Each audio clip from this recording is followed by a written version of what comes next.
Well, here we are once again. Floating somewhere between Earth and space, just trying to figure it all out. Got a hell of a lot to talk about here tonight, Space Fam, so I guess we better get right to it.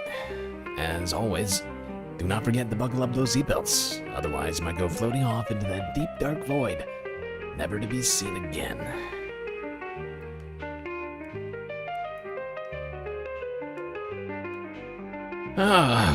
Beautiful to see you Space Fams here on this Thursday evening. Hope you're all doing well. Got a hell of a lot to talk about here tonight, but before any of that, better do some shout-outs. Hermit Horologist, Morbius, and Moanoep, 123 in the YouTube chat. Manda, a close fourth. Looney Tunes also here. HBX Mozart Glitchmaster. Young Chris Fishbone. Raby Baby. Becat Edward Thornton. Jaeger 8 Larson and Ducky. On Twitch, Costly. Hiding with Carl Schmidt over on the vertical chat. Well, better do this as well. Get some sunglasses in here, very bright. And a hat. There we go. Now we're prepared for the stream. Lot to talk about here tonight, Space Fams. Trump still feuding with the Pope. JD Vance even getting involved. Hasan Piker debating at Yale with the Yale Political Union. Peace in Lebanon, or is it? We'll talk about it. And we'll of course get into everything Operation Epstein Fury. And of course the blockading of the blockade. The already blockaded blockade. We are, of course, blockading it. Or are we? Another question. Anyway, lots of stuff to talk about here tonight, including a couple of other stories not mentioned. Boy, oh boy, it's kind of been a crazy week already, hasn't it, Space Fams?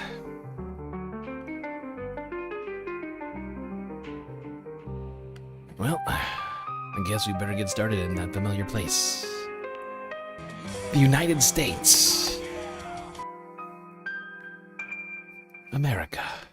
I'm Amy Goodman with Juan Gonzalez. We turn now to escalating tensions between the president and the Pope, following President Trump's unprecedented attacks on Pope Leo over the Pope's vocal opposition to war. Last month, Defense Secretary Pete Hegseth publicly prayed for, quote, overwhelming violence against, quote, those who deserve no mercy. During his Palm Sunday address, Pope Leo said Jesus Christ rejects the prayers of those who wage war. Brothers and sisters, this is our God, Jesus, King of Peace, who rejects war, whom no one can use to justify war. He does not listen to the prayers of those who wage war, but rejects them, saying, even though you make many prayers, I will not listen. Your hands are full of blood. Your hands are full of blood, the Pope said. On Sunday night, Trump criticized Pope Leo, the first U.S.-born Catholic pontiff, in a lengthy message on Truth Social, calling him weak on crime, terrible for foreign policy. On a flight en route to Algiers to begin a 10-day tour of 4 African countries, Pope Leo said he would not shy away from the message of the gospel. I don't want to get into a debate with him. I don't think that the message of the gospel is meant to be abused in the way that some people are doing. And I will continue to speak out loudly against war. President Trump also sparked widespread outrage by posting an AI-generated image of himself as Jesus Christ, laying his hand on a sick or dying man. In the image, Trump's wearing a white robe and red cloak. After being accused of blasphemy by some supporters, Trump deleted the image 12 hours after it was first posted. This was Trump's response when asked by reporters about it. Mr. President, did you post that picture of yourself depicted as Jesus Christ? Well, it wasn't depicted. It was me. I did post it, and I thought it was me as a doctor. And it had to do with Red Cross. He's a Red Cross worker there, which we support. And only the fake news could come up with that one. Such a lie. We're joined now by Father James Martin. Only the fake news. Only the fake news could say that I look like Jesus. That's really weird. That was me as a doctor, of course. Everybody knows it. Everybody knows. Totally normal. Perfectly normal doctor outfit. Like this guy. Very well-known doctor. Dr. Jesus, MD. Look at him. That's a doctor right there. That's what doctors look like, okay? White flowing robes. Red. Sort of like a toga, almost. I'm not sure what you call that. Sash? Like a big red sash. Cloak. Maybe a cloak. I don't know. I'm not a garment maker. Okay, it's a doctor. A normal doctor, everybody's saying. Jesuit priest, editor-at-large of America Magazine, the author of the new book, Work in Progress, Confessions of Busboy, Dishwasher, Caddy, Usher, Factory Worker, Bank Teller, Corporate Tool, and Priest. He has described Trump's attacks on the Pope as unhinged, uncharitable, and unchristian. Welcome to Democracy Now! Father, it's great to have you with us. Can you explain this unprecedented attack by an American president on the Pope? Well, it's actually hard to explain, but I think what probably happened was on 60 Minutes, there was a special with Cardinals McElroy, Tobin, and Supich, who were very strong against the war. Cardinal McElroy, who was a theologian and a political scientist, called the war unjust. And that seemed to have sparked the outrage from President Trump, who did launch into this personal ad hominem attack against the Holy Father. And then, as you said, followed it up with the tweet of him as Jesus. So it seems to have been, a kind of late night anger that he took out on the Pope, and that, he decided that he wanted to place himself in the role of Jesus. That's how I see it. And Father Martin, I wanted to ask you about all these almost unhinged comments in recent weeks of the president. For instance, on Easter Sunday itself, the holiest day of the year for Catholics, him threatening to bomb Iran into the Stone Age. Your reaction to how this is playing out among Catholics around the world? Yeah, and I would say Easter is the holiest day of the year for Christians as well. We have to remember, that Jesus comes back after the resurrection. His first words to the disciples are, "Peace be with you," not, "Vengeance is mine." How is this playing out? Catholics from the progressive side to the traditional side were appalled by the president's attacks on the Pope because they were so mean-spirited, so personal, so outrageous that it is really, kind of an attack on the church. Because that's right, Donald Trump attacking the church itself by attacking the very most highest figure within it, the goddamn Pope. That's right, Donald Trump has zero respect for the religion that he and his followers claim to love so very much. Honestly, I think he genuinely believes that he's Jesus.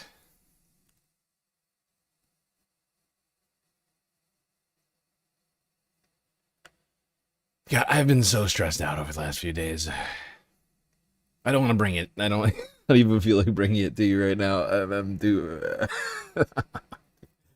I'm too pissed off.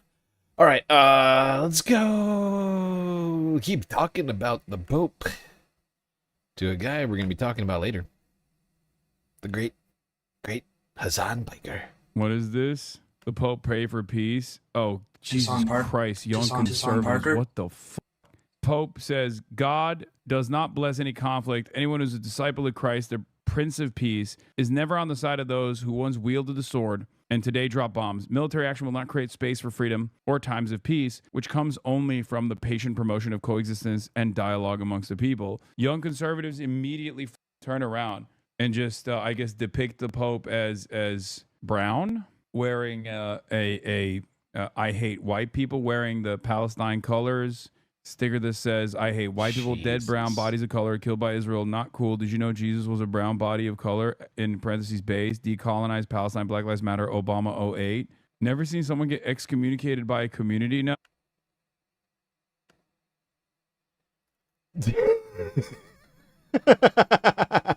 never seen anyone get excommunicated by a community.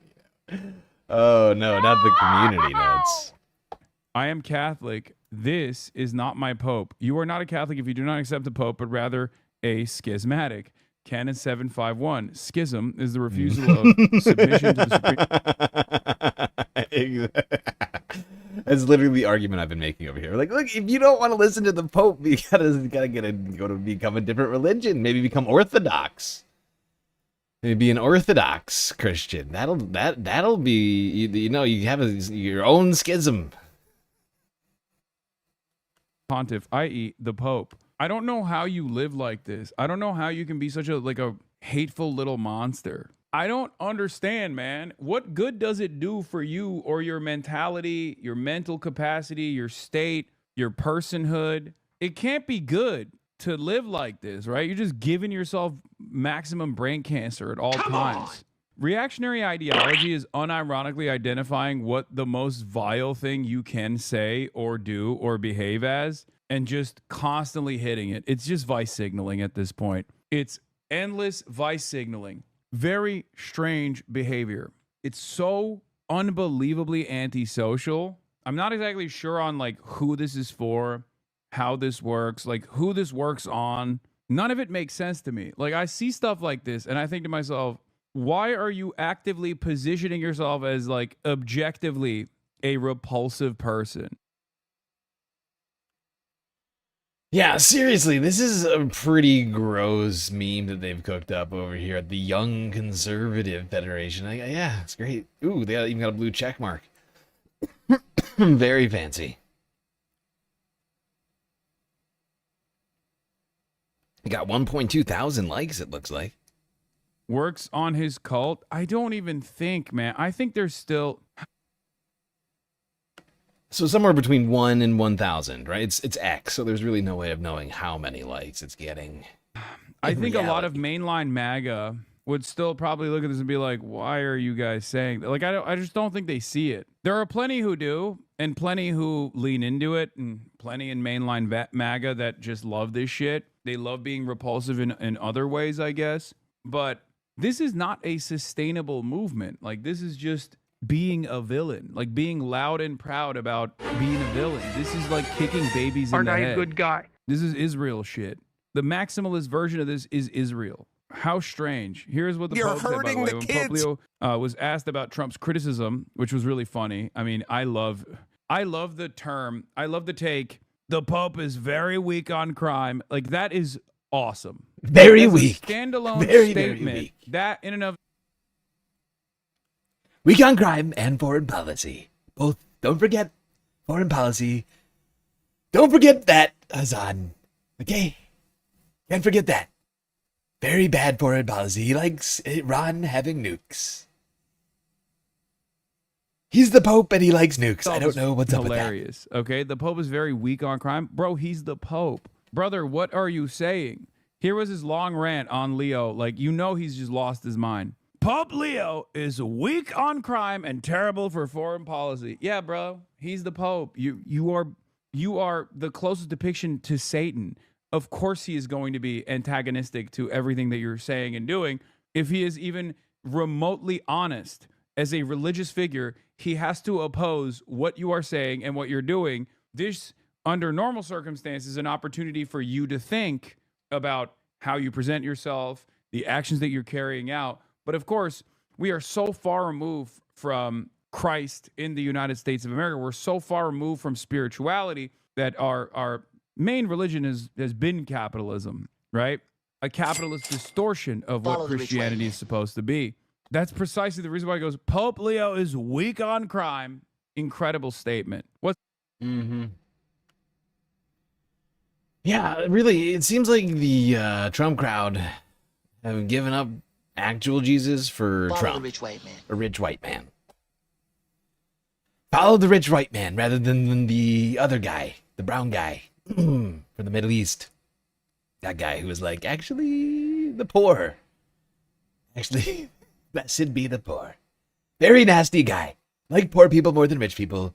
That Jesus, you're going to get mad at him for kissing people's feet? You know what I mean? He's washing black people's feet. Disrespectful. He goes to Africa and he kisses the feet of random people. Like, that's kind of a Pope thing to do, buddy. It's called an exercise in fucking humility. You obviously don't know a thing about that. He talks about fear of the Trump administration, but doesn't mention the fear that the Catholic Church and all other Christian organizations had during with COVID. What? God, every day that goes by, I get more repulsed by it. I have a revulsion to MAGA conservatism. I already had a lot of smoke for it, a lot of hatred for it, but it's just turning into sheer disgust because I know why he's bringing up COVID. It's that fucking simple. For so many in his audience, they hear him go, remember, they wouldn't let you go to the churches. Back when I was president, remember when they wouldn't let you go to church? It was very nasty. Those guys, very, very nasty. You couldn't go and pray to Christ in your churches. Remember COVID. That's enough for so many evangelicals. They go, oh my God. They forget that he was the president when that was happening. And on top of that, like, who gives a what does that have to do with anything going on right now? They were arresting priests, ministers, and everybody else for holding church services. Right to jail, right away. Right to jail. Right to jail. All the Christians got locked up. Thanks to the COVID. Everybody's saying it.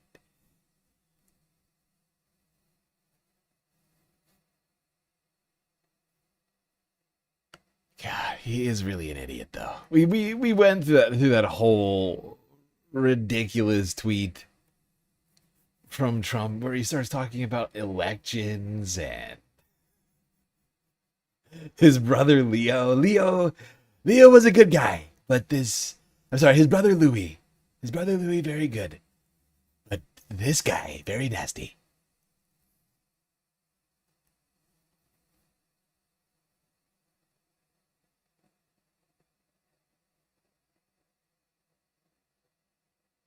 All right, let's keep going through this. It's continued, the feud between Trump and Pope Leo.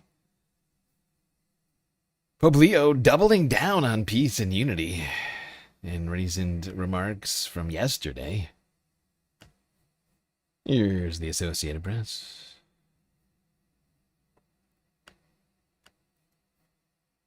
Pope Leo has doubled down on his belief that the message the world needs to hear today is one of peace, dialogue, and the search for truth and community. Pope Leo spoke to reporters en route from Algeria to Cameroon. He did not respond to the latest criticism from President Donald Trump or Vice President J.D. Vance coming in overnight. He kept his comments focused on his just finished trip to Algeria, but some of his tone suggested that the criticism had not gone unnoticed. Leo talked about the show of respect that was shown to him and the Holy See by the Algerian government, and he spoke of the legacy of St. Augustine, his search for truth, his search for God, and his bridge building to find unity and community.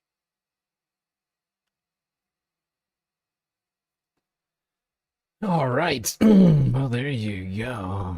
Pope Leo not backing down on his comments on peace and unity, even with the criticisms of Supreme Leader Trump. I did everything right and they indicted me. Morbius with a sweet gifted membership over on YouTube. Wonky, the recipient of that. Thank you, Morbs. Much appreciated.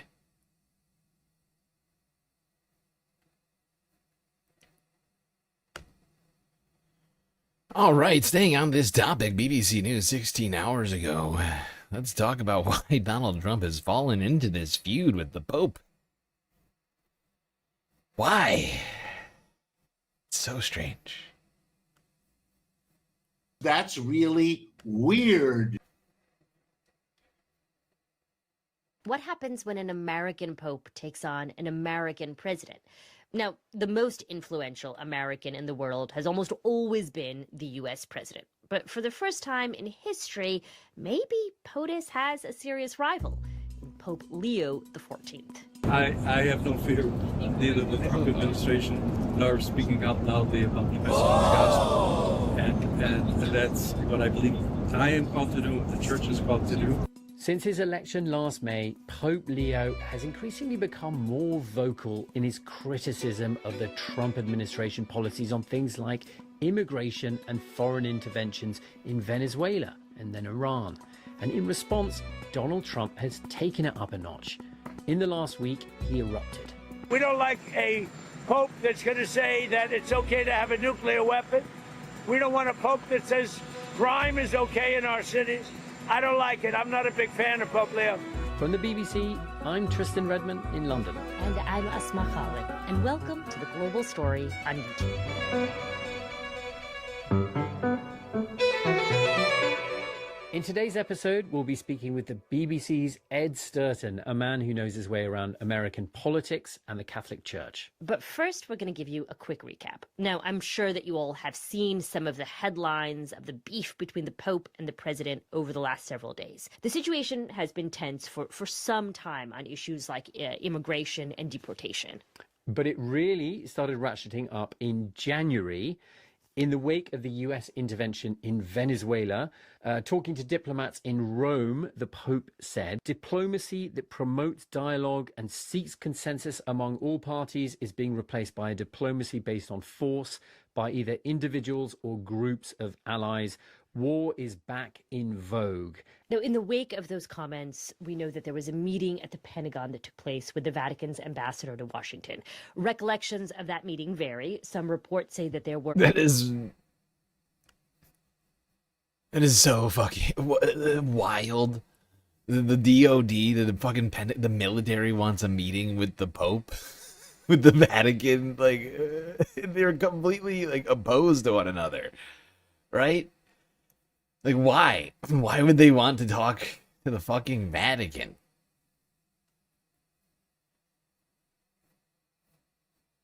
Terse words exchanged. The Pentagon dismissed reports as exaggerated and... Terse words exchanged. So you're telling me that the U.S. military called in representatives from the Vatican to dress them down over what the fucking Pope said? Are you kidding me? Oh, they're a bunch of petulant, like, bratty children. You're a little baby! Distorted, and the Vatican said some accounts bared no resemblance to the truth. Now, fast forward to March, and CBS, which is the BBC's reporting partner in the United States... good point. Pope Good point, Pitchforks. I should be more precise with my language. Should be more precise with my language. Of course. It's the DOW, not the DOD anymore. I'm very silly. Very silly of me. Oh, it never occurred to me. Interesting. It's just crazy enough to work. Yeah. The Dow right now. Thank you. Thank you for correcting me. That's right. Department of War. Very serious place. In Rome, in the context of the Iran war, which had started by this point. And the Pope said to them, I'm praying for peace. I hope that a ceasefire would be the most effective way to work together to find peace for all parties. Then on March 25th, at a prayer service at the Pentagon, the Defense Secretary Pete Hegseth said overwhelming violence of action against those who deserve no mercy. And then just 4 days later, off the back of that, in his Palm Sunday address, Pope Leo seemed to criticize the Defense Secretary. He called for an end to, quote, a spiral of violence in the Middle East. And he said to worshippers in Italian, Jesus, King of Peace, who rejects war, who no one can use to justify war.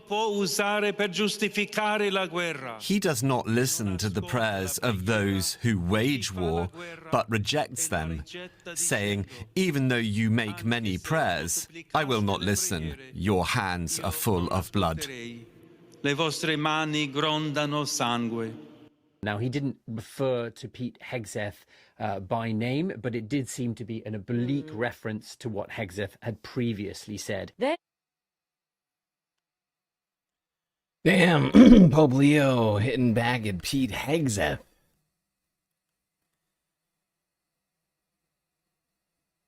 Pope Leo kicking ass, taking names, it would seem.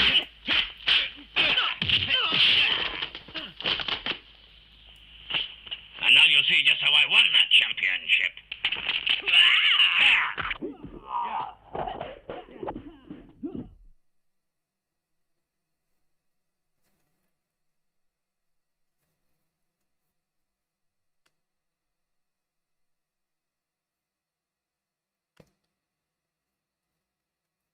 All right, staying with BBC News. 5 hours ago. Oh, wait, before we do that, back to the Associated Press. Take it back.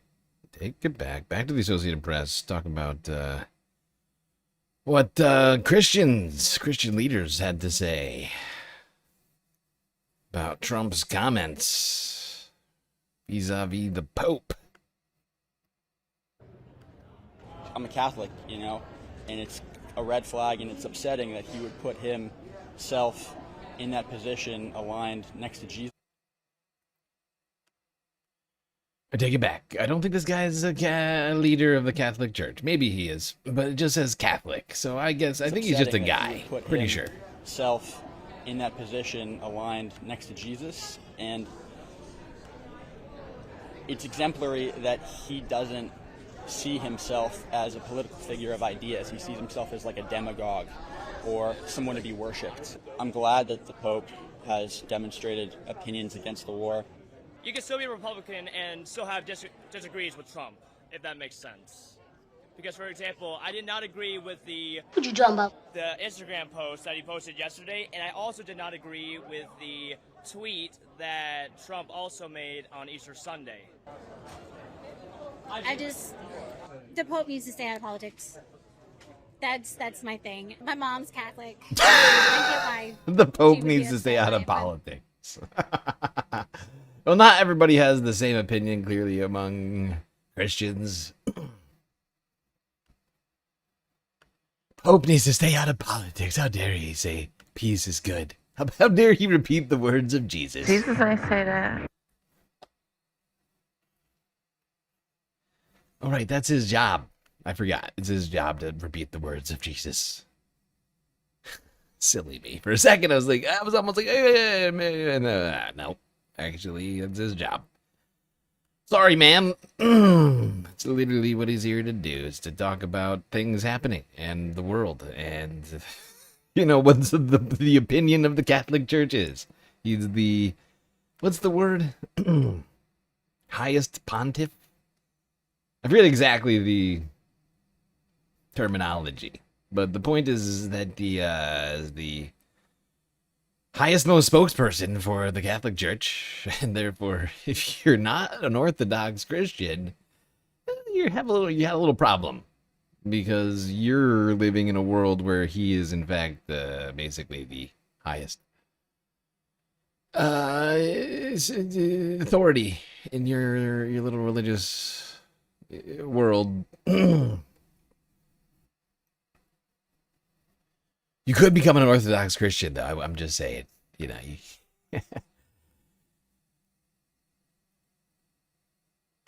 you could do that. It would be weird to do like a midlife switch just so that you didn't have to listen to the Pope. But hey.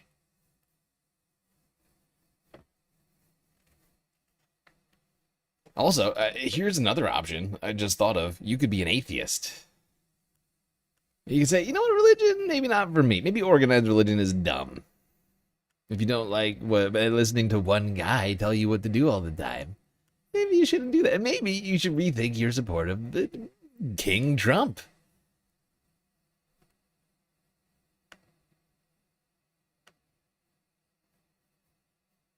You're kind of like a snotty-faced bitch. Yep. The young lady is right. Ekios with a sweet super chat. Good evening, GSL and Space Fam. Hope you all had a lovely Thursday. Yes, indeed. I agree. I second that. I second that message. I'm just realizing I took it down somehow. My bad. All right. What was I doing? Right. BBC. Here we go. Pope criticizes tyrants who spend billions on wars. Oh, God. In Trump's not gonna like unusually that one. forceful political remarks, Pope Leo has said the world is being ravaged by a handful of tyrants. Addressing a crowd during his visit to a region of Cameroon ravaged by a separatist insurgency, the head of the Roman Catholic Church condemned the people who he said had manipulated the very name of God for their own gain. The extraordinary comments come amid a spat President Trump has had with the Pope. President Trump calling Pope Leo weak on crime. Let's have a listen to the Pope. The masters of war pretend not to know that it takes only a moment to destroy. Yet often, a lifetime is often not enough to rebuild.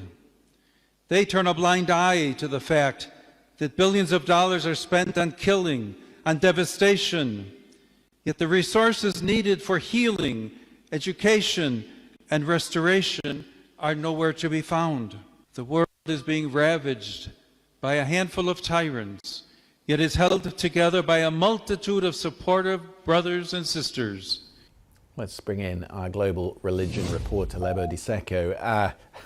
These are, as I said, unusually forceful comments from a pope, and in the context of some quite forceful stuff coming the other way from Washington. Yeah, and they have just been, or Pope Leo has just been backed up, as it were, by the Archbishop of Canterbury, leader of the third biggest Christian denomination of the world, Sarah Mullally, who said, "I stand with my brother in Christ, His Holiness Pope Leo XIV, in his courage to call for a kingdom of peace." Now, the context of this, you did kind of explain this earlier in your introduction. He was speaking in the capital of the northwest part of Cameroon, where there has been an insurgency for about 10 years, which has killed thousands and thousands of people.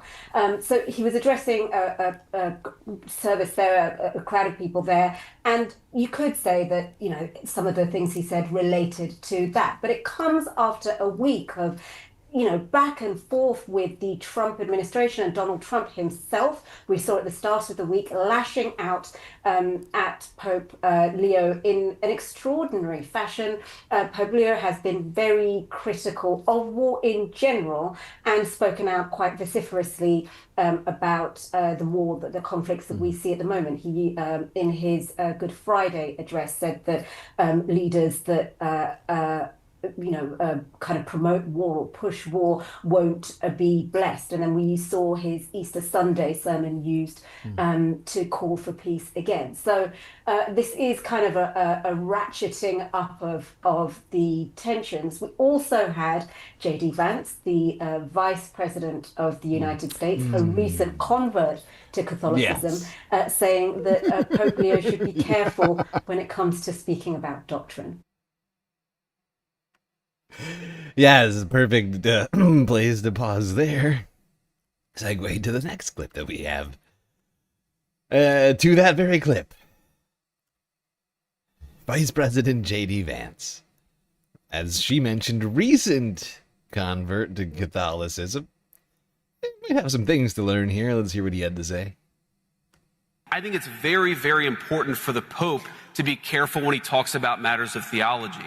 And I think that one of these issues here is that there has been, again, hey, random dude screaming, I told you I'd respond to your point. I just want to respond to this question first. Hey, random dude. Hey, I'm sorry, I gotta go back and hear it again. Oh, God, he's fucking hilarious. Such a dumb comment. Even the tiny Turning Points USA crowd was like, hey, shut up. You're stupid. You're saying stupid things right now. I think it's very, very important for the Pope to be careful when he talks about matters of theology. And I think that one of these issues here is that there has been, again, hey, random dude screaming, I told you I'd respond to your point. I just want to respond to this question first. But I think one of the issues here is that if you're going to opine on matters of theology, you've got to be careful. You've got to make sure it's anchored in the truth. And now, to respond to this guy here. He said, I believe he said the administration supports a genocide in Gaza. And here's my response to that. When we came in, the humanitarian situation in Gaza was an absolute catastrophe. You know who's the person who got a peace agreement in Gaza? Donald J. Trump. Wow. The humanitarian, before we ever got involved, the humanitarian situation in Gaza, really? I would argue that we were the ones who were directly making things worse there. But hey, but you know what? I gotta give it to the let's hecklers switch channels. over there. This show is dull. You.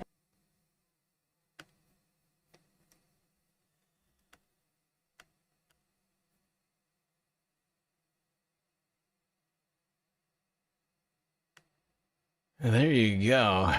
JD Vance getting heckled at a very empty... actually, we should pull up a picture first. Before we move from this, let me just go back here.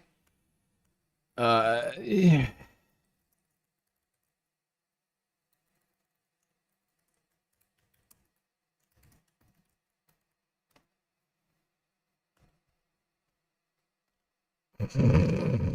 I would... I was gonna find a picture, but this headline is good. It is perfect. I'm just gonna go here to News Nation. TPUSA official blames small Vance crowd on ticket quote-unquote shenanigans.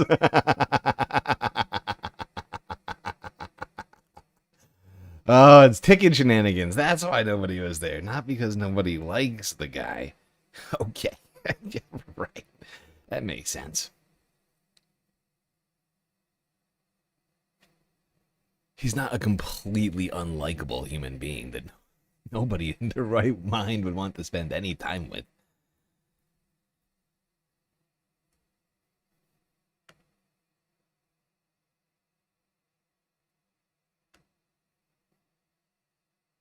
I mean, apparently his own wife is spending more quality time with Donald Trump than he is. With my wife. Now to the man in charge of the whole fucking country, Donald J. Trump. Comments made by him a few hours ago on the White House lawn when asked about the Pope. I have to do what's right. The Pope has to understand that. Very simple. I have nothing against the Pope. His brother's MAGA all the way. I like his brother, Louis. I'm not fighting with him. The Pope made a statement. He says Iran can have a nuclear weapon. I say Iran cannot have a nuclear weapon.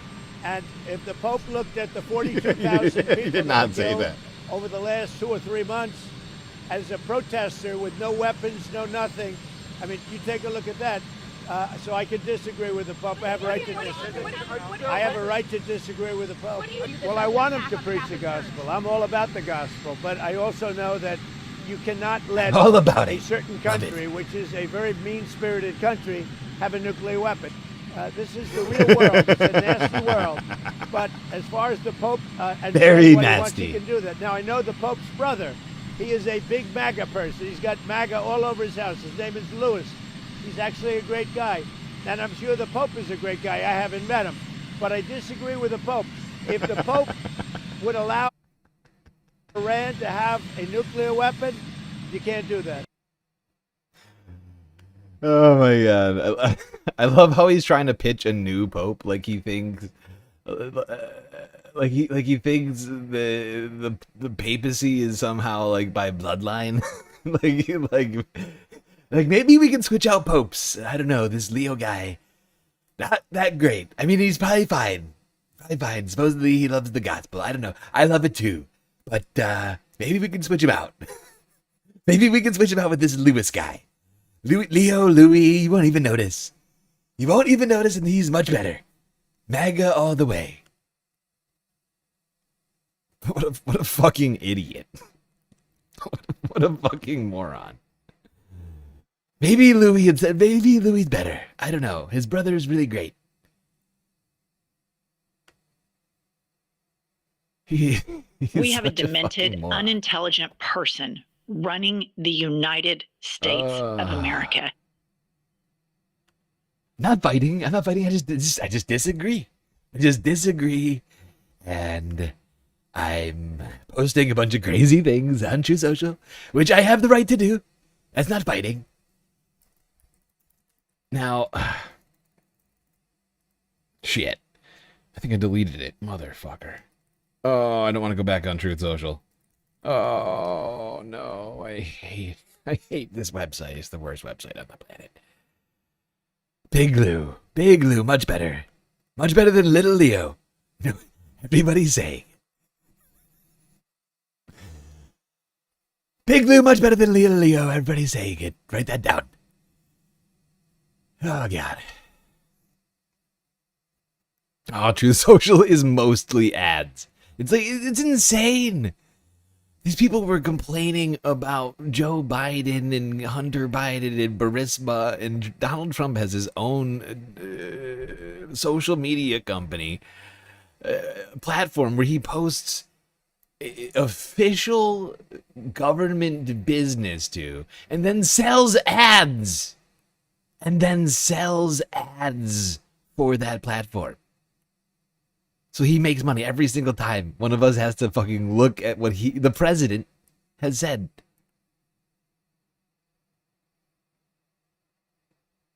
But what about that laptop from hell, though? $1 million from Burisma. Very nasty. I mean, all of that corruption sounds so fucking, like, pedantic in comparison to the things Trump has done. It's insane. Oh, found it. Found it. Thank God. That's in the Bible. Now, Donald Trump retruthed this on Truth Central yesterday, saying the radical left lunatics might not like this, but I think it's actually quite nice. President DJT. That's right. I was never a very religious man, but doesn't it seem with all these satanic, demonic, child-sacrificing monsters being exposed, that God might be playing his trump card? With this photo, what I assume is an AI-generated painting of Donald Trump and Jesus, with Jesus embracing Donald Trump, white light behind them, and the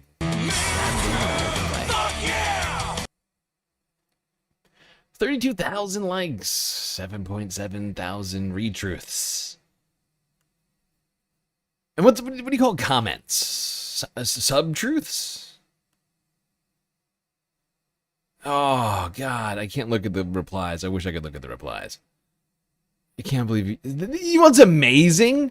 You have to get a paid, or you have to create a True Social account to look at the replies. It's incredible. It's incredible. It should be illegal. Disgusting and probably illegal. Disgusting and probably think about illegal. that. He's paywalling certain aspects of the platform where he disseminates official government statements. That's freedom. I thought this was America. Huh? Isn't this America? I'm sorry, I thought this was America.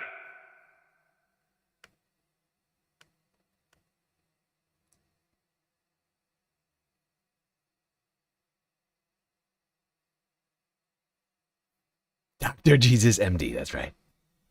Dr. Jesus MD. That's me.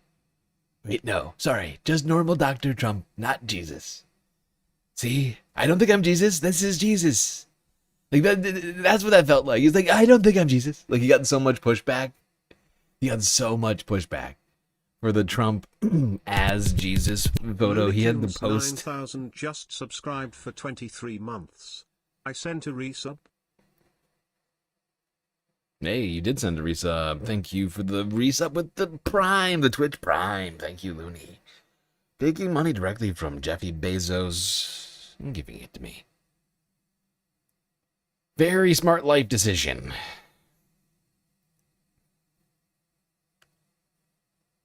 All right, now let's move on to talking about a man who is certainly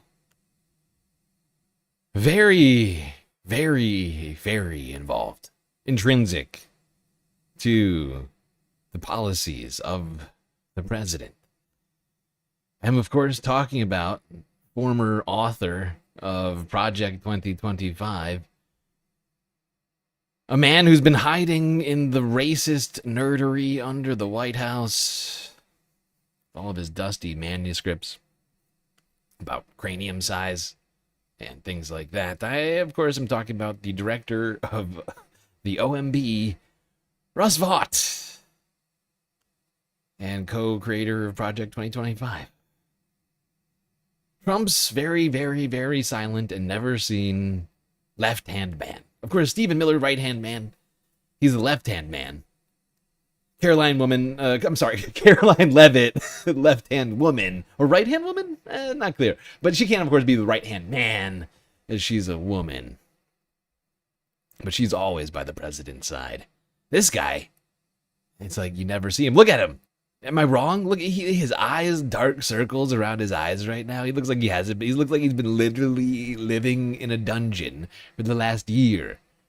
Right, like at the bottom of the castle. He's like, Mr. President, I have found another terrible thing to do to the American people. Dude has not seen the sun in at least 6 months. Minutes to my friend Mr. Amo from Rhode Island. Thank you very much, Mr. Chairman, for holding this much-needed oversight hearing. Director, I'm sure you know you've got a lot of nicknames, things like Grim Reaper, but I'm not here to call you names. I am here to call you out on the pain that you've inflicted on Rhode Islanders and Americans who are fed up. And I want to get to the point, so I'll keep things simple. I've got a few yes or no questions. Should Americans have access to medical care, yes or no? Yes. Well, that's great that we're in agreement, because if you cared about the sick, you wouldn't be forcing states to make impossible decisions about who will feel the pain of Trump and Republicans' cruel healthcare cuts from that big ugly law. So bad that you keep renaming it. You've rebranded it about 3 times now. Kids with disabilities, cancer patients, seniors, who do you think should feel the pain?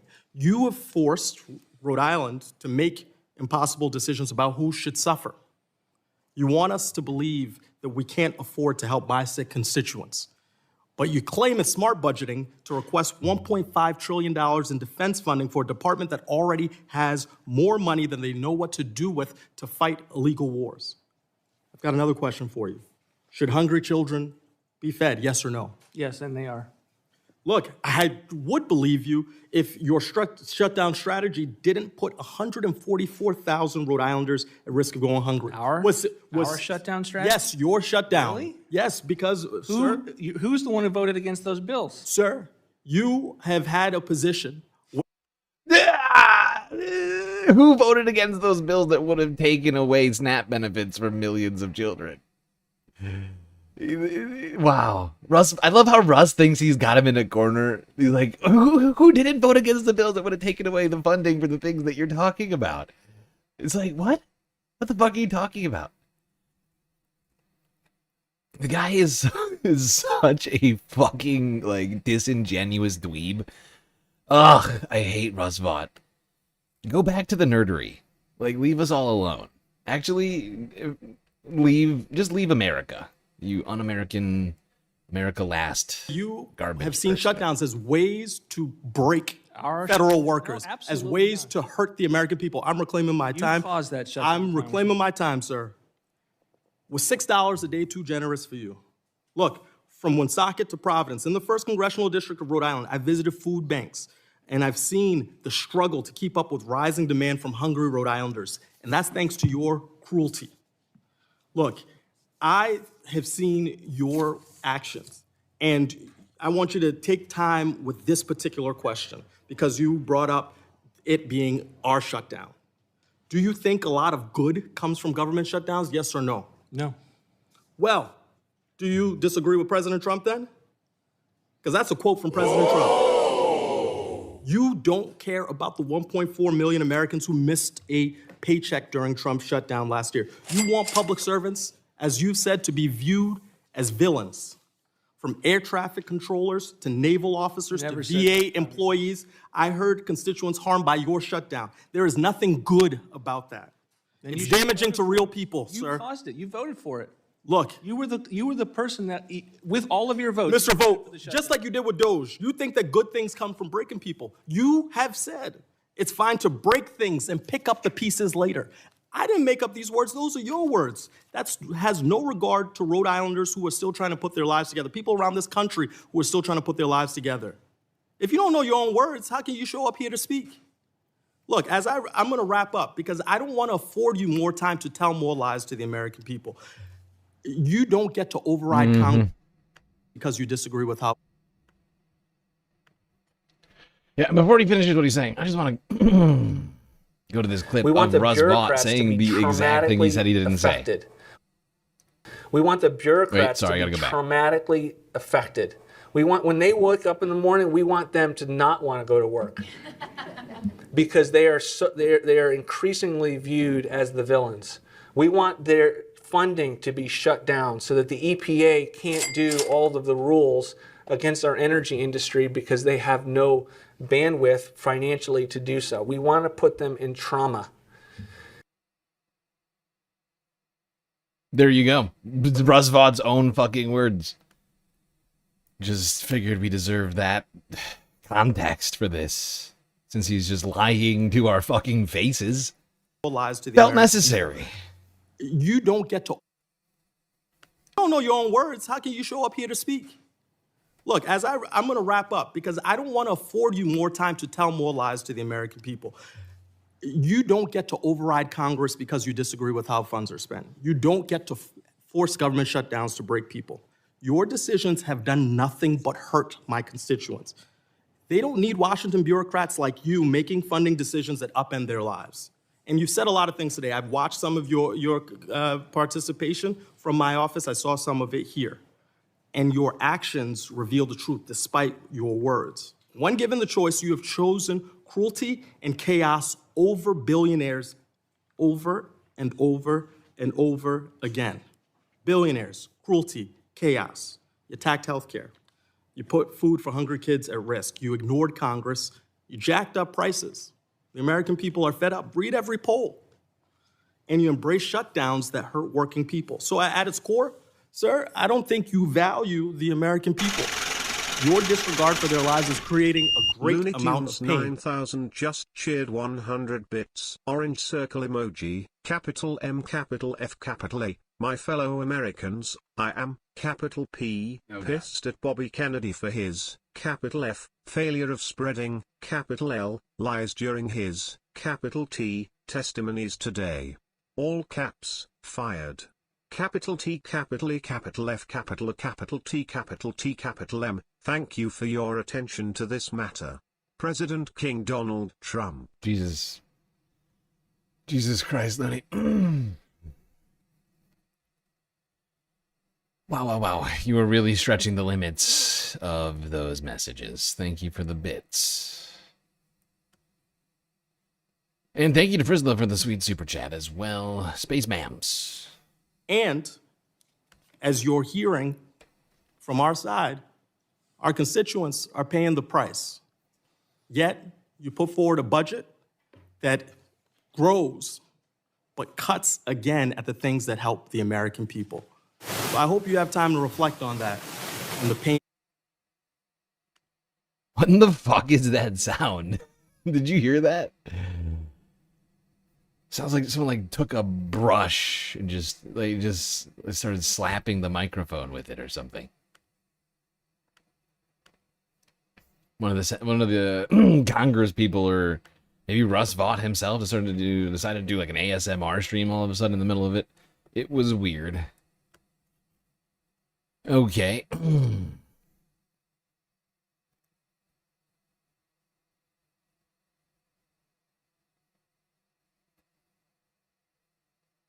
One more clip from Russ Vaught's testimony in Congress. Before the House Budget Committee, seeing as he's the Office of Management and Budget, this is really, this should all be up his alley.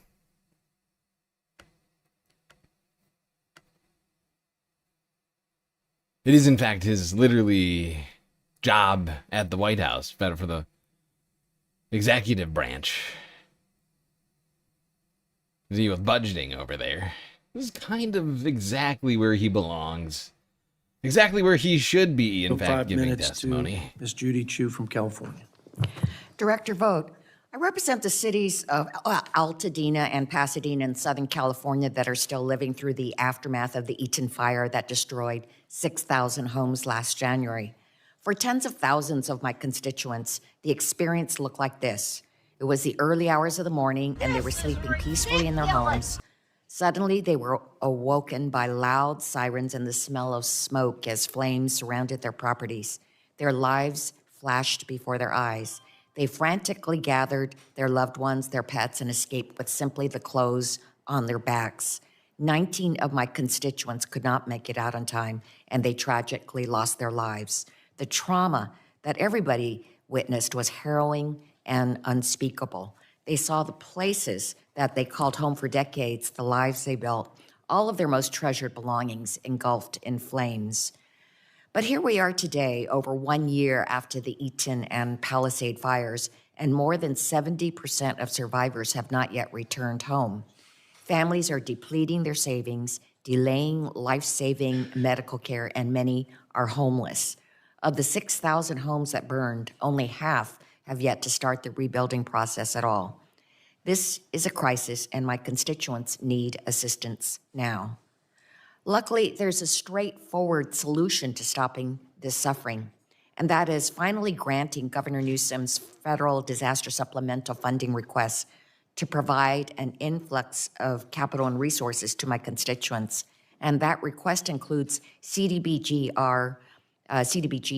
disaster recovery, or DR, which is essential to my constituents' ability to rebuild their homes and lives.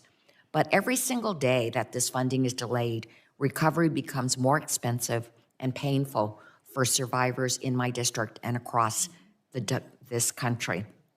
So, Director Vogt, I'd like to hear what your plan is to ensure that natural disaster survivors receive this federal disaster supplemental funding, whether it's the wildfires in California, the hurricanes in North Carolina, or the floods in Texas.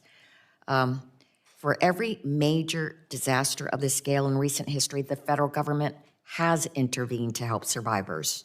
When can my constituents expect this relief? A couple of points, Congressman. The federal government is intervening. FEMA is funding the cleanup and disaster work in your district. And one of the things that we're fighting, quite frankly, is the degree to which the state and locality are impacting the ability of permitting for businesses and homes to build back. FEMA is the frontline funder for disasters. It's not alternative supplementals. Supplementals are what's on top of a FEMA program that right now is in dire straits because of the fact that the Democrats will not fund DHS. Director Vogt, actually, there has been supplemental disaster funding for. This guy is such a fucking liar. Everything that Russ Vought says is a lie. Unless he's behind closed doors, this man will lie and lie and lie and lie. We just saw what he said behind closed doors. He was very open about his feelings. Here, you can tell he's a lot more caged, a lot more guarded in the way he responds to these things. He tries to pretend, oh, it's all Democrats' fault. No, they're the ones who are doing it, not us. Even though it was expressly laid out, our plan to do exactly this in Project 2025, the document which Russ Vought had a hand in writing and in pushing before Trump ever even got elected. This guy doesn't want the disaster relief to go to states. He doesn't want anybody, especially in the blue states, to get help. He honestly doesn't care about the people in the red states who need help still. You know, if you're so poor you can't, rebuild your own home or whatever, he doesn't really care about you. Let's be real. Major disaster in this country, whether it's a red state or a blue state. And in fact, the permitting process is proceeding forward. Let me just say, though, on FEMA, it is the federal government's responsibility to provide both immediate and long-term assistance to survivors. And what you're talking about are the immediate assistance to the survivors. Natural disasters know no political affiliation, and neither should the federal government's response. Yep. But the Trump administration is trying to weaponize disaster relief for states, trying to get concessions from states on their own agenda, holding the budget over their heads, and it's disgusting. Does Kristi Noem still have to prove everything over 10,000? Well, not Kristi. Fucking Mark Wayne. Mark Wayne has to now. Mark Wayne Mullen is now the one who has to approve every single budgetary expenditure over $10,000 for FEMA. Essentially neutering the agency, making it completely unable to act independently. It requires, essentially it requires Mark Wayne Mullen to be ahead of every single disaster and be personally doing his job like no other DHS has done before, because this has never been a rule. FEMA has always been able to operate independently, right, and mobilize aid without having to ask permission from daddy. But now Mark Wayne's daddy, and he's got to say yes or no to every expenditure. So let's just hope that you don't live in a state with a lot of tornadoes or hurricanes or wildfires or things like that. Because the job is 10 times harder when you do it that way. The fact is as the head of DHS, Mark Wayne has other jobs completely unrelated to natural disasters. Right, he's got ICE under his purview, CBP, and there's another one under DHS I can't think of. There's FEMA, ICE, CBP, FEMA, and I can't think of all the fucking agencies under DHS. But there's like 4 or 5 sub-agencies to DHS, and he's got to be coordinating with all sorts of other agencies that are not necessarily under his purview. It's a lot of work. So let's hope that Mark Wayne, excuse me, his name is not Mark, it's Mark Wayne. Totally normal first name. That's his job now. All of those things, all at once. And he's got to approve all those expenditures every single time FEMA needs to mobilize for a hurricane. Sure, it'll go perfectly smooth. No reason it wouldn't. Mark Wayne is a very capable man. Give me a joke. I don't want reality. Yes, Mark Wayne, very competent. Always saying very smart things, that guy. Now, if you're sick of the Trump administration, this government absolutely ruining America and much of the rest of the planet, well, you could consider voting in the midterms. And right now, we got primaries, we got special elections. It's all happening right immediately, now. if not sooner. Literally ongoing at this minute. Majority Report with Sam Cedar yesterday for some California politics. The replacing of Nancy Pelosi. I mean, this woman is dangerous, ladies and gentlemen. There was a new Data for Progress poll in the race for California's 11th district. Am I right? That's the district. If you could just clarify it. This is Nancy Pelosi's old district. Thank you, Brian. Yes, confirmed to be California's 11th district. There was a Data for Progress poll just a few days ago, and I was reading a little bit about it. Apparently, non-English speakers are not in the poll, which there's a heavily kind of Chinese population in this district. So take this with a grain of salt. It's not necessarily going to reflect their voting patterns as well. I'm not familiar enough with the district to make an assessment about where that might break, but it's good news for the candidate in the race that opposes genocide, wants to sanction Israel, Shoykat Chakrabarti. in January, Scott Wiener, who was the more establishment Democratic pick in this race, was at 37%, and Shoikat was at 16%.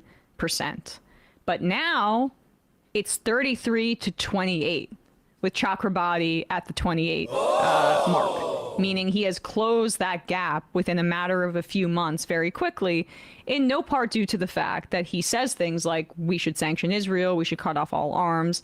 And he has, in the past, worked for one of the most popular Democrats in the country, Representative Alexandria Ocasio-Cortez.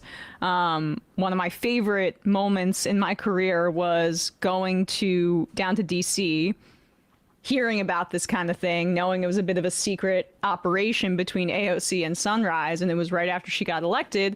The Sunrise Movement and Alexandria Ocasio-Cortez occupied Nancy Pelosi's office to try to pressure her on the Green New Deal. And Chakrabarti was instrumental in organizing that. I like that he's aggressive. I think he's the kind of Democrat that could really make a difference.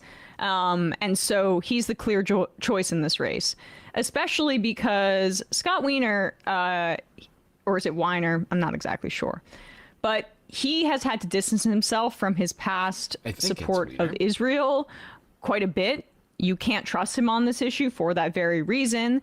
And he's being coy about AIPAC money that he's receiving. Let's play 20 and then we'll play 19. Wiener has received tens of thousands of dollars from AIPAC donors, and even more so from pro-Israel PACs. Now, it won't be AIPAC specifically.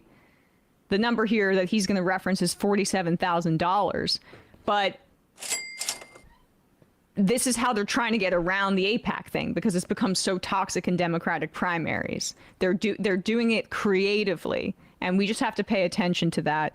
So here's Scott Wiener responding to a question about the donations he's received. Would you stop funding Israel completely? Would you take money from AIPAC? We're not at that stage. I'll just I'll have you answer. I think it's very clear we're not accepting any support from AIPAC. You've taken 50K, I believe. Excuse me? I believe you've taken 50K based on trackingpac.com. No, that's not true. Yes. Yeah, there are people who are gonna list out all of my Jewish donors and say that. I'm not taking any support from AIPAC, and I support the Blockading.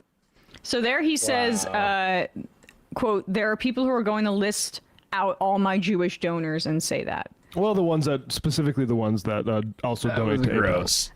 There was a poll, just to dispel this whole Judaism equals Zionism thing that he is furthering by making that claim, when no, it's about people who are in AIPAC leadership, people with association with pro-Israel PACs.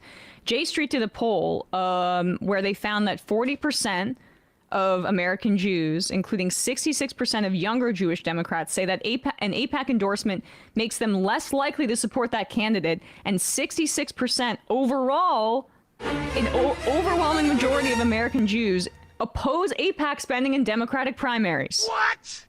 So stop. Yes, indeed. Thank you, Emma. Those shocking poll figures. So they're trying to reposition themselves, trying to find ways to talk about all their money they're getting from AIPAC as if it's coming from somewhere else. But I think most people will see through it. And hopefully Shoikat will win. And I believe it's pronounced Shoikat Chakrabarti. If I'm not mistaken. And we've been following his campaign for months now, although not enough. But California is one of the later-ish primaries. I don't think it's until the end of May? June, maybe? Middle of June? I can't remember the exact timing of it. But we still got a month left on that. I think at least, not longer. For California's election. I can just search it. California Congress primary.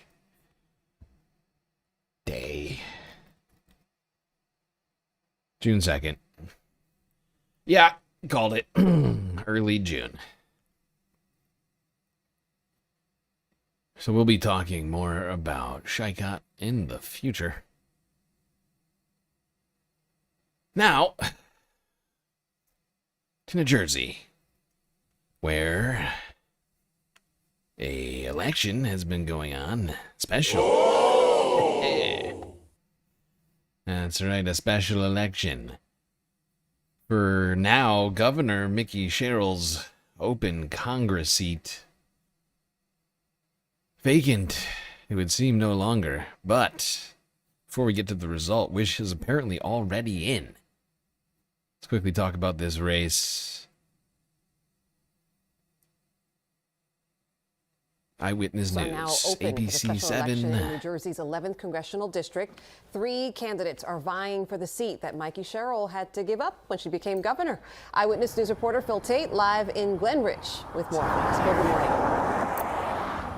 Yeah, Shirley, good morning. And this special election could be a preview to what we see happen in November if these candidates are even to go head-to-head yet again. As you mentioned, Shirley, the polls are open. Voters in the 11th Congressional District will pick to fill Mikey Sherrill's congressional seat now that she is governor. Now, the backdrop to this story, if a Democrat is to win, that would narrow the Republicans' lead that they have in this chamber. Now, as for the candidates, the Democratic nominee is progressive Analia Mejia, town councilman and former Randolph Mayor Joe Hathaway, who is the Republican nominee, and Alan Bond, who's running as an independent.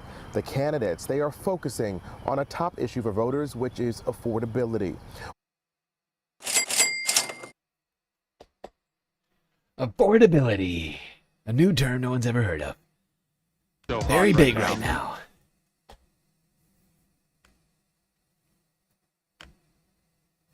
One more clip before we go to the results. Democrat Analia on this Mejia election. and Republican Joe Hathaway will face off in today's special election to fill a New Jersey House seat. Christina Fan is live outside a polling place in Glen Ridge, New Jersey this morning. Christina? Well, Chris and Mary, with the House closely divided, all eyes are on which political party will win this critical seat ahead of November's midterm elections. Voters will be deciding between 3 candidates on who will replace and fill Governor Mikey Sherrill's vacated seat in the 11th Congressional District. Progressive Analia Mejia is a former head of the Working Families Alliance who emerged from a crowded Democratic field. Republican Joe Hathaway is a council member in Randolph who ran unopposed. Yes, indeed. No reason to wait any longer to the Kornacki Cam streamed live an hour ago.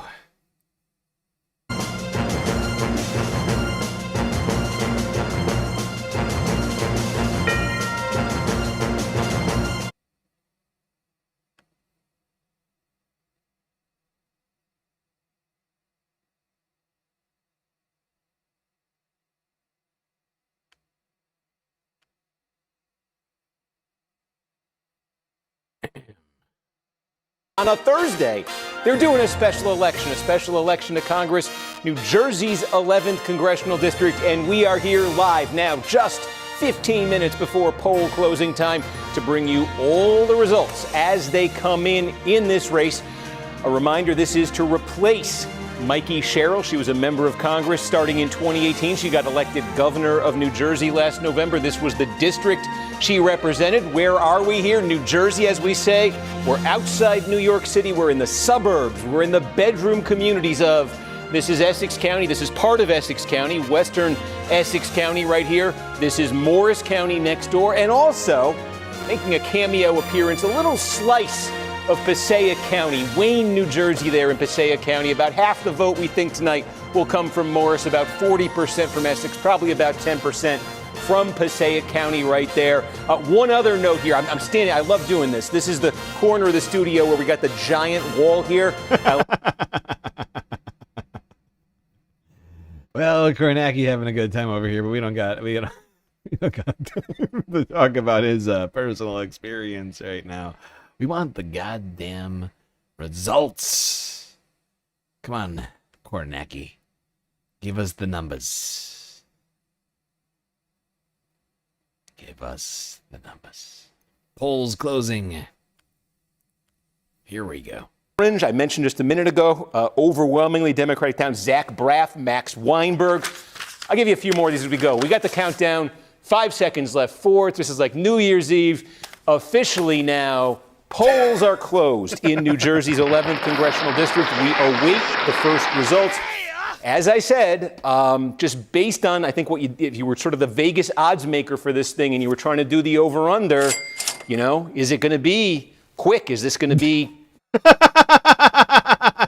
Kornacki, please. This is not the reason we like... Dude, my guy, we don't need Kalshi odds, okay? Oh, God. Is Kornacki really jealous of the great Harry Emden and the Kalshi odds? We don't need the Kalshi tracker, okay? Okay, come on. Trying to do the over-under, you know, is it going to be quick? Is this going to be, you know, something that's faster than we had in Wisconsin last week of 30 minutes? So we've probably got a couple minutes. Actually, I cut that off. Maybe I'll give you some more celebrities while we wait for this to light up. Cook. Let Kornacki cook. Look, I'm just kind of sick of people talking about betting on elections. It's out of control. A lot of folks in the chat have been shooting in their guesses about give them to me. margin for tonight. Faithful Voice predicted a 22-point victory. Cole, Democrats plus 26. Democrats. Yes, Confucius, Democrats plus 25. You know, there's some enthusiasm there. We also got some diner shout-outs, which we solicited earlier. What do we got? Colonial Diner in East Brunswick. Not our district, but nearby. Tops Diner is the best diner in the U.S., says Chris C. What? Why are we talking about the best diner in the United States? What does that have to do with any of this? Those are not the numbers. I want the numbers, goddammit. Where are they? You motherfuckers. That message was not intended to piss me off. I appreciate that. It was just incredibly long, and it kind of hijacked the stream. Like, I don't mind, like, messages, but goddamn. It was a book. That was a book, my guy. I do appreciate the bits, though, so. Suppose beggars cannot be choosers.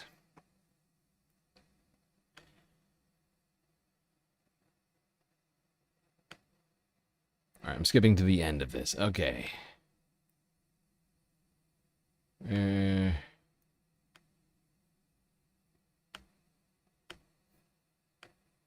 That's right. First report. Yeah. Okay. So okay. That's interesting. We're seeing, at least preliminarily, you know, a bit more of a division, I think, between these. I mean, we know that Morris and this portion of Essex are very different politically. Big Democratic momentum that. Yeah, any minute here. Okay, in 2 minutes, the News Now folks are going to come to us. I'm going to give them an update. Here, Ana Lilia Mejia winning this thing. You see about a quarter of the vote has been counted now. More of the vote is coming from the most Democratic-friendly part of the district here. So I do suspect this margin is going to shrink some as the night goes, but not enough to make this thing competitive at all. Well, there you go. Kornacki calling it quits early with Ana Lilia Mejia walking away handily with the victory. She will now be the congressperson from New Jersey's 11th district until November. Between then and now, there will be a primary and a midterm election, technically. But no big deal. She only has to run 2 more races this year. Actually, wait. I think they're unless I don't know if this cancels out the primary within the Democratic Party or not, because there was already technically a special election primary. It's not clear. So, 3 or 4 elections she's gonna have to run this year. But suffice to say, she's certainly the best candidate for the job. Taking it down.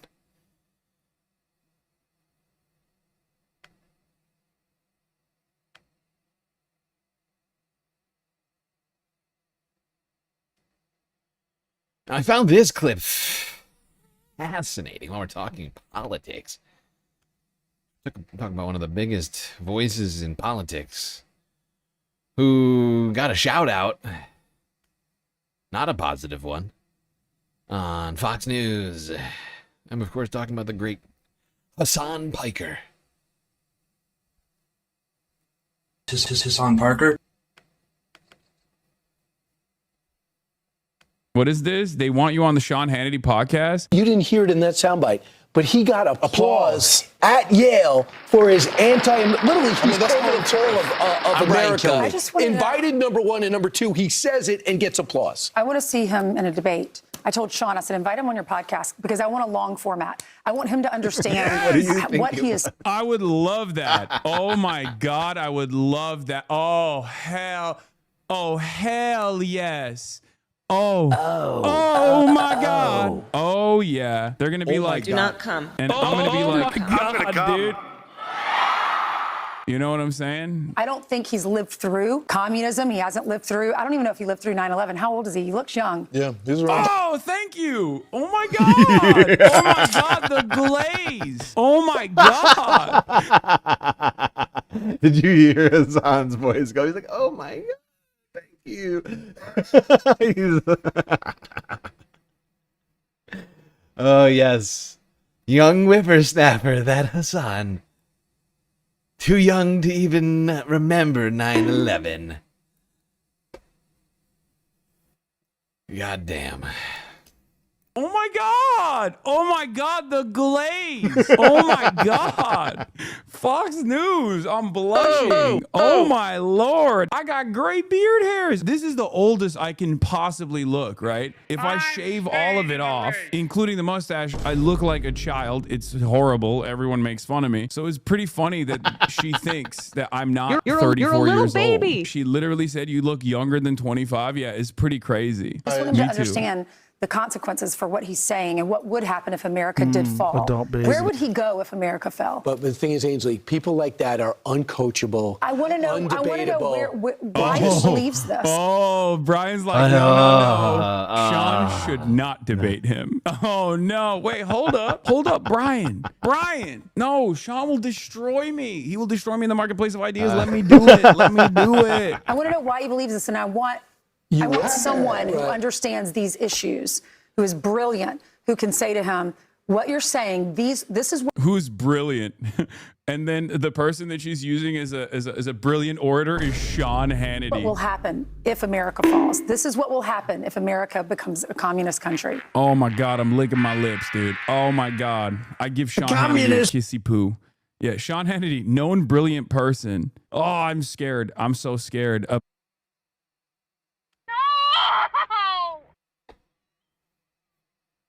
There we go. 25-year-old Hasan Piker doesn't remember 9/11. I'm staying in the race.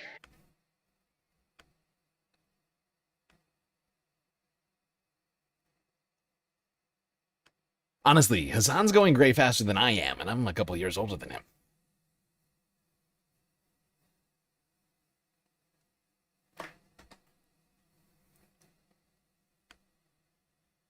Ay, ay, ay.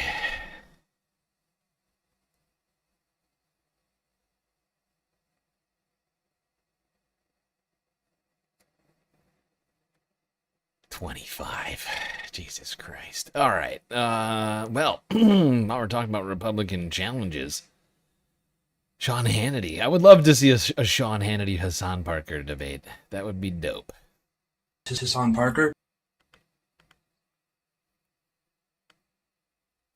I'd like to see Sean try and actually shut down Hasan's arguments. That would be hilarious. That would be memed for, I think, eternity.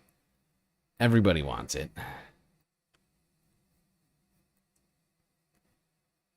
Why is Greg Gutfeld? Not Greg Gutfeld, the other one. No, not Brett Baer. Whatever. I always forget their names. They're also the same. They're the same guy. Let's be real.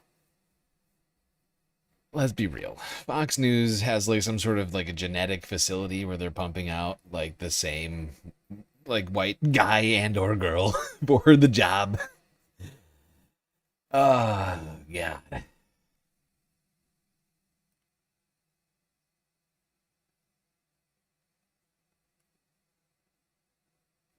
Well, you might think that we're going to go right to the Hasan debate, and you'd be wrong. Because we're going to quickly go here to CNN from yesterday and talk about whether or not Democrats should welcome in all of the MAGA defectors. Your Marjorie Taylor Greens, if you will. In the Ice Age, how much taxes did people pay? But I'm not ready to turn my back and invite Marjorie Taylor Greene to any table that I'm seated at. Marjorie Taylor Greene, Not gonna before do it. she was a member, started chasing me around saying that the shooting at my high school didn't happen, that I was a crisis actor, that I was paid by the government to do all yes. these just That's horrible true. things She that are did say that. completely false. I'll be honest. I think what she did to you is abhorrent. She was a clown then. She's a clown now. Since the topic is adopting the kooks that defected from MAGA and now are considering the Democratic Party, I just would warn the Democratic Party because, to Scott's point, I mean, these are conspiracy theorists who believe that there's a Jewish cabal controlling the country, pulling the puppet strings, and that are going to destroy America. Tonight, Ilhan Omar is applauding MAGA. Yeah, and here's the thing for me. Like, I support them saying, you know, finally getting decultified, you know? But they all still have abhorrent ideologies from the base, like from the very base of it, right? They're just abhorrent, hateful people, right? And I welcome them to vote Democrat. In fact, feel free to run as a Democrat. I certainly wouldn't vote for you. You know, but it's their prerogative, totally their decision. I don't think Democrats should welcome them as Democrats.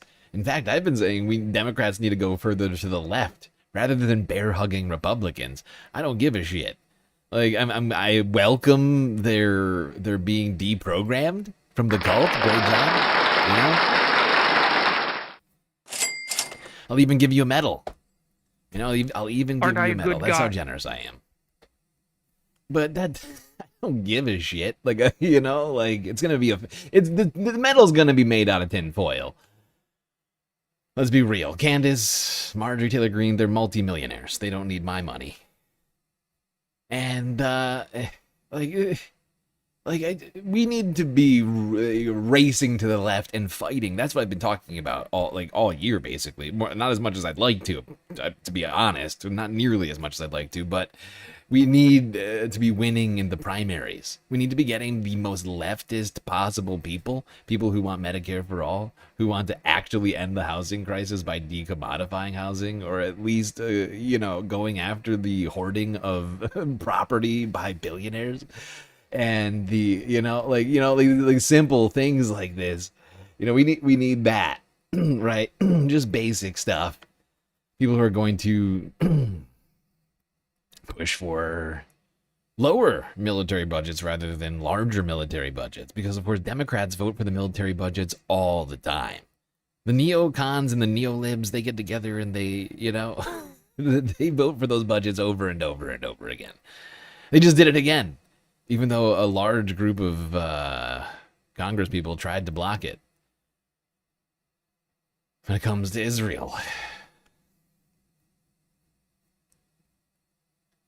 But we've talked about Marjorie Taylor Greene. We've talked about Candace. Candace thinks, I don't know if she still believes this, but at one time, she said her main issue with Hitler was that he decided to try and make other countries like he left the territories. Like, he wasn't nationalist enough, like he had too many grand visions outside of Germany. If he had just made Germany great again, it would have been perfect. Aside from, I don't know, unless you're Jewish, right? Or gay, or there's a number of other factors. We're not going to go down the whole list of people that the Nazis went after. Point is, though, that's Candace. And of course, Marjorie Taylor Greene literally thought that there was some Jewish cabal that had space lasers aimed down on Earth. They're insane. They're completely insane. Is why these two women are literally the reasons I need tinfoil hats to avoid the insane thoughts. This woman is dangerous, ladies and gentlemen. They're shooting around the fucking internet over there.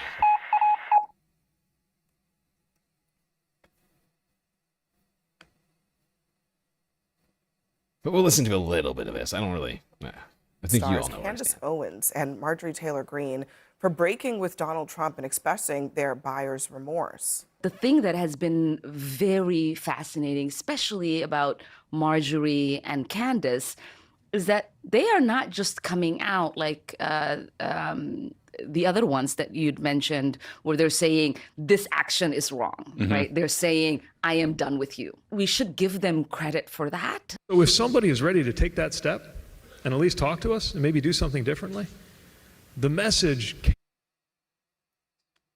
Yeah, I'll give them credit like you give a child credit for like finally coming to the right conclusion, right? You know, like A+, great job.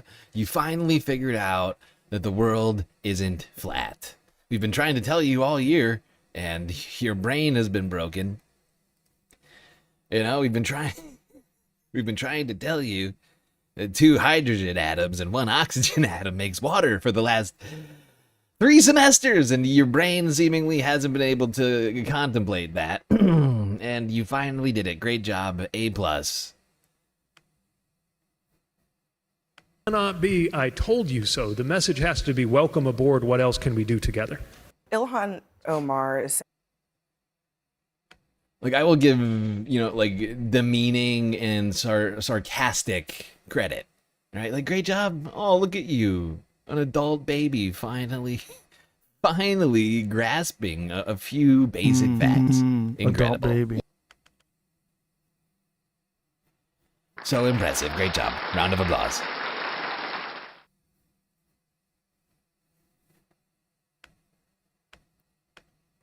I'm so proud. Now what I need you to do is start reading some books. And I don't mean books made by your favorite podcasters. I mean actual books. Actual facts. Stop listening to these weirdos.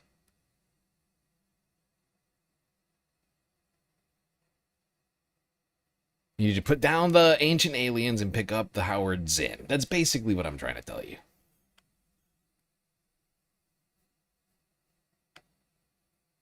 All right. Over an hour and a half into the stream. I did not start the galactic content goal. Totally forgot to do that.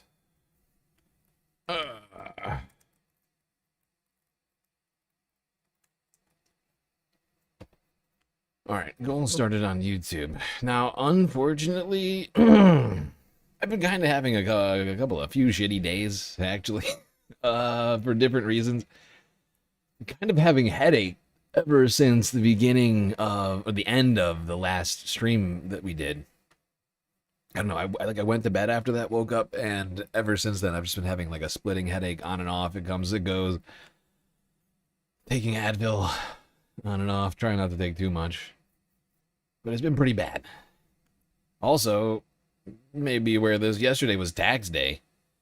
And, you know, usually I do my own taxes, not that hard.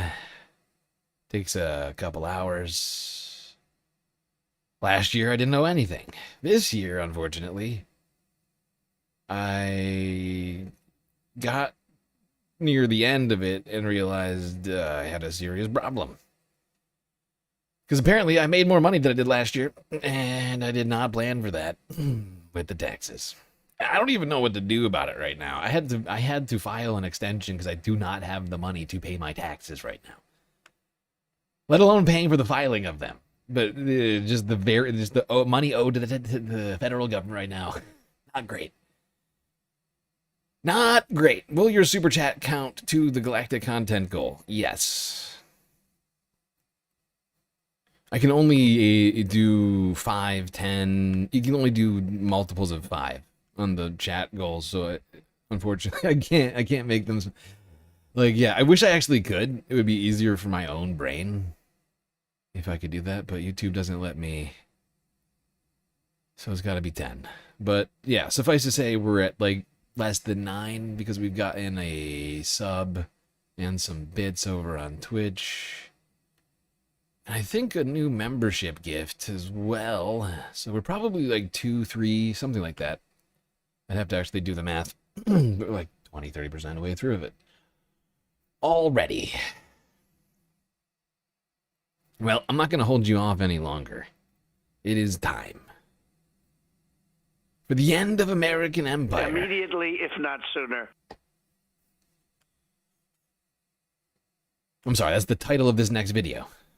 Hasanabi at the Yale Political Union.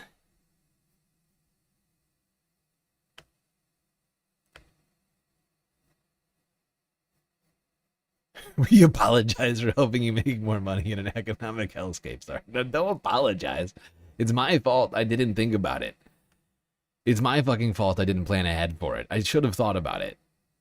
Like, I should have realized I was going to owe more money this year than last year when I owed nothing.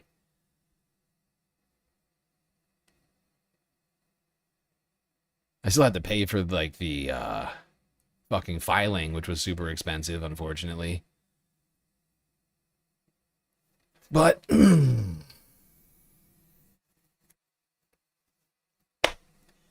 didn't actually owe last year, if I recall correctly. Or I didn't owe very much. Maybe like $50 or something like that on top of the filing fee, I think. But it wasn't like dramatic. This time, it's approaching $1,000. It literally doubled. It trounces the current galactic deficit. We are in dire times right now, Space Fams. I'm still trying to figure out what we're gonna do about that. What I'm gonna do, I have no idea. It's not good. Currently on our way to Yale Union, where we are going to be participating in a debate. The debate is about ending the American Empire. It's a resolution. I'll be delivering a speech for 30 minutes, give or take. I wrote one, once again. After that speech, there'll be a brief Q&A. What did I just see? BCat, what was that? Sent a 6. BCat sent a 6-7 for 67 jewels. Thank you, BCat. I did not know you could do that. 6-7. Portion, and after the Q&A portion, there will be, I believe, 5 or 6 students, both on the left flank and the right flank, both in the affirmative and against my resolution, that will duke it out in the marketplace of ideas. I'm not entirely certain as to what I'm supposed to be doing while that's happening, but I guess I'm just going to be like the overseer of the debate or something, and then I give... Oh, sorry, Mona. Thank you for the party hat. And the 20 jewels. I missed them. It doesn't appear the same way. Like, it's very small. And if I'm not looking at the chat, and instead, which I usually am, I'm usually looking at the video itself, because the video on the chat is behind, right? So I'm not... I feel bad about that. They should make it more obvious. My final remarks at the end. Never done something like this before. Not certain how this stuff works, but excited to be a part of it. And yeah, hopefully you guys will also enjoy the experience. I call this debate caucus of the Yale Political Union to... Okay, since it's been such a crazy week and I didn't get to do a show yesterday, which I was kind of planning on doing, didn't do. We're skipping the I think we're gonna skip the first galactic break. We'll probably take the first break at like 4 hours, I think. Maybe 3. But I'm gonna take a quick break. I will be right back. I'm gonna let them explain what's gonna happen here. Oh, by the way, Yale has some interesting traditions. Including a very strange way of responding to these live in-person debates of the Yale Political Union. And that is with hissing and with stomping or banging on things.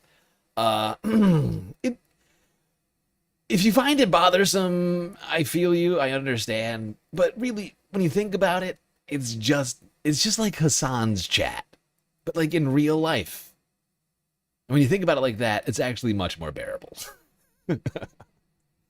It's really just like if Hasan's chat managed to get all in front of him and just like heckle him mercilessly and or applaud him relentlessly. You'll see. It's interesting. Is there perhaps an appropriate announcement from the chair of the party of the left? Chair. I have, but it's not. Thank you, Mr. Speaker. BCat, thank you for the happy poop. 2 happy poops. One from BCat, one from Mo and Noah, and one from Sirius. 3 happy poops. Since when did we start getting the Jules gifts on the vertical stream? I mean, on the horizontal stream. Wow, I did not know YouTube integrated the Jules, and now you all have new ways of interacting. It's very exciting. Very exciting. Last week, the party left debated resolved reason over religion. We chose reason.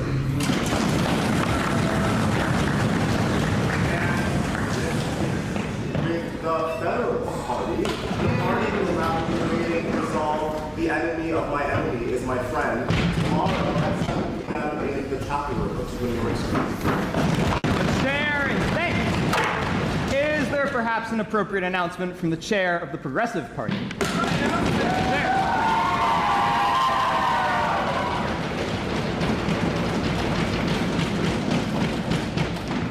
Last week, the Progressive Party honored our seniors by debating resolve. We will.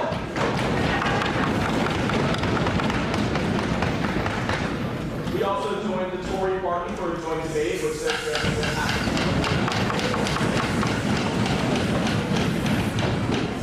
and this week, the Progressive Party will hold a closed caucus.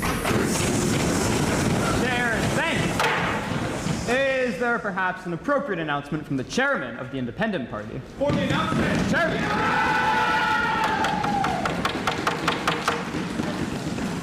Last week, the Independent Party gathered to debate, resolve, embrace consumerism.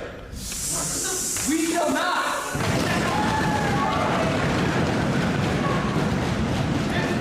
Tomorrow at 7 p.m. 53 Wall Street. The Independent Party will be debating resolve. Great American novel. Chairman and Chase. Is there perhaps an appropriate announcement from the proxy to the chairman of the Federalist Party? For the announcement. Last week, the Federalist Party had a closed caucus. This Friday at 8:15 p.m. in the Benjamin Franklin Common Room, the Federalist Party will be debating resolve, join the Sons of Liberty.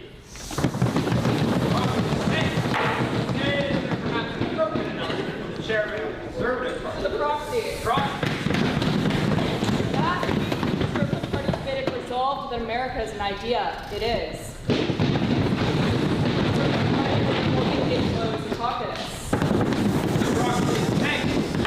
Is there perhaps an appropriate announcement from the chairman of the Tory Party? Well, the proxy.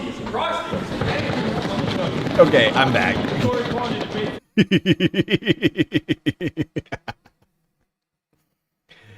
Oh my god, so much stomping and hissing. Okay, we can't watch this whole thing. We're gonna skip ahead to the Hasan speech for time's sake. What am I hearing? Oh, that's what it is. I walked away and I turned my phone on volume. Where's my charger? Ah, okay. Here we go.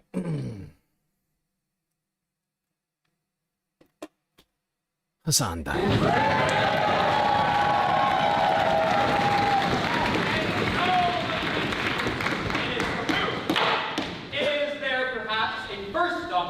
In the affirmative. For the speech.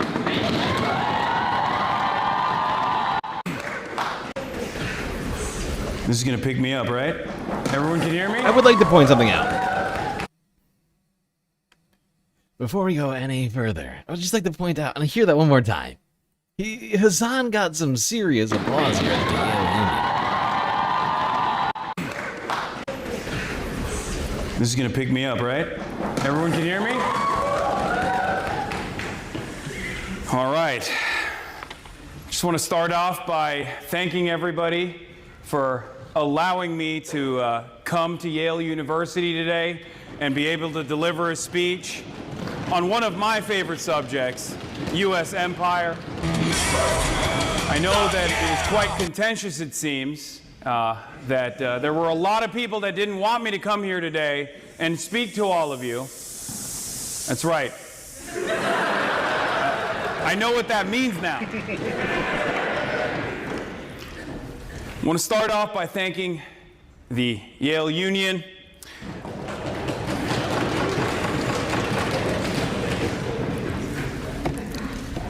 I'm especially sad that Senator Rick Scott couldn't make it.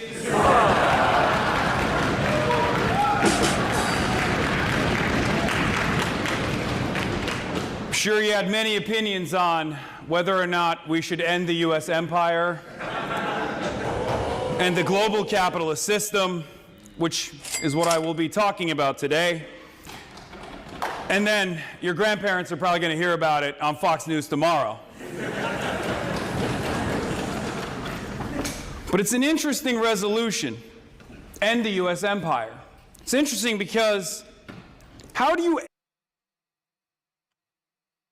Where are the Hufflepuffs? Probably with the Ravenclaws. See what I did there, series? Where are the whippin' poofs? I don't know. I couldn't tell you. I assume doing whippin' poofy things. That's already in the process of dying. Because that's the situation with the American empire as it stands today. The empire of the United States was born in the Spanish-American War and rose to the position of global superpower during World War II. People are hissing World War II. That's crazy. That was a good one that we fought.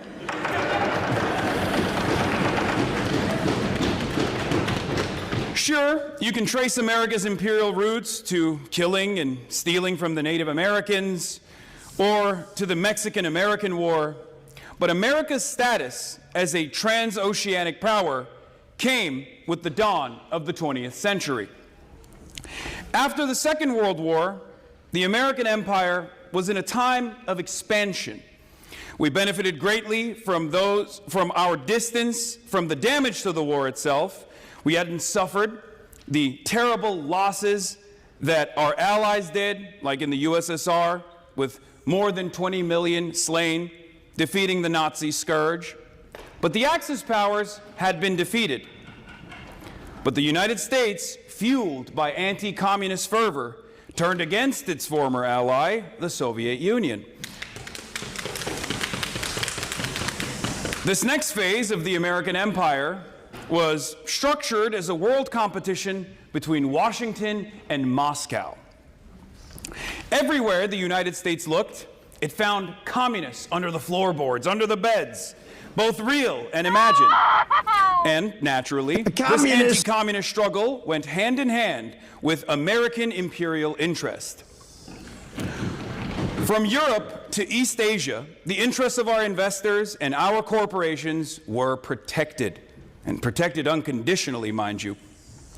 And rather than start converting our swords into plowshares, at the end of World War II, we dropped atom bombs, 2 of them to be exact, to show the rest of the world that we had that capacity to change the tides of history in an irreparable manner.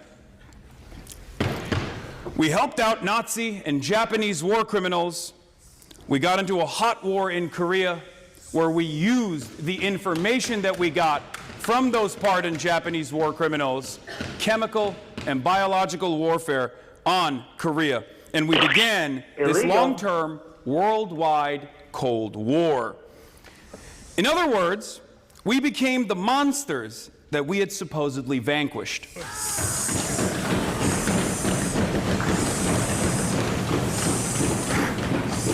What Americans call the Cold War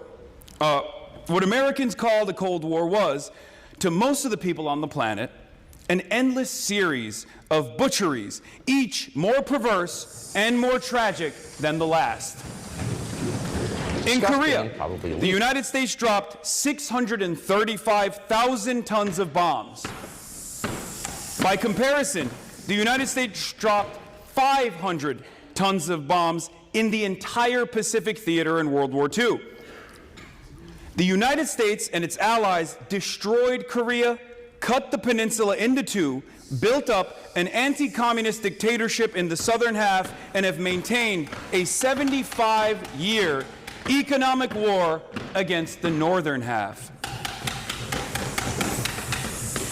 Global American aggression during this period, however, was not limited to the military. Sometimes we used covert operations to take out socialist governments, replacing them with our favorite clients. Yeah! Yep, we've been doing that. And Donald Trump has brought it back. With a vengeance. I mean, we've really never stopped, but boy, oh boy, has he embraced that particular aspect of American hegemony. All right, let's go to the end of Hasan's speech. We can't watch the whole thing. I mean, I guess we could, but time-wise, feels irresponsible because we still got a hell of a lot of things to talk about here tonight, as well as the debate. This is just his speech. The debate goes for over an hour. So, skipping ahead here. Whoops. There we go. Now running out of energy to hold this system together. There are no more big enemies left that the United States can beat. And after an empire destroys all of its enemies, it turns the gun on itself. After all of this plunder is not necessarily done for you. It's done for parasitic international capital. And parasitic capital has no loyalty to ethnicities, religions, nationalities, but only to the almighty dollar, only to the profit motive.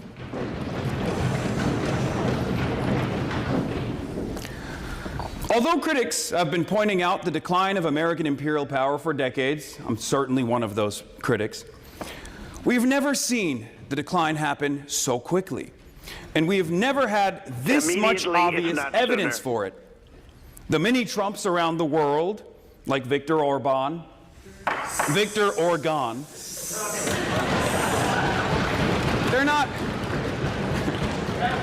not doing so hot. They're not doing great. As the Ukraine war heads to a settlement that will be unfavorable to NATO, the United States and Europe are fighting over Greenland and Benjamin Netanyahu.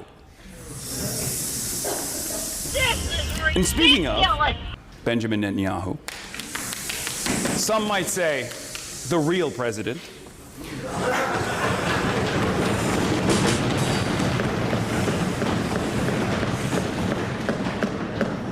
a man with great ambition, constantly trying to get America to become more active in waging war with Iran for multiple decades. Well, he found the perfect guy to do it with. Donald Trump let the Israelis drag the U.S. into this newest war with Iran after 3 years of bipartisan support for the genocide that Israel was committing on a different front of Israel's multiple ongoing wars of aggression. Here we go. While Americans have shown the world that might makes right, it appears the U.S. has bit off more than it can chew with this supposedly 47-year imminent threat, which is just really picking on a country that chose to fight back for the first time in a very long time. And one of the lessons that not only we are learning, but the rest of our security partners are learning, is that in the absence of soft power, 800 military bases that we have all around the world can very quickly turn into 800 separate invasions, or in the case of the Gulf nations, it can turn into missile sponges at the behest of Israel almost overnight. And all of this is happening as the United States government has destroyed its credibility domestically with a murderous and absurd deployment of ICE as the cost of living just keeps going up and up and up. The very same tactics that we have observed in countries that we have dominated, in countries that our allies have dominated, like in occupied Palestine, are now being turned back on the domestic home front against American citizens. Masked thugs of the state, unaccountable to no one, unelected, are engaging in acts of violence against Americans with impunity. And when Americans fight back against ICE, as they did in Minneapolis, ICE shoots back.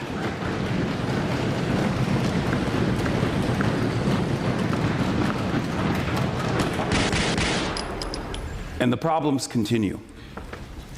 The analyst Stephen Semler wrote recently that Trump's budget manages to be $361 billion larger than last year's, despite cutting $300 billion in social programs and other public investments. What? All of that money is going to policing, and it's going to endless war. Disgusting and probably It's not illegal. going to bridges, it's not going to tunnels, and it's certainly not going to health care. Every single one of you, regardless of your political affiliations or your ideology, should consider that money to be stolen from you.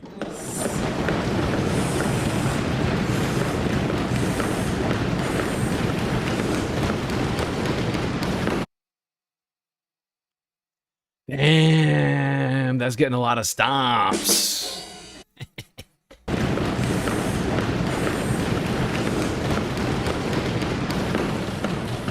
Those are dollars stolen from you to be put towards industries of death that have no future. This bargain isn't tenable anymore. It's over. It's not tenable for the employee of the California missile designer. It's not tenable for the veteran who wants free college. It's not tenable for the kids in crumbling Philadelphia schools. And it's certainly not tenable for the homeless, the working class, and of course, for the rest of the world. Those who happen to exist under the boot.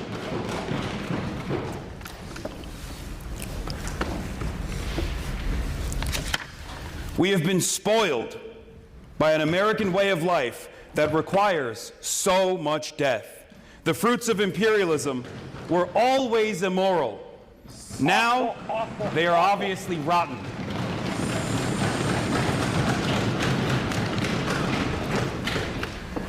I don't know how else to put it.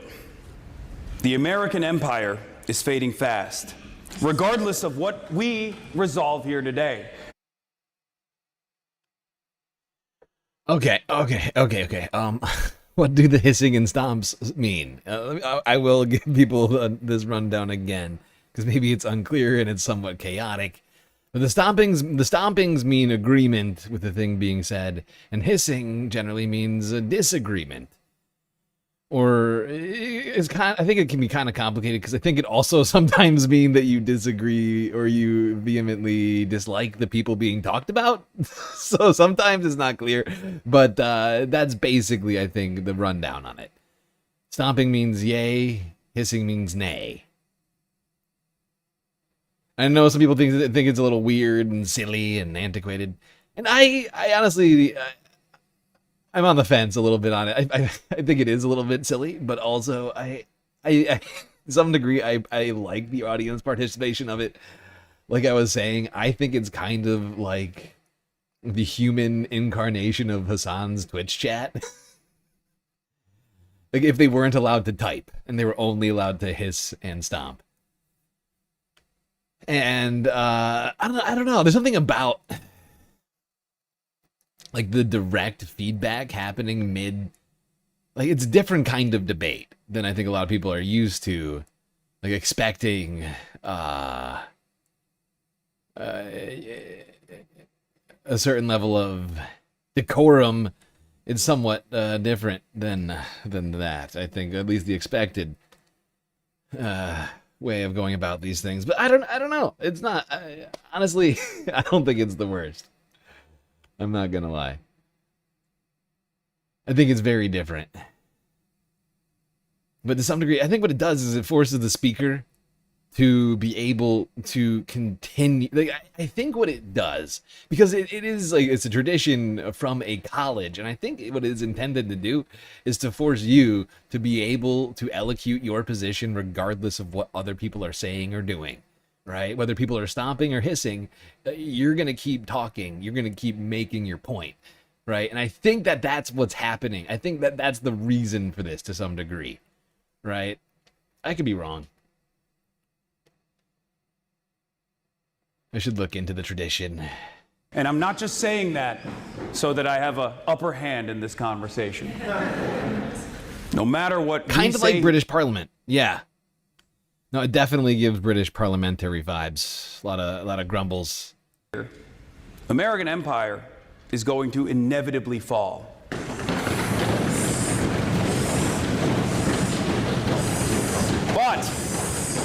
But I think, as Mao Zedong himself said earlier, there is a power within the American people to change the nature of this decline. He had a lot more confidence in the American labor class than many Americans do today, I'll tell you that much. I believe that we are living through a strange and radicalizing time for millions of Americans, and I've seen that with my own two eyes.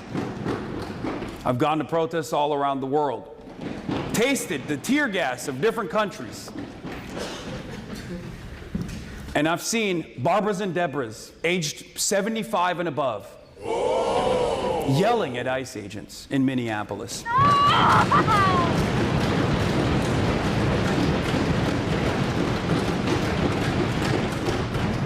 The contradictions have worsened, and they are also restless. They also want that change. People intuitively understand that there is another way for the United States to exist in the world. A way in which we're not constantly exploiting people, deciding other countries' futures for them, or say, blockading their seas because they just completely embarrassed us politically, like in the case of Cuba. Or blockading the blockade. Old grudges for no reason as we starve economically and literally an island nation that happens to be 90 miles off of our coastline where 10 million people live. And that's happening on autopilot. It's happening even if you give no consent to that whatsoever. But we can change that.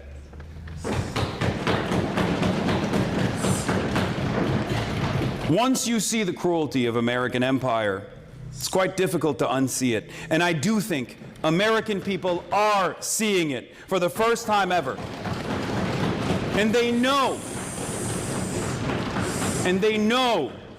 that we are getting a raw deal. The super profits that we have enjoyed are coming to an end. And our debt to humanity requires negotiating a new deal, a real, equal world peace.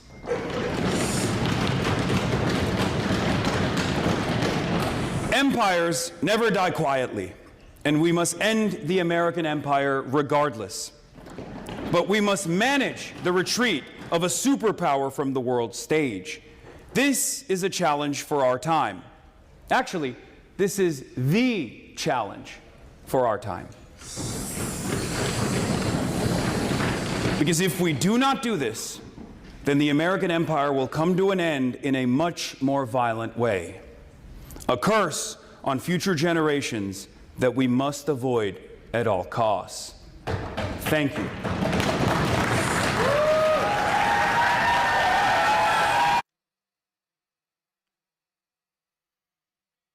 Wow, Hasan getting some very raucous stomping and clapping from the people over at Yale University. Quite a speech from Hasan. I listened to the whole thing. He's honestly getting better and better at his public speaking, I'm not gonna lie. He's becoming quite the orator. I suppose it's probably because he talks all day, every day. Probably helps, you would think. Are they stomping feet instead of clapping? Yes, basically. While the speaker is still speaking, no clapping allowed. Just stomping and hissing.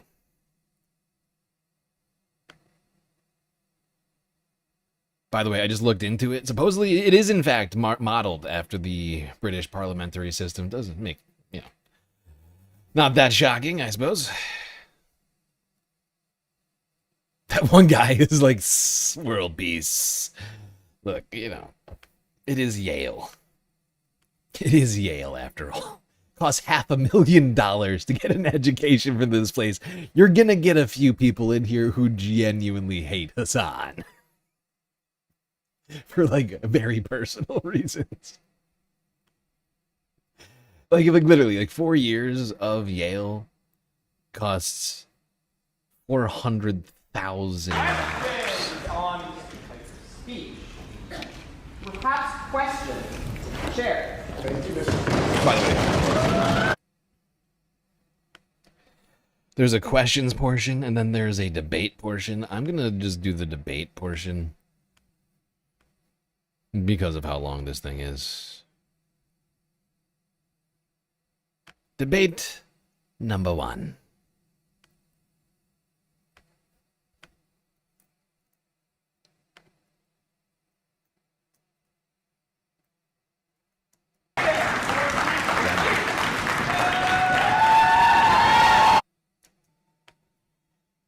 Sorry, I didn't know.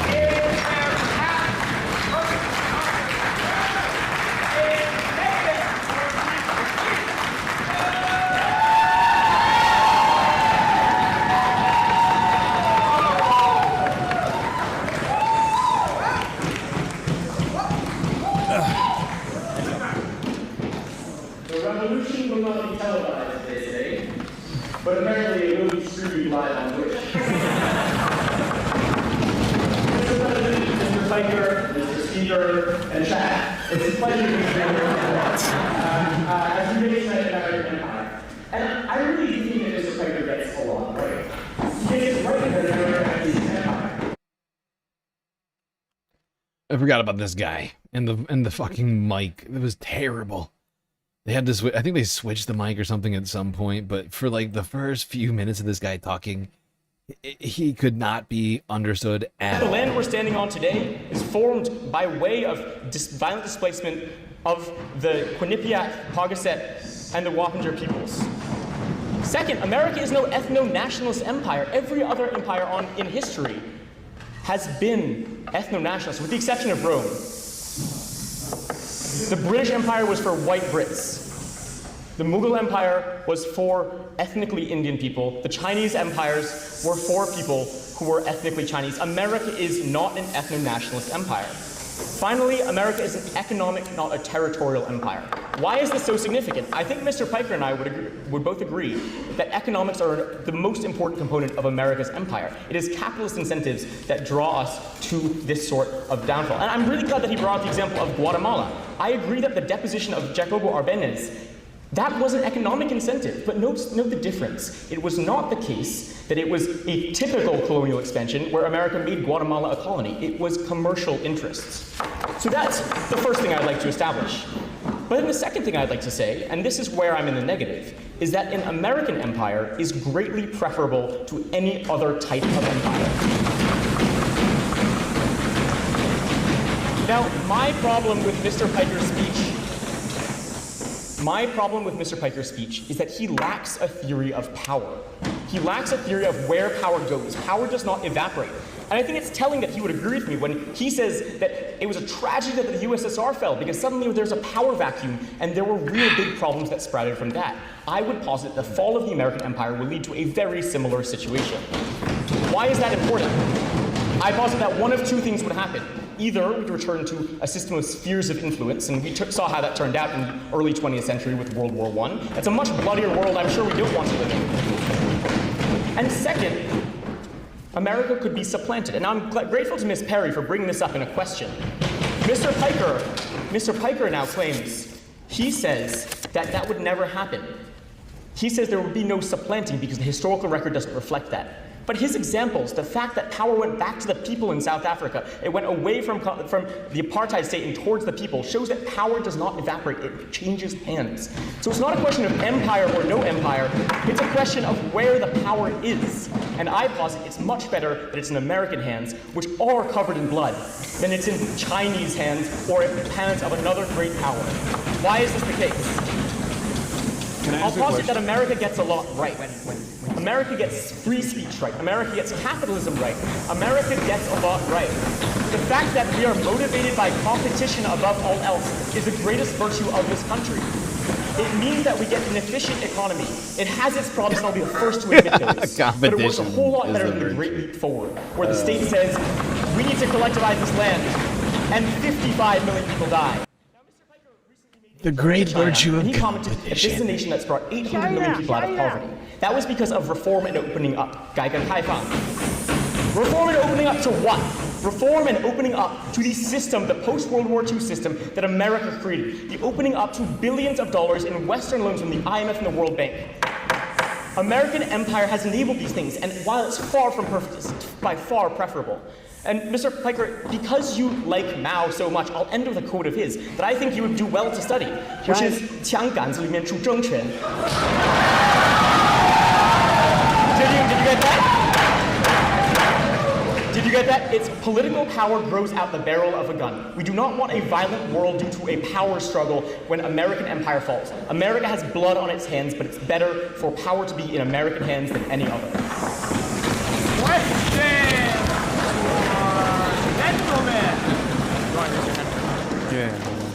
For perhaps question,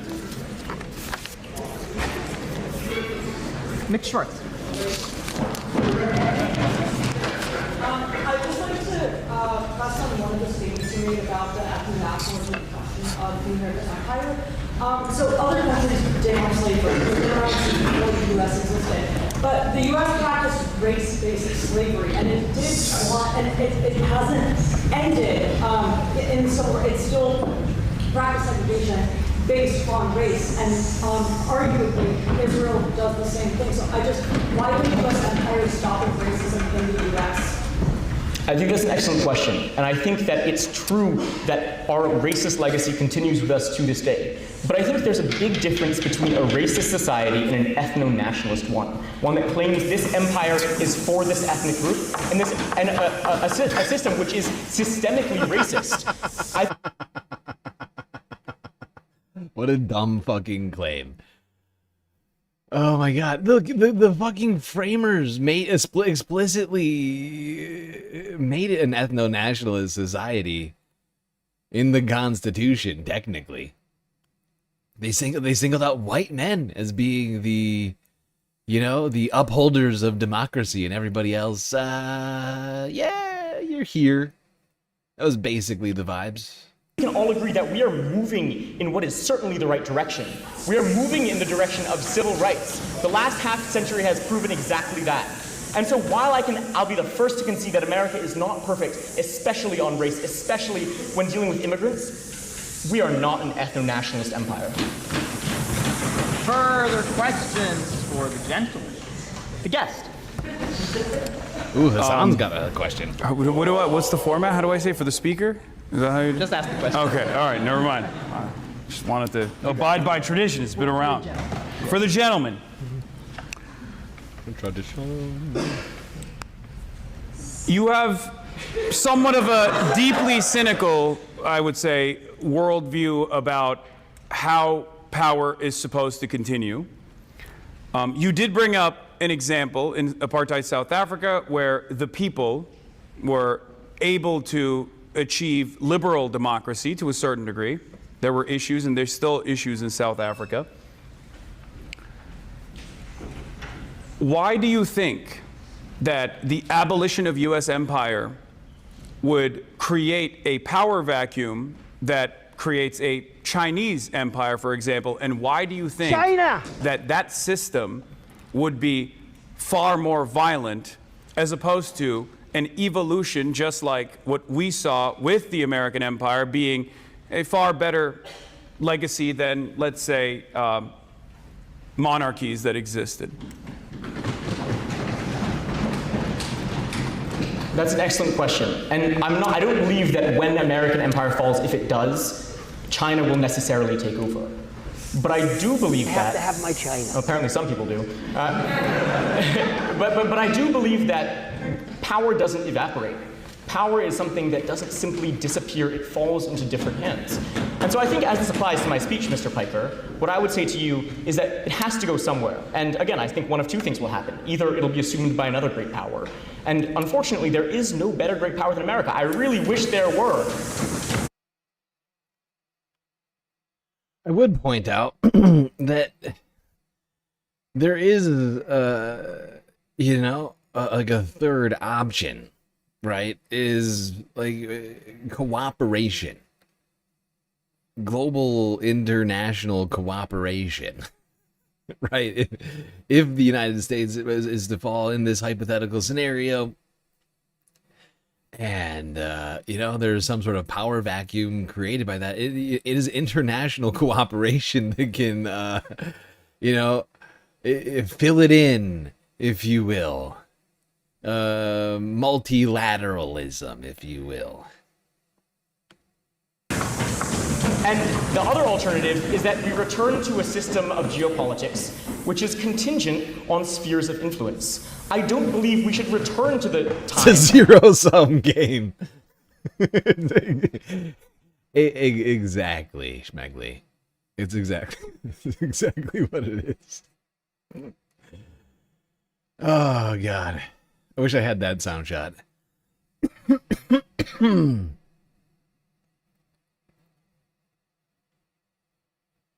That's an MR exclusive right there. I don't even know who said that. Who said that? I'm trying to remember. Who said that? It's kingdoms fighting each other. I think that's a much bloodier world. In an interview with Ezra Klein last week, Fareed Zakaria made the comment. Former like president, I will... Oh, no. Communism. Oh, God. Communist. Terrible. Comment. He made the comment that liberalism has become a victim of its own success, which is to say that liberalism has succeeded to such an extent that we have forgotten. Mr. Piker, my generation, your generation, my parents' generation, your parents' generation. Hi, Mama and Dada. I hope you're watching this, which they are. We don't remember what it was like before this liberal system. We don't remember what it was like before World War II. We don't remember how bad it was. And so while I am right there with you that America has created such evil through its colonial empire, I also believe that it is far better than anything we've ever had. It's the reason why we have intellectuals like Fukuyama saying it's the end of history.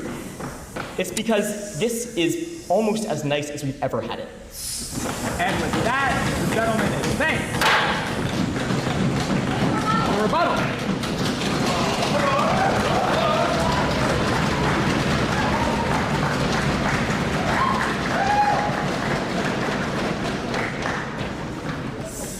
With respect, your division of the violence and imperialist brutality that America has committed and the capitalist international order that we uphold is entirely artificial and farcical.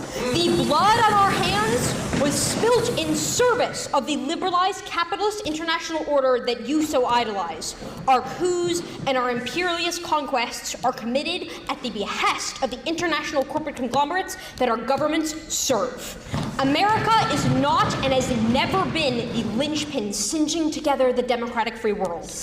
We toppled Allende to install Pinochet in the 70s, provided financial backing to the fascist Argentinian juntas, supplied unconditional support to Yeltsin, chief architect of the modern Russian oligarchy during the Soviet collapse of the 90s, and today we bankroll the genocidal apartheid Israeli regime, playing defense in the UN for the anal gang rape of Palestinian prisoners with rusty metal holes. We have set a global historical precedent for draconian drug laws, upending entire economies with gang warfare driven by the American elite's unquenchable twin desires for coke and bloodshed. We have set back progress, combating the climate crisis that threatens the imminent annihilation of life on Earth by funneling untold billions into hydraulic fracking and deforestation of old-growth forests on federal lands. The incineration of the Amazon is in service for our appetite for beef. The Israeli state is a product of Palantir, and we sponsor the dissolution of democracy internationally through armed violent coups. And we sponsor the dissolution of society through the insidious arm of neoliberal austerity exercised in our name through the IMF and World Bank. These problems are not a product of America per se, but they are an inevitable outcropping of our status as the concentrated seat of the powers of capital on the global stage. We are their principal agents and benefactors. Our interests are their interests. This barbarous monstrosity, this regime of terror and destruction and death that we have created must be destroyed, and it must be destroyed now. Immediately, if not soon. Is there perhaps a question? Hold on, I'm gonna skip ahead a little bit more because we can't watch this whole debate tonight. To the next speaker. Oh, God. Hello, YPU. Hello, chat. Hello, March. Hello, guest. Okay, so in 1961, Dwight Eisenhower, a Republican president, a five-star general, and supreme commander of the Allied forces in World War II, F.A. Hertz on a 5-stream streak. Inconceivable. warned the nation that we must guard against the acquisition of unwarranted influence by the military-industrial complex, okay? He said that it would devour the resources the country needs to survive, and 65 years later, he was totally right. So, America is an empire. We've got 750 to 800 military bases across the globe, the territorial possessions from Puerto Rico to Guam, shout out, the ability to sanction any economy, bomb any country, and topple any government that we choose. The United States just approved a $1 trillion defense budget, and next year's proposal is $1.5 trillion. How are we going to pay for it? By cutting 10% of literally everything else. So, we spend... Congratulations, Cap for Life. You've done it again, sir. You've done it again, sir. You've crossed the line. She's probably a feminist. That's why she's so loud. Yup, there's another... that's a day. That's a day. You're getting a day for that one. Jesus Christ, pal. Do you have nothing better money on the military than the next 10 countries combined? That's 40% of all the military spending in the entire world. But my argument isn't just about money, it's about morality. Historian Howard Zinn documented how American expansion has always been justified by the same lie that we're spreading freedom and democracy around the world. But from the Philippines to Vietnam to Iraq, the pattern... I will say this. Cap for Life did make it longer, perhaps than ever. I'm not sure. I haven't been keeping close track of it, but 2.5 hours actually is somewhat impressive for Cap for Life. When you think about it. Because he has broken the record on getting banned, or at least timed out from chat on YouTube. I mean, I think one time he got timed out 15 minutes into the stream. So really, when you think about it, 2.5 hours is a great achievement. You're technically improving. So think about it that way. You're really making great strides in life. Changes. It's mass violence abroad, decay at home, and ordinary people are set to foot the bill. So, who pays. This year, Congress added $39 billion in military projects the Pentagon didn't even ask for. Why did they do it? Because of the lobbyists. This is empire. It's a wealth transfer from the working class paychecks to defend military contractor shareholders. So, there are currently 46 active armed conflicts right now, which is the most since World War II, by the way. We've spent $8 trillion on the world on terror, and what do we have to show for it? The world is severely less stable than it ever has been before, and this is the fault of the American empire. So, moving on to who's paying, let's look at the kid in Mississippi whose school can't afford textbooks while the nearest military base next door gets $500 million in expansion money. The veteran, poisoned by burn pits, denied care while defense contractors produce record-breaking profits. However, and having said that, money isn't the real issue. Even if we taxed the wealthy and funded both empire and society, empire would still be wrong because empire means domination. It means killing people who have done nothing to us, including our fellow US citizens. On to the impacts. From an environmental perspective, the US military is the single largest institutional producer and consumer of fossil fuels on the planet at 270,000 barrels of oil a day. And that's for routine operations during peacetime, not even at wartime. That's more emissions than 140 countries combined. Was that a Texas accent? Did she just say all? I feel like everybody, it's like either Texas or Louisiana. I can't be sure. But all. I feel like everybody here say oil. All is like from the South, like way down south. All. Like the I just doesn't exist. It's like O-U-H-L, all. Can't fool me. Can't fool me. People are told to recycle, take shorter showers, buy EVs. The onus is put on the individual to change the world. Meanwhile, a single military refueling tanker burns more fuel in one flight than the average American does in 40 years. We sacrifice, they indulge. So, the military burns oil to protect access to oil, which funds more military spending. It's a self-reinforcing cycle of extraction and violence.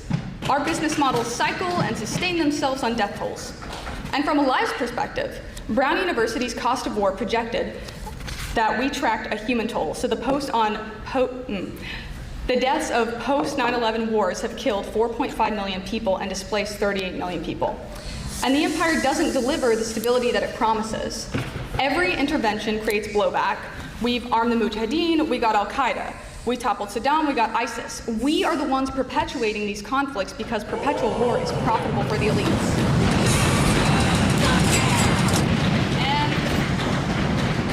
the negative says, like, be glad it's the American empire rather than somebody else's, but at the same time, this is a false choice. The choice isn't between, like, American empire versus Chinese, it's between domination and cooperation. China's power is economic, and mutual destruction isn't in anyone's best interest. So the power vacuum fear comes from, like, the idea that somebody must dominate, but that's an imperial mindset. Most of the world doesn't yearn for American or Chinese hegemony. They want multilateral cooperation where no single country has power or autonomy over them. And that world is possible, we're just blocking it. So, what is the world of the alternative? Empire undermines rule-based international order, replacing... Do you see Hasan smirking over here? He's like, she's cooking right now. And it would seem the Yale Student Political Union, I think it's just the Yale Political Union, whatever it is, they seem to be in agreement too. Cooking. All right, I'm sorry, but I have to keep this moving. I have to, because we started late, right? We started at 10 because it's leftist mafia night rather than earlier.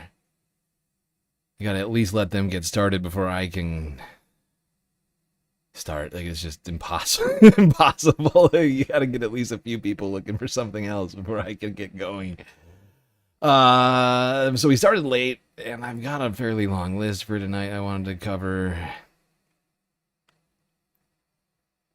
So,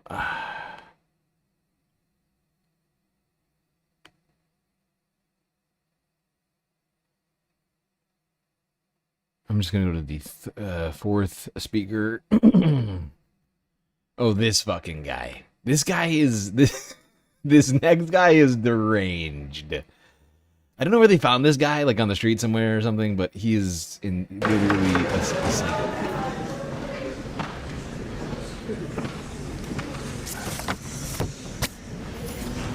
Sorry, oh wait, no, everyone no, that wait, is it this missed, guy? Wait, I take it back. Is this the guy? Is this the guy or is it this guy? Wait.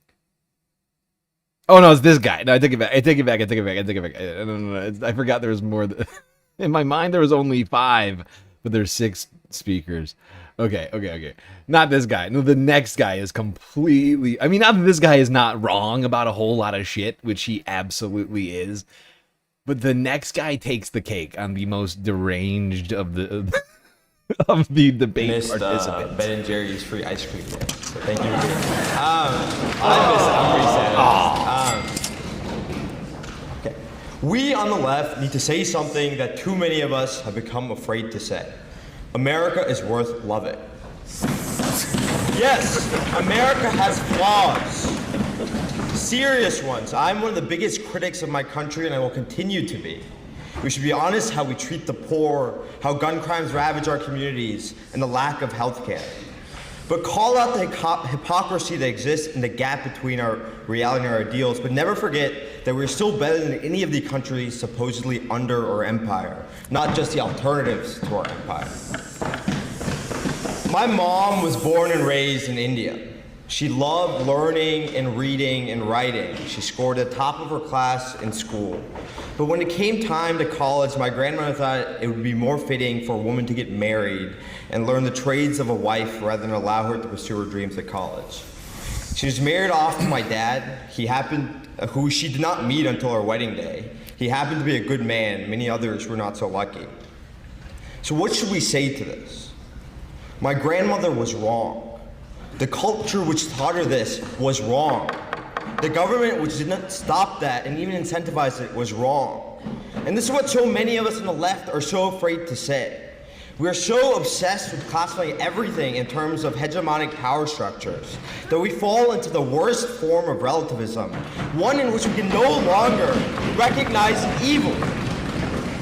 We think of the world in terms of such a binary. The West are the oppressors and everyone else is the oppressed. But in doing so, we romanticize and fetish the evil of these regimes simply because they are anti-Western. I respect you a lot, man, but Stalin dead has killed 20 million people.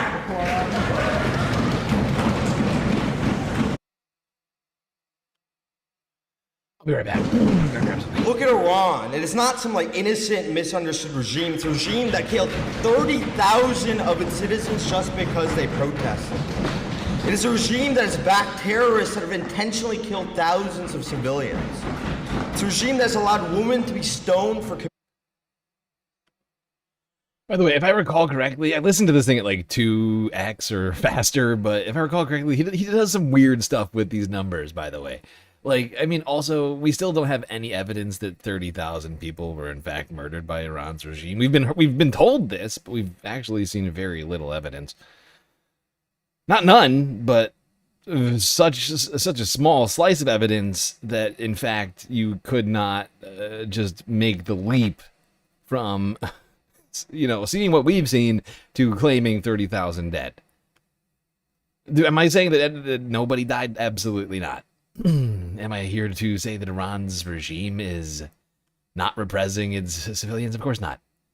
But these numbers that we bandy about, that some people have just accepted, like this guy, without questioning it, I think is weird. I think it's lacking curiosity. Adulterate. Or look to Venezuela and Cuba. They're so corrupted by cartels that they're basically narco states. They deny their citizens basic necessities. They jail and kill dissidents and only look out for those in power. You may oppose intervention for practical reasons, fine. People can disagree about what can be done and what costs are bearable. But do not delude yourselves into thinking that these people are free or that they are living great lives. Do not tell yourselves women beaten into silence or dissidents being thrown into prison just need more time to work things out on their own. The least we owe them is honesty. There is no hope for these people outside of America. Their regimes will continue to repress them while enriching their leaders. The lady before me asked for regional partnerships. A regional partnership with Iran and Lebanon going to free like the Iranians? And the rest of the international community will continue to turn a blind eye, whether in Israel or Palestine or in Armenia and Azerbaijan. The only solution is an American one. I agree with the lady before me that the American imperial project is inherently corporatist, but how do we solve that? I think Mr. Piker has said before, elect someone other than J.D. Vance or Gavin Newsom. That's the solution. Not to get rid of American power wholly, but to make ourselves better. So criticize.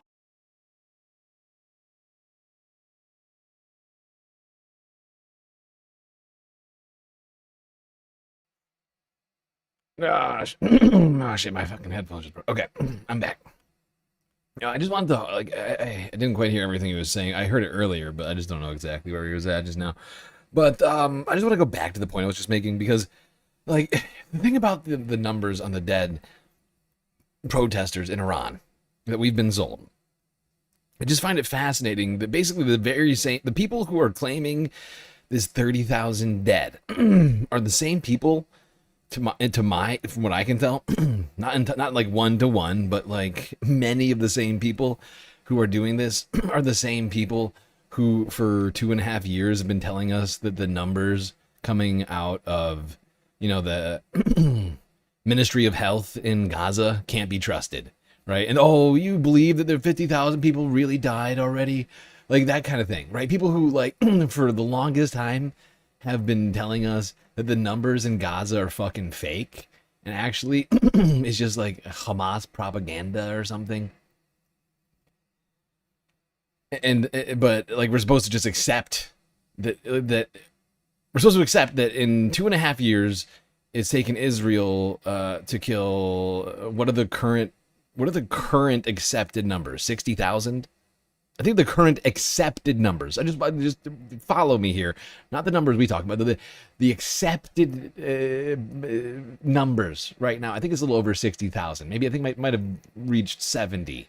Maybe somewhere between those two numbers. I think, right? So 2.5 years to kill 60 or 70,000 people. And then we're supposed to believe that Iran managed to murder 30,000 people in a week, and we don't have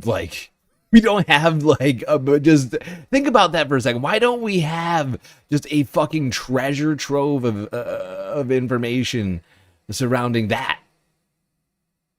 You would think that an atrocity of that size would be pretty hard to hide. America all you want, I will too. But do not insult the people who flee these places by pretending their chains are beautiful. There's a reason my parents came to America. They were offered a promise, and though this promise is far from fulfilled, at least we're trying. My mom got her community college degree here in 2012, and she hopes that I will have a daughter one day to realize her dreams. To know the difference between a country that fails its ideals and regimes that do not even have those ideals. The left has room for patriotism. So while I have a little bit of time left, and it's my last speech at Union, I just want to say a few words about Rick Scott, who proves again that conservatives don't believe in free speech, or just conservative speech. I condemn Mr. Piker's statements on political violence, just as I condemn Mr. Scott's colleague from Georgia who said that Obama should be hanged or that Pelosi should be shot. I condemned him just as I condemned the January 6 rioters who committed actual violence and was summarily pardoned by Mr. Scott's party. But here is the difference. Do you see what I mean about this guy? He's wrong about a lot of stuff. His kid is libbed the fuck up. He is such a neo-lib. Let me both sides this. I'm gonna condemn Hasan Piker and Rick Scott in the same sentence. Aren't I a good guy? I still believe that Mr. Piker and Ms. Green should be allowed to speak here. Because in America, unlike in Iran or Venezuela, dissent is not supposed to mean censorship or silencing. In this country, when we hear ideas we disagree with, we do not respond by saying that the state should shut it down. We respond by arguing, by vehemently debating. We respond by listening, persuading, debating bad ideas in the open. This is the fundamental ethos of the First Amendment and part of what makes this country extraordinary. And a group of college students seems to understand that better than the senator, because we do it every Tuesday at the Yale Political Union. So Senator Scott, you're free to rage about college students on Twitter and threaten our funding, but never again pretend to be a champion of free speech. Thank you. Question for Denver. The guest. Oh, I get special privileges? Yeah, bro. Okay. Great speech. Thank you. Hasan Piker. You brought up that Venezuela and Cuba were narco states. Not exactly sure where you got that information from. I think it was Donald Trump who said Venezuela was a narco state, and then he dropped it, or at least the Southern District of New York dropped it, the FBI did, because there wasn't enough evidence for it. But beyond that, you talked about free speech at the end of your speech. It's a value that I also believe in, and maybe even sometimes exhaust. But I also believe that free speech has been taken away from Americans time and time again, especially throughout times of war. Eugene Debs famously was jailed for being a conscientious objector. We've interned Japanese people living on U.S. soil during World War II. We've assassinated leaders of the Black Panther Party, of the Black Panther movement. These are all... I just want to point something out. That's something. I mean, I know Hasan technically knows this, but just in case anybody doesn't know it, not just Japanese people, Japanese Americans, American citizens, people who had, you know, born here, went into those camps just for looking Japanese, right? But technically Americans, when we think about it, right? Aren't we all Americans technically? Issues of free speech, both for domestic concerns and at times when America's power around the globe is felt threatened. Now, do you feel like free speech is inherent to American liberal democracy, number one? Do you feel like social liberalism is only compatible with American imperial hegemony, and if so, why? And last but not least, what do you say to the argument that we are losing what remains of our free speech right now directly as a consequence of America's power waning on the global stage, because empire does feel threatened? So I think your first question was like free speech and relation to liberal democracy. So I agree. I think like I'm one of the big ones that like condemns like the Americans who like jailed in the Red Scare and all those things. I actually think that like we're actually pretty good at like protecting actual free speech right now. I don't think people are actually like jailed or anything. I think like one of the most dangerous attacks on free speech. Damn, this guy's getting cooked in here. The hissing is hilarious. This is where I really started to turn on the hissing. I was like, you know what? This is a great form of debate. Just get a bunch of people hissing at the dumbest ideas. It's a sort of more like institutional one, like the ones that's happening in like schools all over, like the South, for example, where you can't teach critical race theory. But once again, like I think one of my main points is that like this sort of free speech is like I think unique and like even unique to like America compared to the rest of the West. For example, the UK, where like they can like censor anything.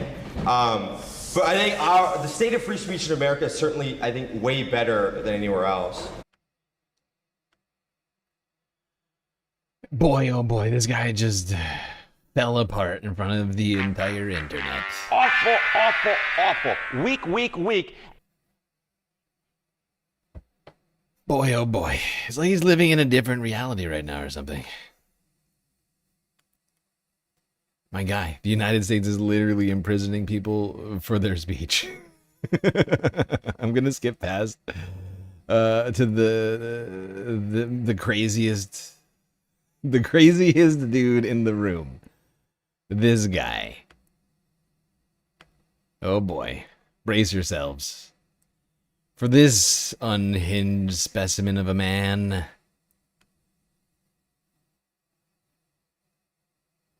There's one more.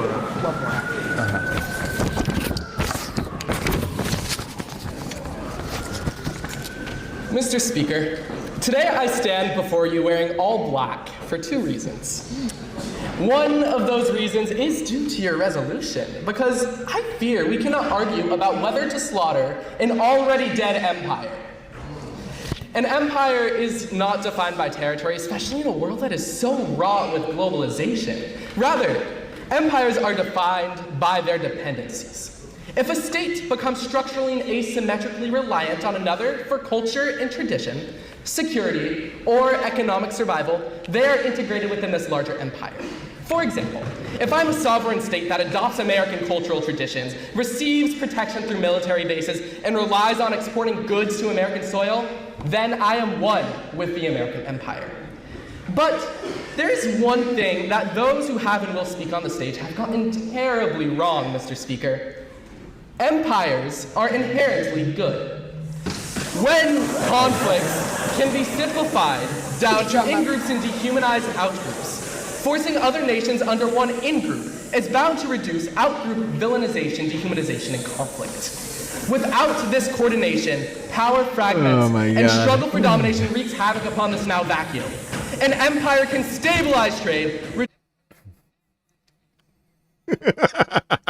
Okay, so for the next like 10 minutes or however long, actually longer, I think. Or not quite. For the next almost 10 minutes, this kid goes on and on about how actually empire is inherently good, and we're all a bunch of dummies for not realizing that. Okay, I'm gonna go to Hasan's wrap up here. Then that would be a cynical viewpoint that one could adopt. But that's not what I would ever want to see from our country. That's not what I would ever propose or support. And with that, gentlemen, thank you. Just cheered 200 bits. Actually, the Rebel Alliance deserved to be crushed. Ah, yes, exactly, Hefe Hertz. That's exactly what his point was. Thank you for the bits. Are there perhaps closing remarks from the guest? Yes. Good. Do I say forward to the speech again? You can just go. All right.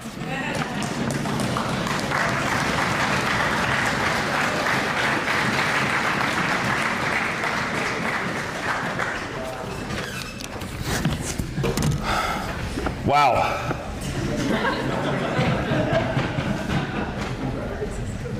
That was incredible. A lot of wonderful speeches I heard today, and some maybe not so wonderful.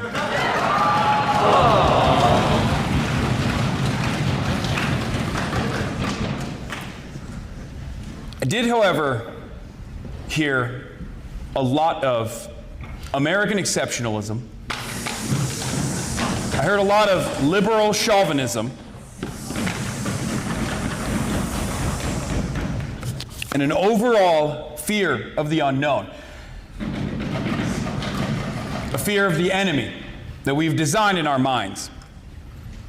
That is what justifies Western imperialism in the minds of many, so it's expected.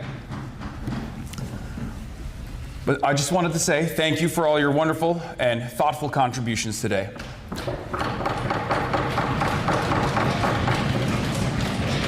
I want to make this short and sweet. 100 years ago, liberalism was failing. There was tremendous conflict on the European continent. 100 years later, with the exception of Russia's invasion of Ukraine, let's be real, it would be unthinkable to assume that Germany would fight against France, or that France would fight against England. Why? Because there's collaboration.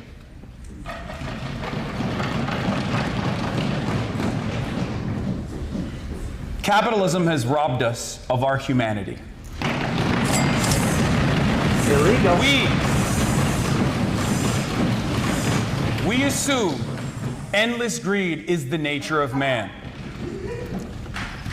But while greed has played a formative role in developing Western society, so has collaboration.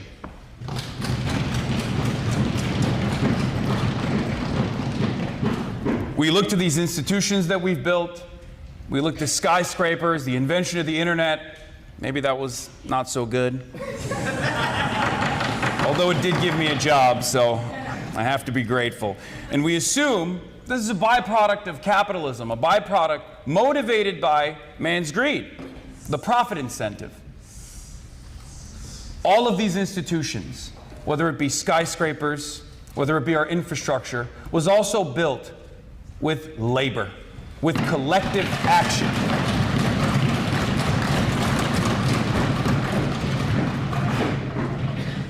It is our choice at the end of the day to focus on one over the other.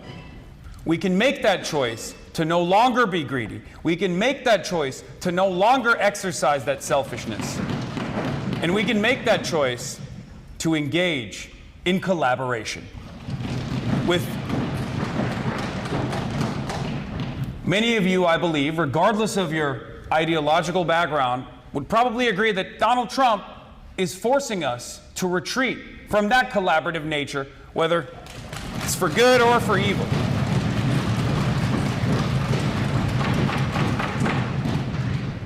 But ultimately, it is that wanting that each and every one of you has to collaborate with others that I believe that we can, no matter what happens next, find a much more just and equitable future.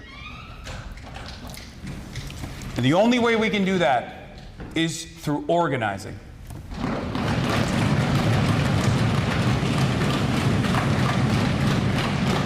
One of the first speakers, I forget your name, had some interesting words to say, that there's always going to be power.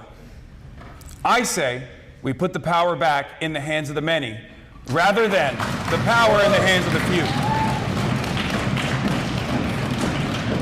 If a dictatorship is inevitable, I'd rather have it be a dictatorship of the proletariat than one that is designed around the needs of the bourgeois class. And on that note, thank you so much for having me today. Look forward to seeing yourself up close.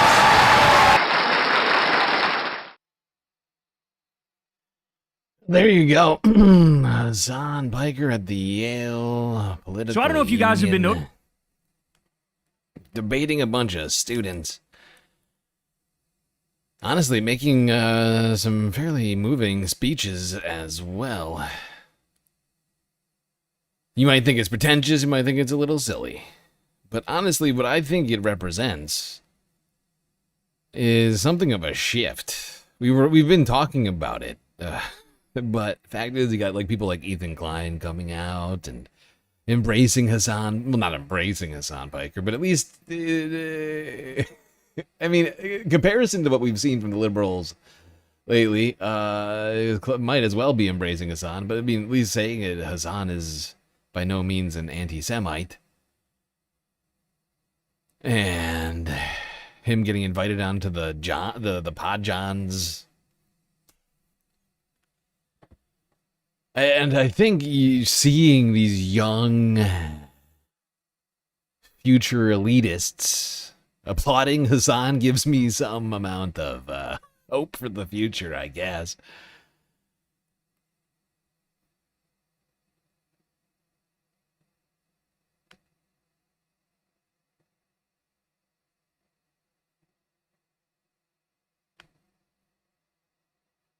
And I mean, really, some of them aren't future elitists. Some of them are already current elitists, right? It costs $100,000 a year to go to Yale. Not everybody's parents can afford that. In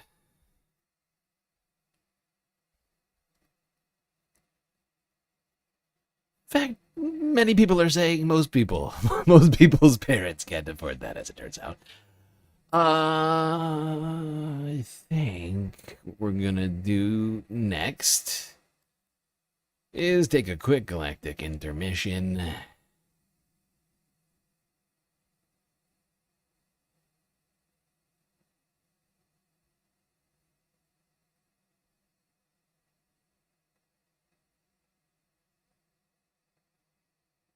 Also new tonight, the state of Hawaii can now move forward with lawsuits. Hey, sir, what are you doing? You're screwing me. All right, quick galactic intermission, everybody. First of the night. We will be right back. Oh, after these brief messages, but before that, I just want to do a different quick PSA, if you will. Tax day was yesterday. And we already had a galactic deficit. So this isn't what I needed. But unfortunately, I did not think I would be owing taxes this year. But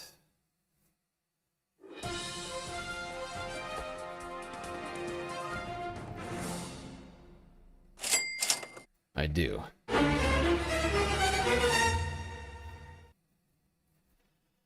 That's right. It's a bunch of money. I haven't decided quite how this needs to be dealt with. I need to figure it out a little bit. I have time, technically, although there's penalties for filing or late. I have already filed an extension. So at least, you know, nobody's going to be coming for me, I think. But gotta somehow raise the funds for that. In seriously dire straits right now, Space Fam, so we gotta make some serious progress on the galactic deficit so I can start thinking about how I deal with that situation. Sadly, I owe even more to the government than I do in galactic deficit money. Not good. Awful. Anyway, quick break. We'll be right back after these brief messages.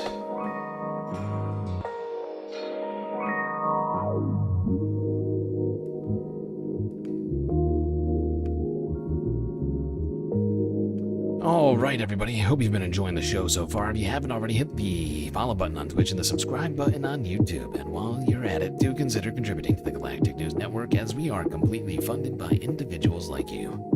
A lot of great ways out there for you to show your support. YouTube, Super Chats, Super Stickers, memberships, gifted memberships, jewels, Twitch, bits, power-up subs, gifted subs, prime subs, Cash App, and PayPal if you prefer your money go directly to funding the stream rather than the bottom lines of Google and or Amazon. But of course, we've got some other ways to contribute. Throne, if you'd like to help with crowdfunding real-world items that would eventually arrive at my doorstep down on Earth. But of course, the very best way to get the most space benefits for your Earth dollars, Patreon. Where for the low price of $3 a month, you can get access to a myriad space benefits unseen by the rest of the goddamn Milky Way galaxy. Things like an avatar on one of the break screens. Shout out at the end of every show. Secret Discord channel inside of the Discord server, and much, much more. All right, everybody, enjoy the break. Grab yourselves a drink, maybe a snack, and I will be right back.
right, everybody.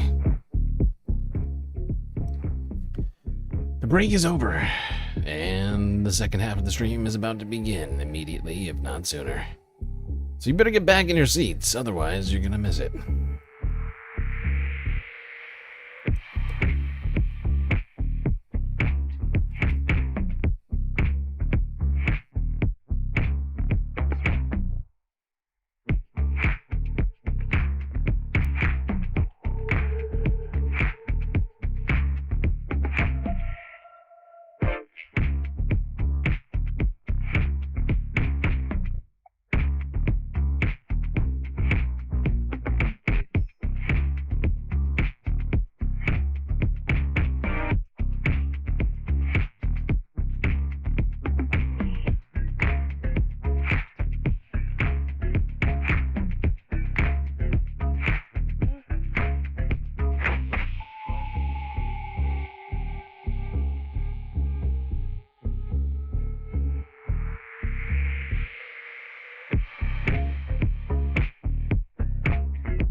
Alright, people, we are back.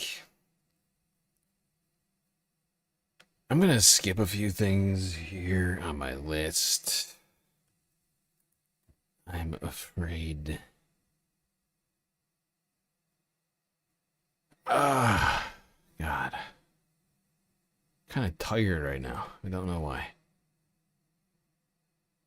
Kind of tired. But just remind everybody, we got a galactic content goal to complete. An hour left, I think, or maybe a little bit more. And I calculated over the break. I think we're over halfway, a little over halfway through, like close to it. It's hard to tell. Problem is the jewels. Apparently, the jewels just disappear from the fan funding list. Like I can go and like look at all of the different super chats on the break. But the jewels didn't show up, so I can't remember how many of those were donated. But I'm trying to just account for that as well. So I know some number were. I unfortunately have no idea how much any of those things cost. So that doesn't help. Okay. Let's start here. Yeah, Hawaii news now. Some environmental news from yesterday. A judge dismissing a federal lawsuit seeking to block the state of Hawaii from suing fossil fuel companies. Yep, this is a win. Right here's what that is. Also new tonight, the state of Hawaii can now move forward with lawsuits against fossil fuel companies claiming harmful and deceptive marketing. That's after U.S. District Court Judge Helen Gilmore today dismissed a Department of Justice lawsuit that sought to block Hawaii from trying to collect damages from big oil firms. The state argues that they hid their products' effects on the environment. The DOJ claimed the government would be harmed by the legal battle, but Gilmore said the DOJ can't block a lawsuit based on hypothetical allegations. Separately, this week, the State House of Representatives passed Senate Bill 1166, which would let the state and insurance companies sue big oil for damages from climate change.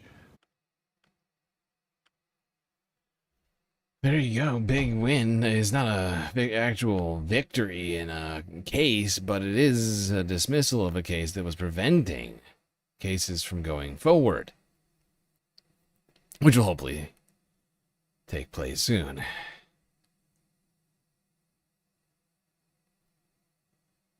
But that is big for the state of Hawaii. And those who have been damaged by the actions of the fossil fuel companies. Now, let's go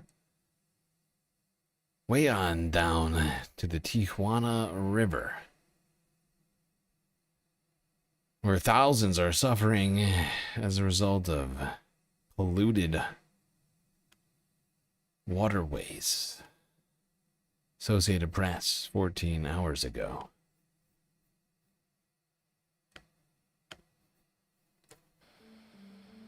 Tijuana River, it's run continuous sewer for 3.5 years now. We get 40 million gallons of sewer in the river a day, which is really affecting our community and our lives, our schools, our children. Everything will be better, you know, if we could restore the river. The smell is almost every night. We get headaches, congestion, E. coli poisoning. Some people are crying. I mean, worrying about their children. What do we do? It's a serious issue. We're trying to investigate the impact of the Tijuana River pollution is on the air quality in this region. During periods of high river flow, we'll see elevated levels of hydrogen sulfide, upwards of 4.5 parts per million, which is significant for the region. What's coming out in the air is impacting the community's health. It's a combination of problems, whether it's aging infrastructure on the US side, the population boom in Mexico, and their infrastructure, their ability to keep up with managing the pollution in that area. It seems like it is mostly localized near Imperial Beach in the South Bay region, but there's a lot of concern that it may travel further northward, even as far as Coronado or La Jolla. I care about the area, our community. I've lived here all my life. I mean, my roots are attached to the soil here. This is our family farm. Living here represents freedom. Life is good, and it needs to continue being good, but we have a problem we need to eliminate.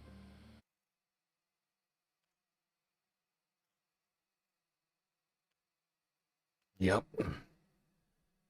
And unfortunately, since Donald Trump has completely decimated the EPA with the help of Russ Vought, and the Republicans in Congress, of course, these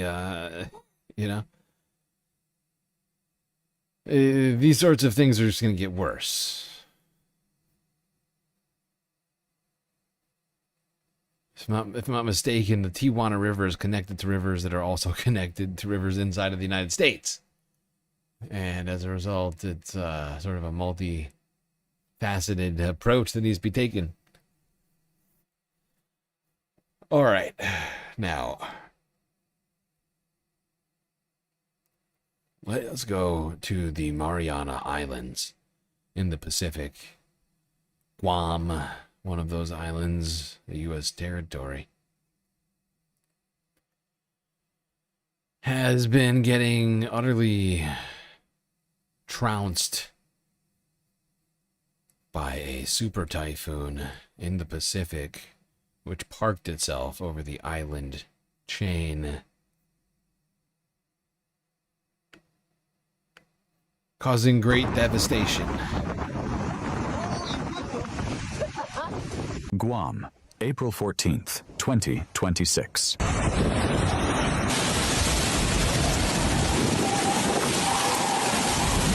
Super Typhoon Sinaku's center makes closest approach 100 miles offshore Guam at 155 miles per hour, nears Saipan, Tinian.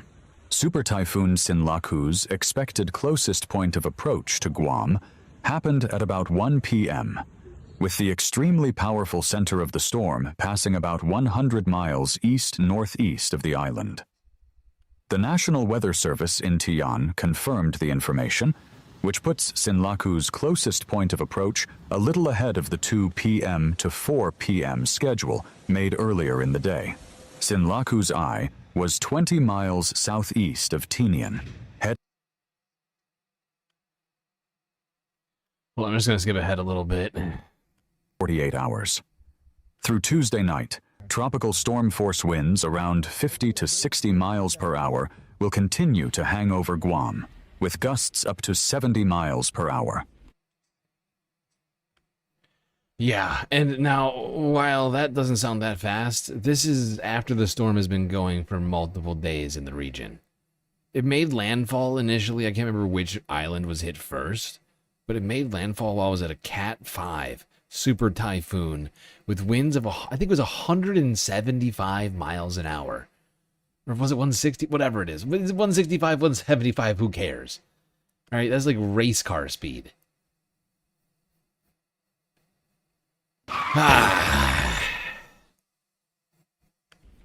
Power outages were seen across much of southern Guam, Sinajana, Agana Heights, Chalan Pago Ordot, and Yigo, while water outages affect the storm. Coastal areas on Guam will continue to be in danger of flooding, with a coastal flood warning in effect through Thursday morning. Yeah, this thing's been going since the frickin' weekend. And it's supposed to be having effects on the region for basically a week, almost a full week. Oh, it must be horrifying. I mean, just think about it for a second. You know, Guam, like, maybe it's just me, but just thinking about being on a tiny, tiny island. I mean, granted,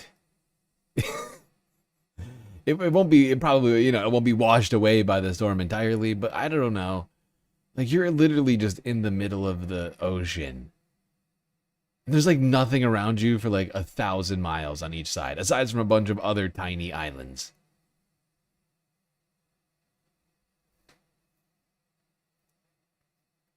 It just sounds terrifying.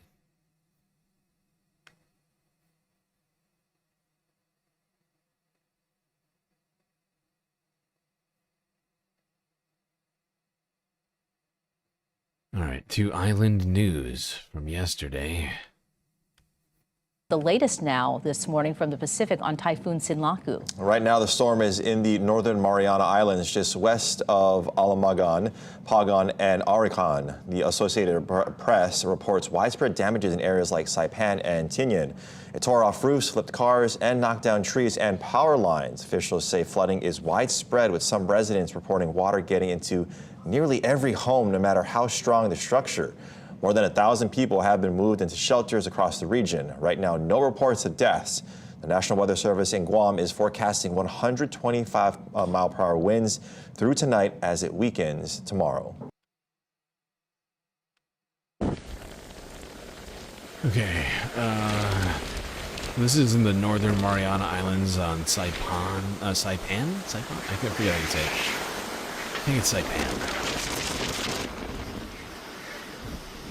You can see 2 cars with bumpers ripped off, a third car on top of those other cars with parts of its body ripped off on top of some sort of a parking structure. Cars, just appear to be getting flung around. You got like multiple cars in this person's front yard. Roofs ripped right off. Trees ripped to shreds. You can tell power lines are down. Like if you just look back, you can see the power lines are down here. Right there, the power lines are down.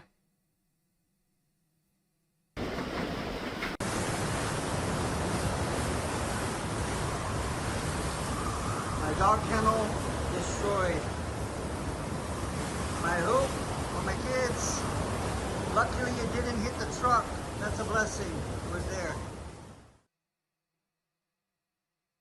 Oh my god, he was talking about the basketball court. The basketball hoop broke in half and missed the car by a foot.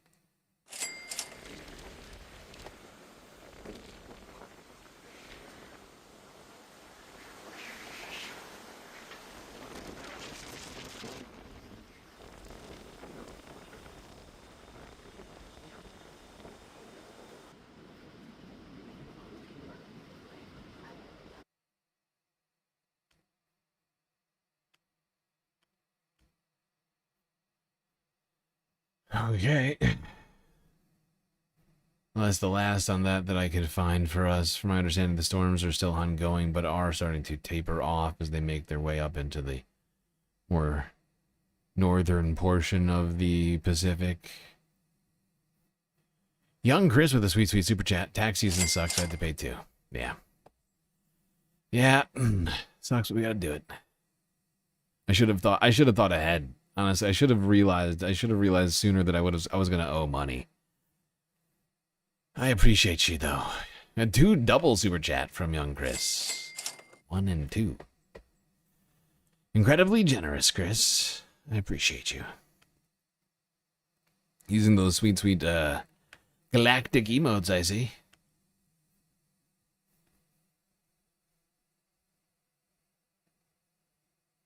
Asaxia, you were an altar boy. Oh, God. Unscathed? Okay, that's good. That's good. Glad to hear that.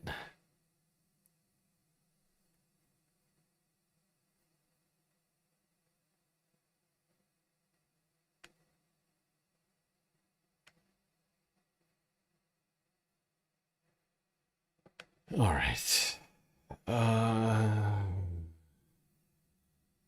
Oh, what? I don't have any space news today. Oh, that's very weird.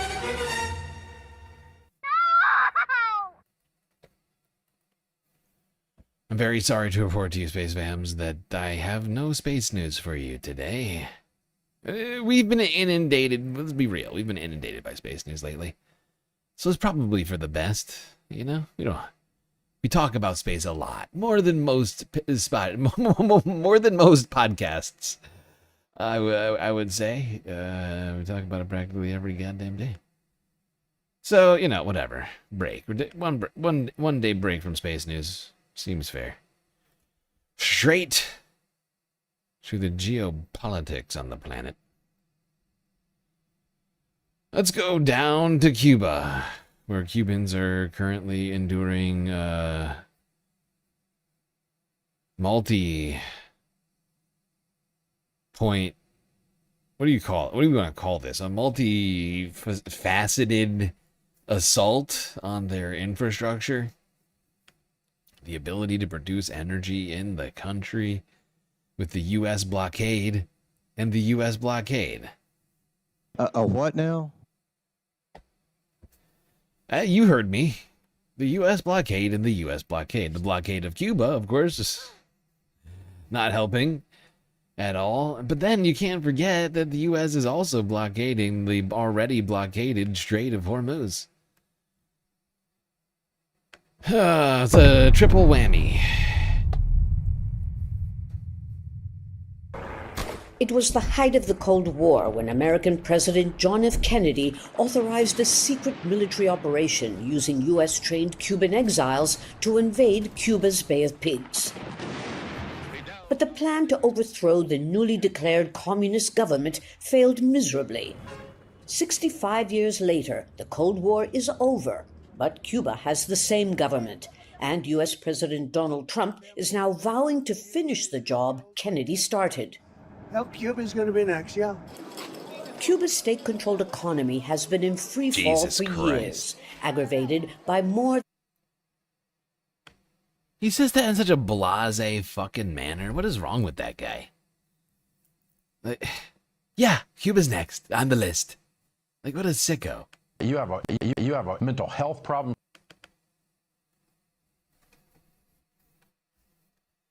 What kind of sick man says that?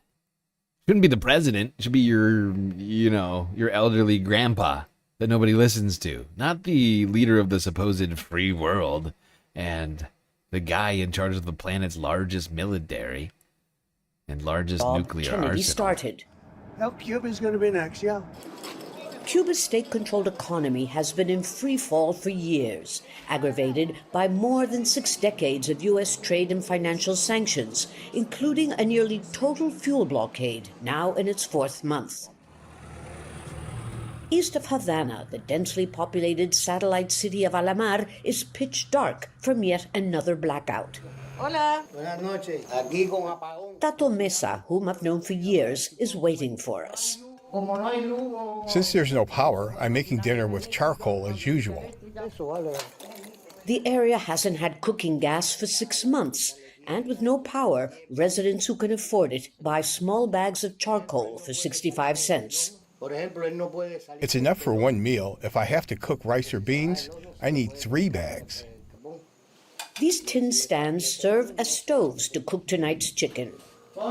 It's 11 p.m. when the power comes back. A godsend, says Tato, as he rushes to take the air out of the water pump so it can fill the tanks. Immediately, It's followed by a race to do the laundry before the power goes out again. As we leave, police arrive to patrol the streets to deter protests. Daylight brings little relief for Cubans waiting in long queues in the scorching heat for a gazela, a small bus that fits only 12 people. Large public buses don't have petrol anymore. Joel, a construction worker, explains that he spends more time waiting for transport than at work. More time waiting than actually working. That's ridiculous. We are just this is just human-made suffering. Completely unnecessary. All thanks to the United States. Just terrible. Like, 'cause we're just exporting suffering across the planet. Like, that's basically what we're doing now. Colombia, Venezuela, Cuba, the whole Middle East, among others. It's just the fucking worst.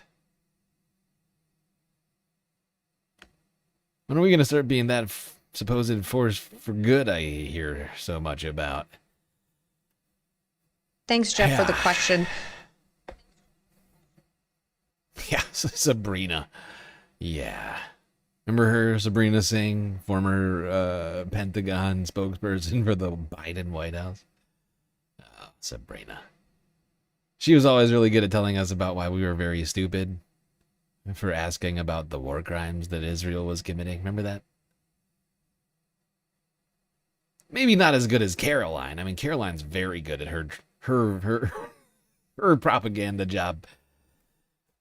But she was up there. I mean, she really stuck to, actually, Israel's doing great, and America's never done anything wrong. I don't even know why you're asking the question. You're being really weird for asking questions about war crimes.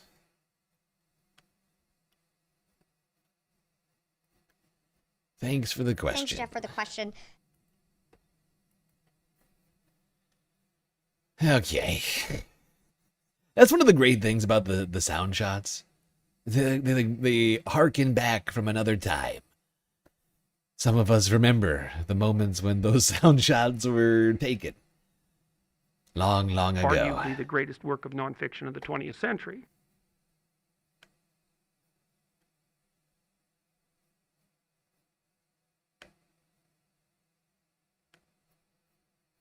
Okay. Now down to Peru. A place we don't talk about very much, but have in fact recently, I think in the last stream we talked about them, as a presidential election is currently underway in the country, which is apparently becoming more and more contentious by the minute. But to start it off, let's talk about the field really quickly with the AP archive. Oh wait, am I gonna need subtitles for this? I mean, I think I need to open this up. Hold on. Please hold. I can't remember. I think I need this. So I gotta open a second copy of this because the subtitles are not on the videos themselves, if I recall correctly.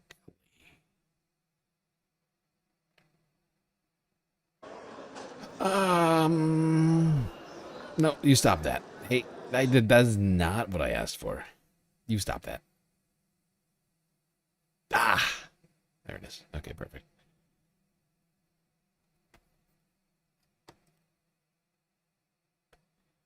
I got him. To Peru.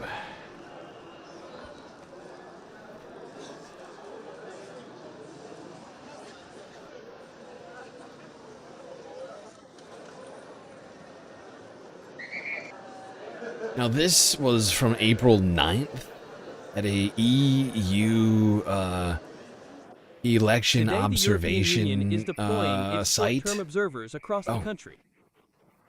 We are going to be present on Election Day in all of the regions in the country. For Election Day, the European Union will have more than 150 observers deployed across the entire country. I'm actually shocked that the AP archive started doing doing this. You guys remember back in the day? And honestly, it still happens sometimes. I don't know what the bar is for effort over the AP archives. Many times, no subtitles, no translations on the AP archive. But this one got full automated translation. I think it's AI, though. I think it's an AI bot. I can't quite tell.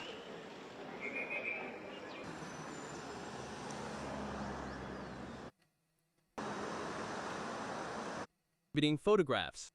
Go from their respective homes is contributing photographs. And the first is the problem of insecurity, which also affects almost all of Latin America. Here we have had a very pronounced increase.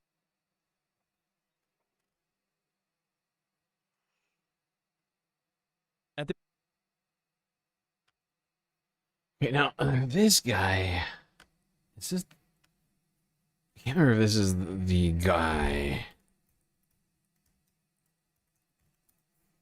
There's 35 different candidates in the presidential election. And do you remember how we were talking about Keiko Fujimori, who had these fairly anti-immigrant stances? She's actually, as it turns out, not even the most ultra-conservative person in the race. Apparently, there's somebody even more conservative. Shocking. But there's also people to her left. I'm trying to remember her name.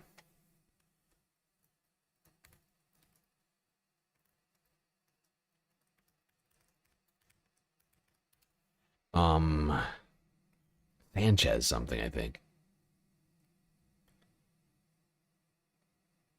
Is it Sanchez?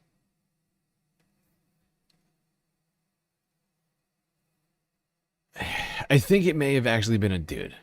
Or maybe there's two. I think there might be two of them. The fact is there's 35 different candidates. A little hard to get my head around all of it right now. But I am more tuned into the right-wing candidates. This Keiko Fujimori is the daughter of the former president of Peru. She's calling for basically, basically Trumpian sort of immigration policies. Basically kick out all of the illegals, according to her. Not my words, literally her words.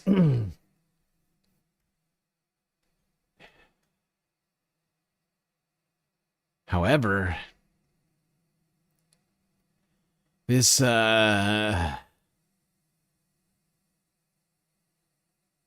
crowded field has become even more contentious as at least one candidate is demanding a vote annulment. As Peru's election hangs in the balance, supporters of far-right candidate Rafael Lopez Aliaga took to the streets.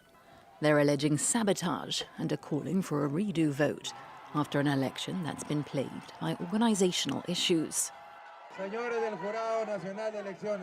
Members of the National Jury of Elections, we are giving you a deadline. You have 24 hours to declare this garbage null and void. We're going to wait for the results, and even if they favor us, we're going to call for new elections. So the guy to the right of the woman calling to get rid of all of the illegals is saying the election was rigged. Fake news.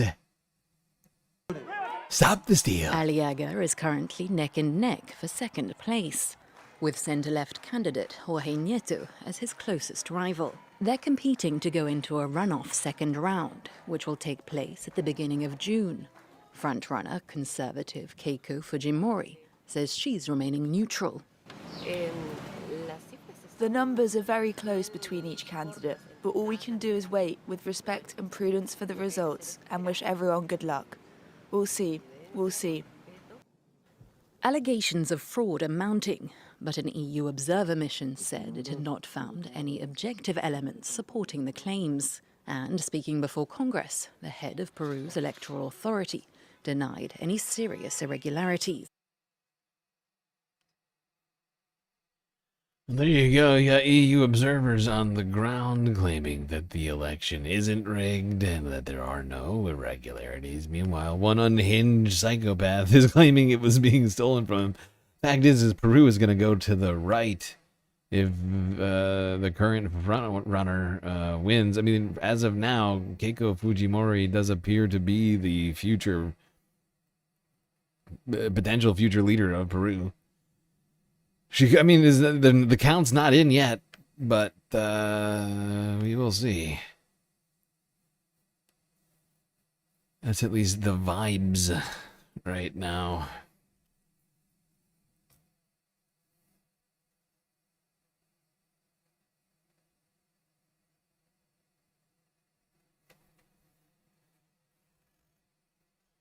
Okay. Now, let's go...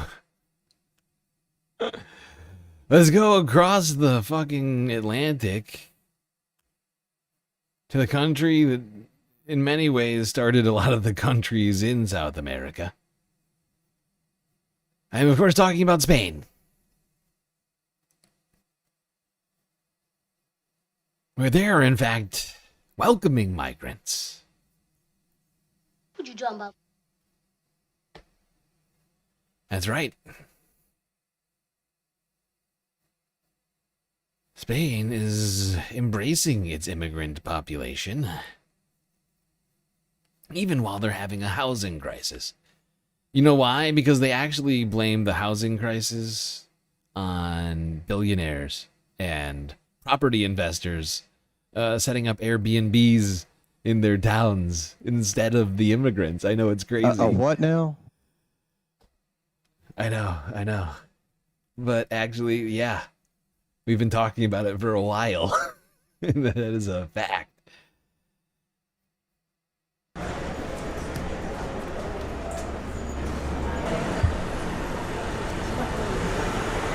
Bueno, es una medida necesaria y de justicia. It's a necessary measure that brings justice.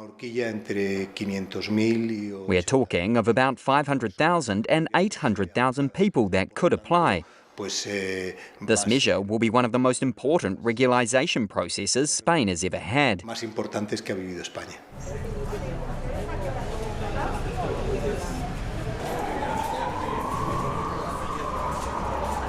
La regularización solamente son 3 meses. The time frame to apply for regularisation is only 3 months, and we'll waste those 3 months trying to get an appointment for the public transport card history receipt. We won't be able to apply because we can't get our history receipt. Por el hecho de que no conseguimos el historial.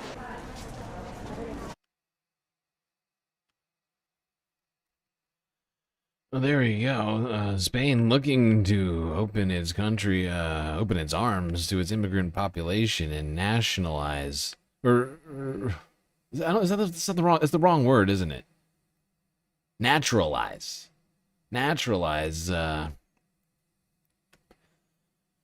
nearly 500,000 people residing inside the country.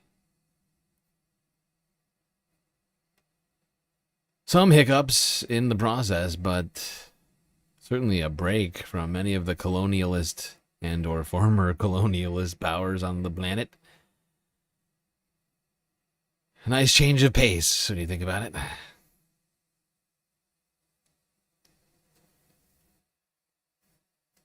Okay, up next to France, where a law being proposed in Parliament is stirring a serious debate surrounding free speech. I'm being repressed! France 24 English from 19 hours ago. Let's cross then to the National Assembly here in Paris. We're going to talk to our reporter Shirley Sitbon, who is there for us. Shirley, France already has, doesn't it, robust laws against anti-Semitism and against racism. So what's the point of this new law? Well, its promoters say the law is not efficient enough against new forms of anti-Semitism. I'll give you some examples. For example, the current law bans attacking Jews, insulting Jews because they're Jewish, like saying Jews out.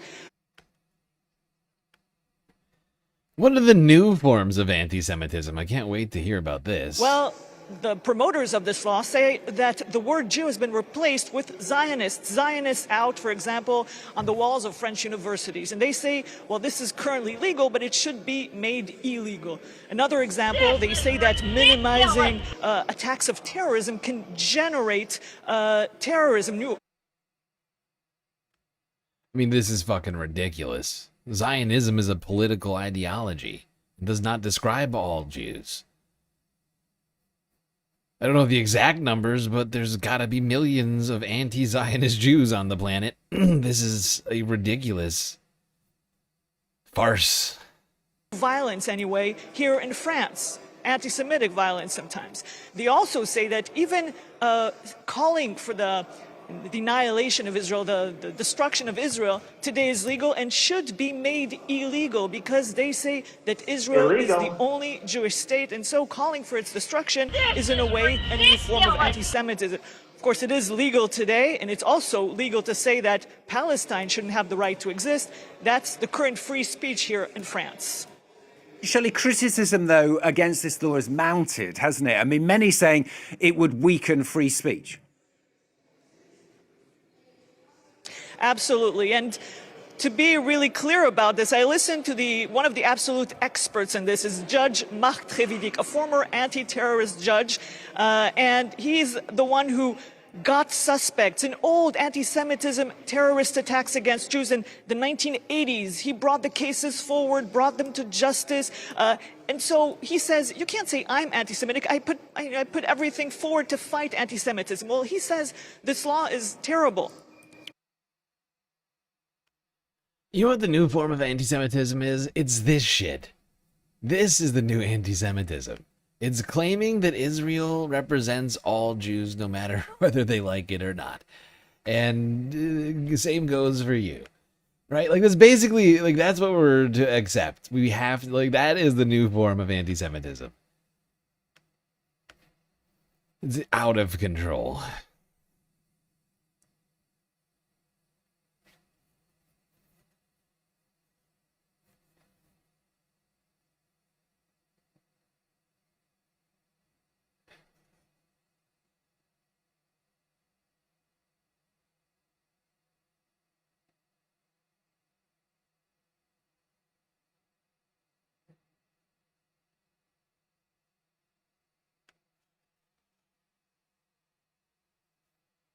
Okay, now let's quickly talk about the vibes in Hungary right now. Dozens of demonstrators gather near Paris's national... Sorry, we don't need this one. EU leaders urging for swift reform in the country after the fall of Viktor Orban. Here's France 24 English from yesterday. And joining... God, I am hungry right now. I need food. Here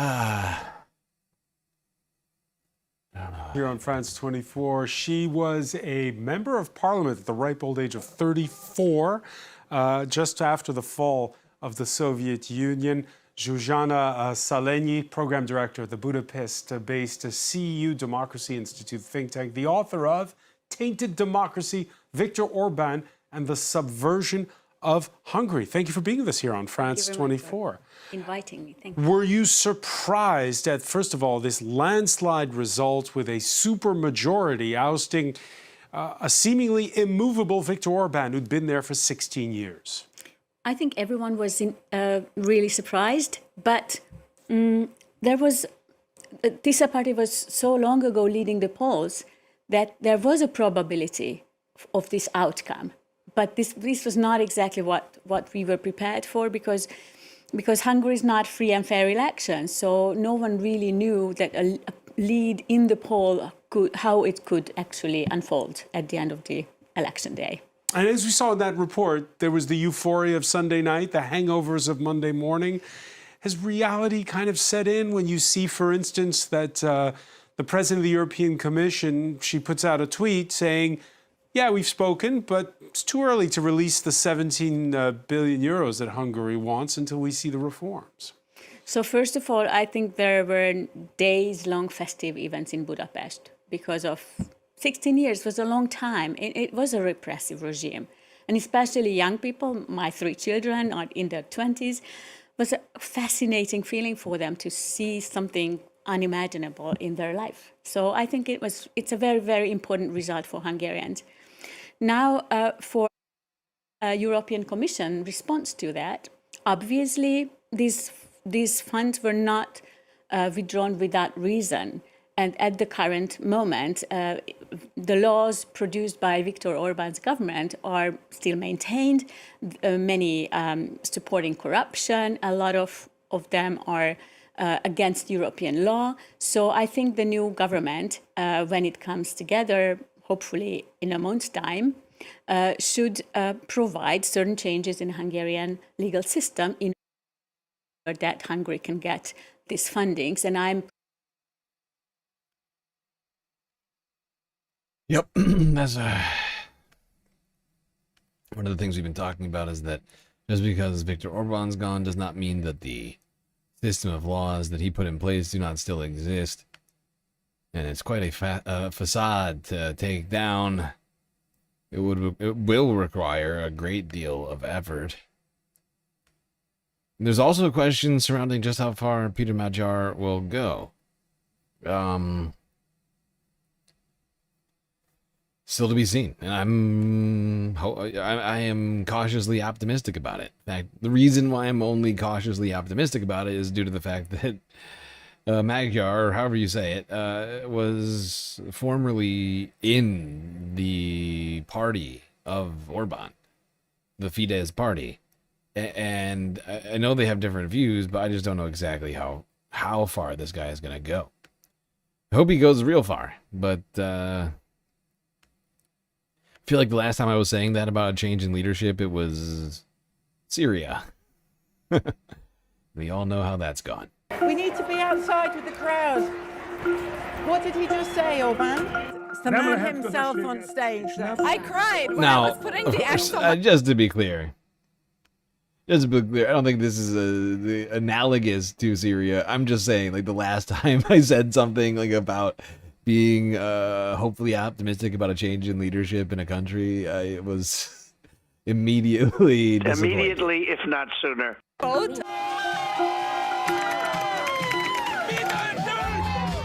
I'm Katya Adler, the BBC's Europe editor, and I'm in downtown Budapest at a big concert called Dismantle the System. It's on the eve of really important elections here. Everyone around here is excited. They believe change is coming to this country, that for the first time in 16 years, they could get a new prime minister. How are you feeling? I'm really excited. I think there's a big chance that we can change this system right now, and I can really feel that it's changing, and everyone can feel it. Most of the concert goers here are part of what's known in Hungary as Generation Orbán. So youngsters that have pretty much grown up during Viktor Orbán's 16 years as Prime Minister, as their country has become one of Europe's most corrupt and most illiberal. And what these first-time voters are doing here tonight is dancing, chanting, singing and shouting for change. Viktor Orbán is a conservative, Christian nationalist, anti-immigration and Eurosceptic politician who's been Prime Minister in Hungary for 16 years. Peter Magyar is also a conservative nationalist, originally from Viktor Orbán's party, but now he's promising a fresh start for Hungary, more open-minded, closer to Europe, less cosy with Russia. So why is there all this international attention on Hungary's election? This is a tiny country. It's got a population about the same size as Belgium's, and yet we're here reporting, so much international media here is reporting. And a lot of that has to do with backers of Viktor Orban. For example, Donald Trump. He has endorsed Viktor Orban so many times. His vice president, J.D. Vance, right, despite the war that was still raging in Iran, was here just a few days ago to support Hungary's prime minister. They, like many others across the world, see Viktor Orban as kind of a father of the nationalist, Christian, anti-woke right. People who hate its Christian heritage, they hate one man above all others, and his name is Viktor Orban. And if they hate him, it means he's on your side. Tell you, I'm a big fan of Viktor. I'm with him all the way. The United States is with him all the way. And then there's Vladimir Putin of Russia. Viktor Orban has been so very useful to him, a kind of pro-Russian voice inside the European Union, delaying sanctions against Russia after its full-scale invasion of Ukraine, and also blocking, as it is right now, loans to Ukraine that Kyiv said it desperately needs to survive. Oh, there you go. Just a quick glimpse into what's unfolding in Hungary right now. I just felt it was important. As really the fall of Orban is absolutely monumental. He's been in power for 2 freaking decades. And has been really a huge force in politics in the EU. In right-wing politics. He has been inserting himself in these elections in a whole bunch of different EU countries, funneling money to right-wing candidates. I mean, he's got a whole, ideology, essentially, that he wants to spread through the EU. And that's now completely been scuttled. Young Chris with another sweet super chat. Thank you for making such a great show. It's the one thing I look forward to each night. Aw. That's sweet of you. I do my best, Chris. I do my best. I'll point out, not each night. It's like 5 nights a week at best. I guess we've done like 6 nights on some crazy weeks, but 5 of 7. But I get what you're saying.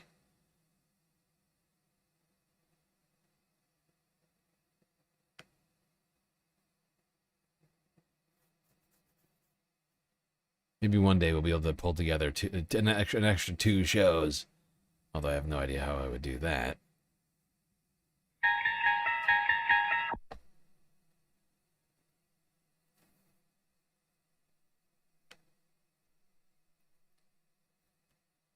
All right, moving on from Hungary. You're talking about Ukraine seems fitting.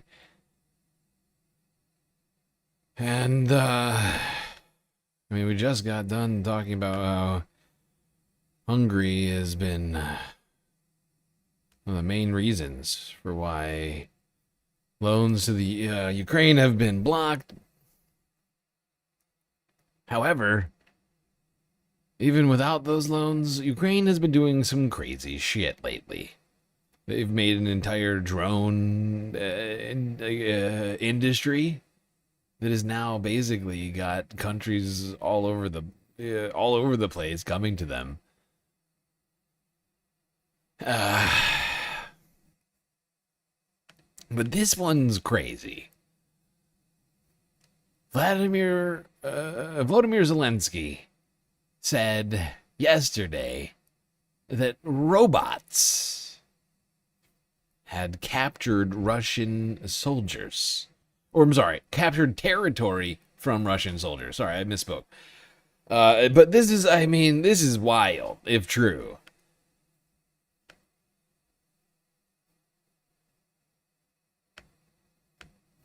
It's an extraordinary claim by the Ukrainian leader.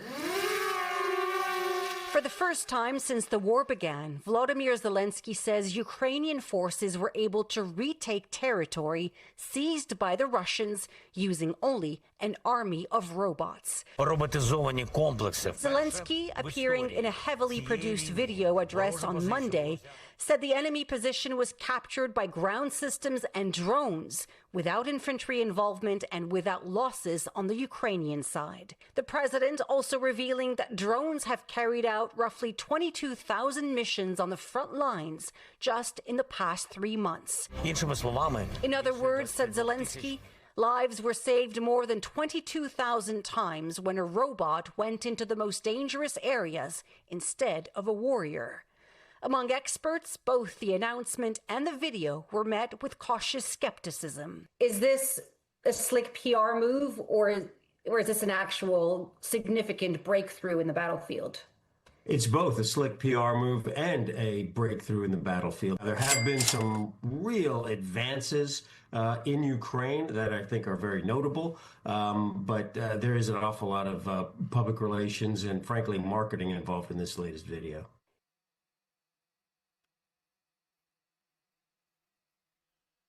Well, there you have it. Ukraine coming out and claiming that they'd seized back territory from Russia using robots.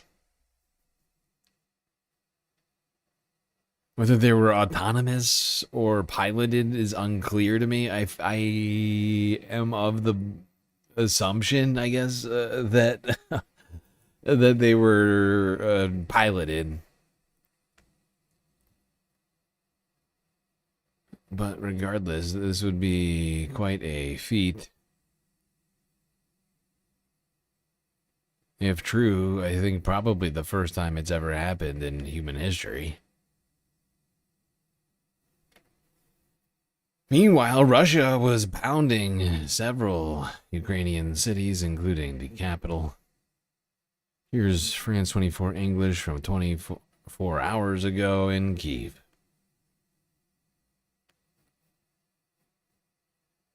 14 people have been killed in Russian airstrikes in Ukraine overnight, 7 of them in Odessa. A 35-year-old woman and a 12-year-old boy were also killed in Kyiv, according to the city's mayor, Vitaly Klitschko. Russian drones and missiles pounded cities across the country. Meanwhile, the governor of Russia's southern Krasnodar Krai region said a Ukrainian attack on residential buildings in Tuapse killed 2 children early on Thursday. And for more on this, we can go to our Kyiv correspondent, Emmanuel Shaz. Good morning, Emmanuel. Ukraine experienced pretty much devastating Russian airstrikes overnight. Can you tell me more about those?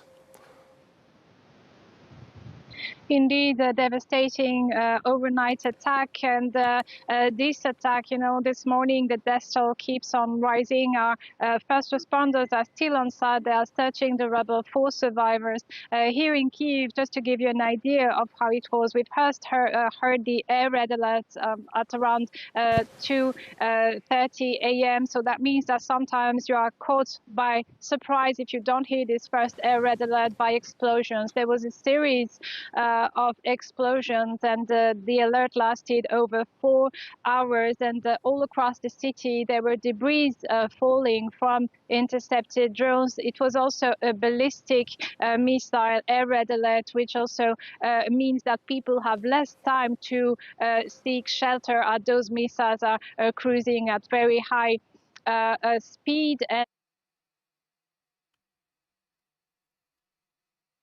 Yep.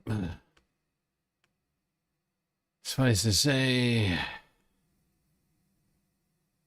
the last 24 hours or so have been quite chaotic in the Russia-Ukraine war. Russia killing more than a dozen people, Ukraine saying it reclaimed some of its territory.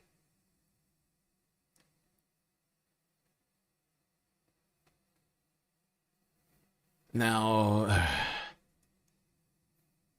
perhaps shocking to many, Russia warned companies in Europe that they could potentially become targets This is from France 24 from 22 hours ago.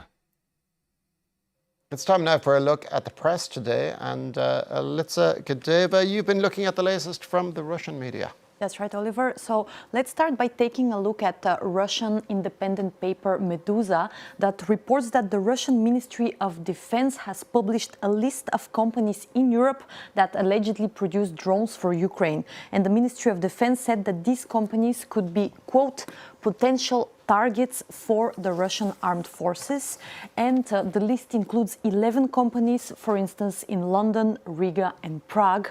And Dmitry Medvedev himself tweeted about that, saying that the statements must be taken literally and that when strikes become a reality depends on what comes next, adding, sleep well, European partners, a warning there from Medvedev. And then moving to Novaya Gazeta, another independent Russian paper that looks at how Russia is taking care of its veterans.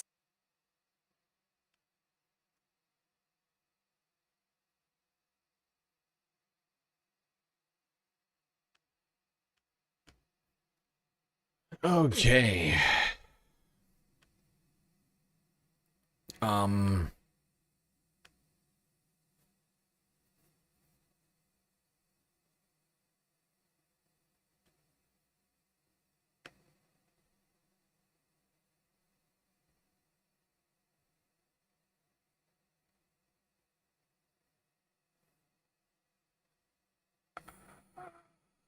Lost my place.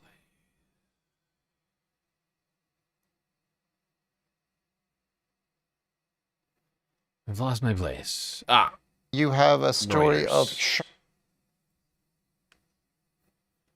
Reuters from yesterday.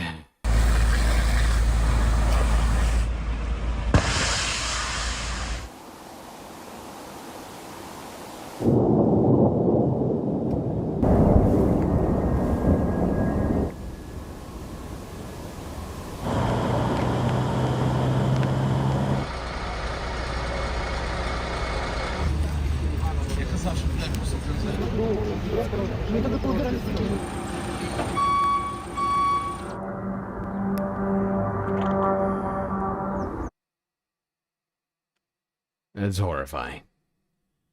That is fucking horrifying. That's not what you want to see. Some drone just like flying in low over your fucking city. That's not a fun one. Jesus Christ. Can't imagine.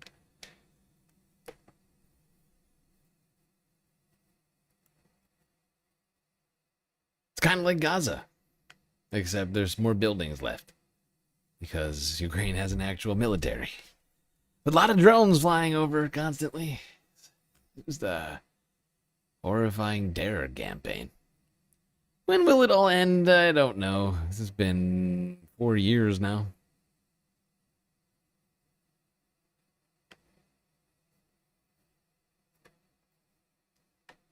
Longer than 4 years, and almost 4.5 years, right?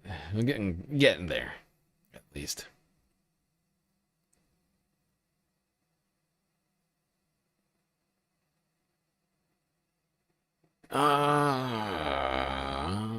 PBC News up next from 18 hours ago.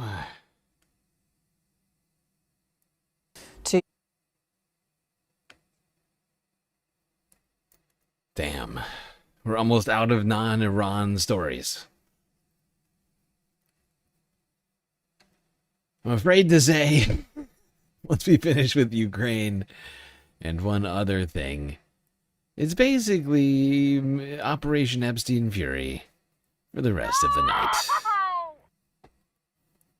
Look, I don't make the news, okay? To Ukraine now, and at least 16 people have been killed and more than 90 injured overnight in Russian missile and drone attacks across the country. 9 people were killed in the southern port of Odessa. 4 died in missile strikes on the capital Kyiv, including a 12-year-old child. Another 3 were killed in Dnipro in central Ukraine. In several parts of the country, people have been left without electricity following Russian attacks specifically targeting Ukrainian energy infrastructure. Our correspondent in Kyiv, Sarah Rainsford, has more.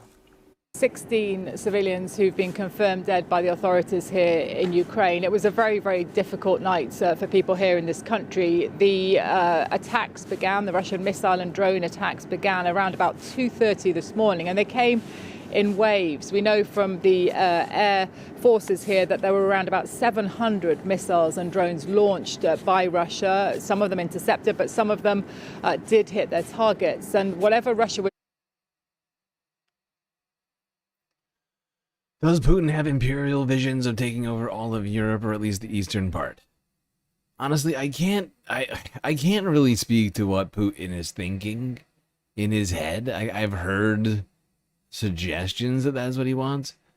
All I know is, in reality, he's currently occupying Eastern Europe. So, like, regardless of his vision, he's already basically doing that. Aiming at. Certainly residential buildings here have been very, very badly damaged. In Kiev, in the capital, where a 12-year-old boy was killed, another child and his mother were rescued from the rubble of their home. And there are a number of fatalities, 9 people killed in Odessa, the port city to the south of here, where port infrastructure, it appears, was targeted. But again, people sleeping in their beds were killed and were injured. Dozens of people, more than 90 people injured in this wave of attacks across Ukraine. It is actually one of the worst nights in terms of fatalities for some time. I think going back to around November, the last time that so many people were injured or killed.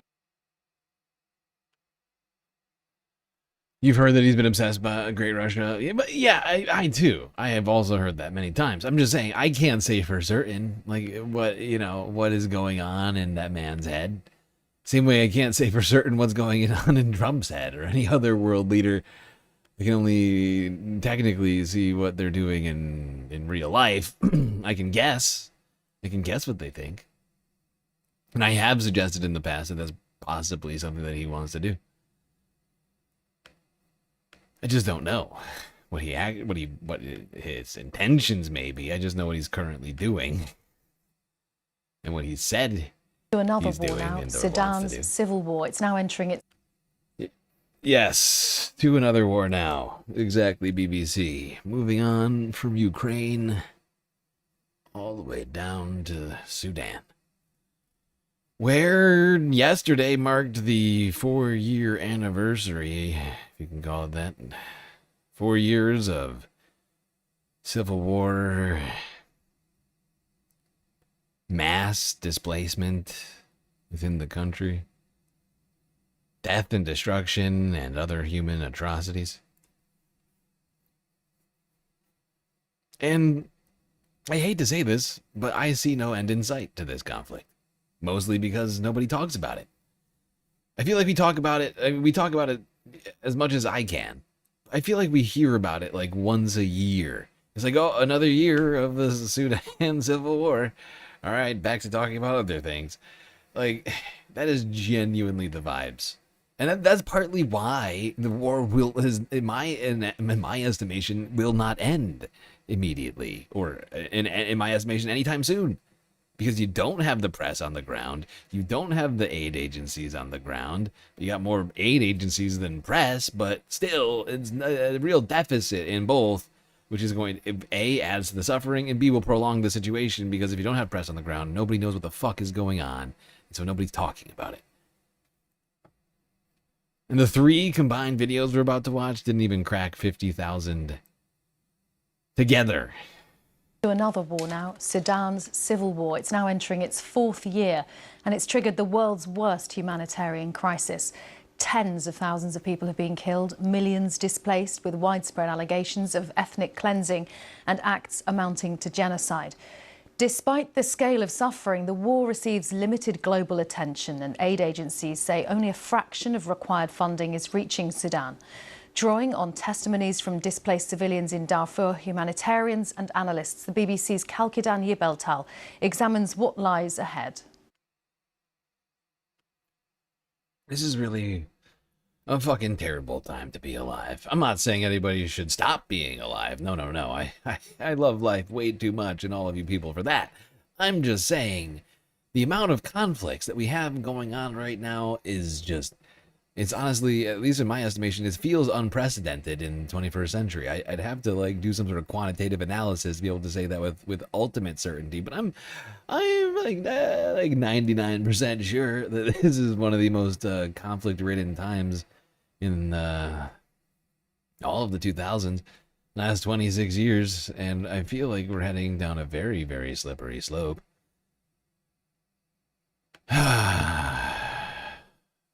And just being reminded about the Sudan conflict, it's just breaking me inside right now. Because I know how we've talked about this so many times in the last 2.5 years, or however long it's been we've been doing this stream.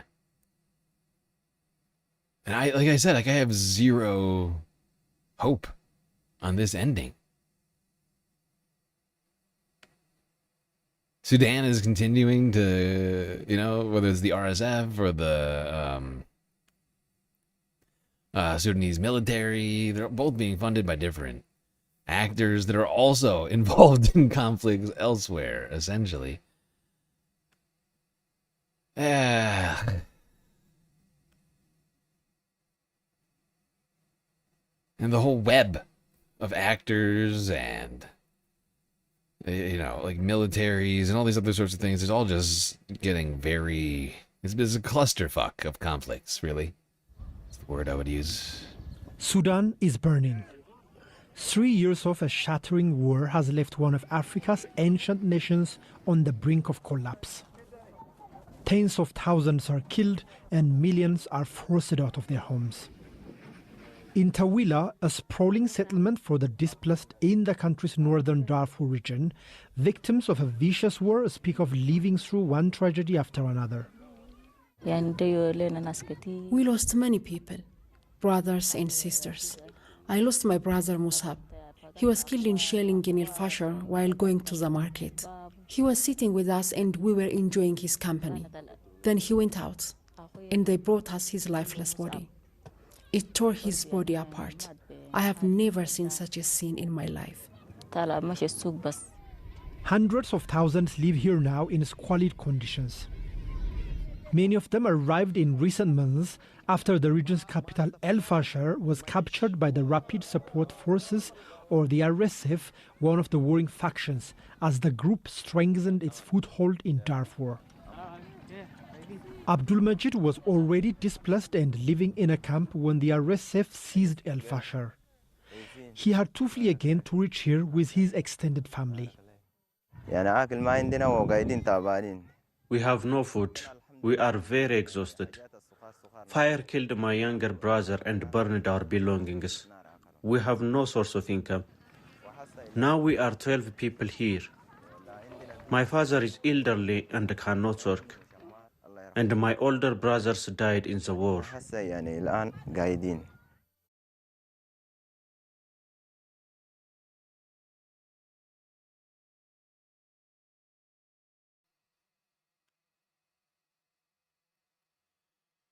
Families are being completely torn apart.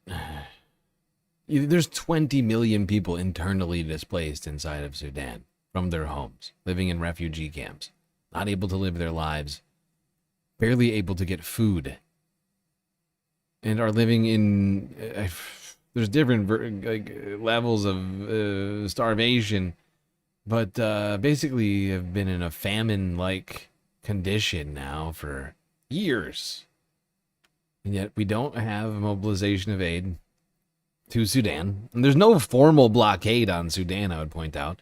It is incredibly dangerous, but not nearly enough aid is getting into the country. The United States shuttered USAID, so that is significantly hampering it now over the last year.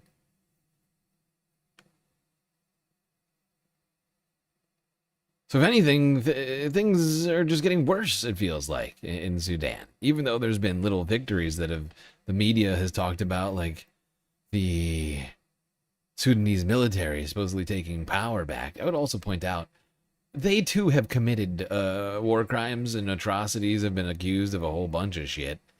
I mean, technically, I think the RSF has been accused of more stuff. But both of the fucking warring factions in the, you know, surrounding, there's technically there's like other actors involved in this as well. But it gets pretty complicated pretty quickly. But like all of the states around Sudan, different sort of skirmishes and other sorts of things have broken out between these factions. I mean, it just needs to come to an end, and it just doesn't feel like there's any real efforts being put into it. There was like a brief moment where I was like, ooh, maybe we'll get something. That was what, a year and a half ago or something like that, back when you had representative from who was it? I can't remember which side it was now. It was one of the two sides. I can't remember who, RSF or the Sudanese military, that went to Geneva, but then the other side didn't show up and called the peace talks illegitimate. And so, I mean, honestly, we've seen literally no progress on this at all. It's a real, genuine fucking tragedy that we are witnessing in slow motion. And basically, little to nothing is being done about it. If anything, the rest of the world is contributing to it rather than helping, right? Like, that's really where we should understand the situation to be. Is the whole world is like either abandoned Sudan or is actively like participating in its destruction.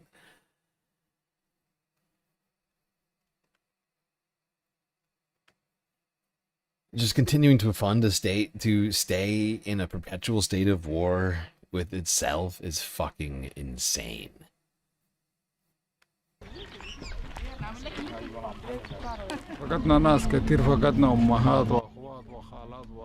We've lost many people. We've lost mothers, sisters, aunts, friends. Every family has lost many loved ones. We ask God for safety to ease our suffering and to return to our homeland. I'm waiting for the war to stop so that I can return home and live comfortably with my husband. I wish for more than that. We are not comfortable in this place.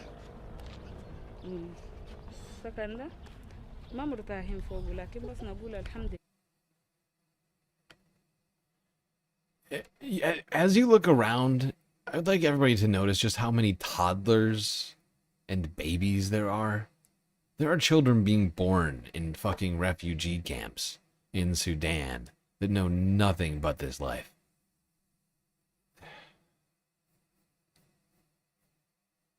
Disgusting and probably illegal.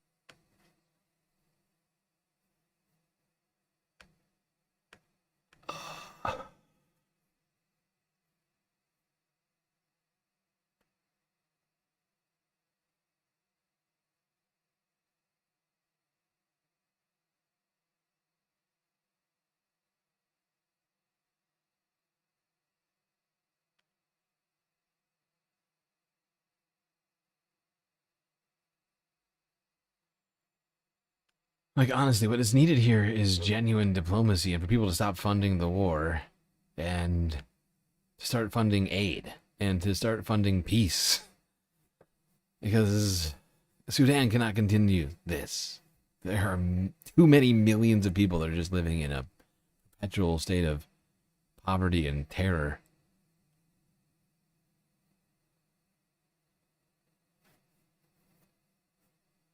They are only living as a result of this war.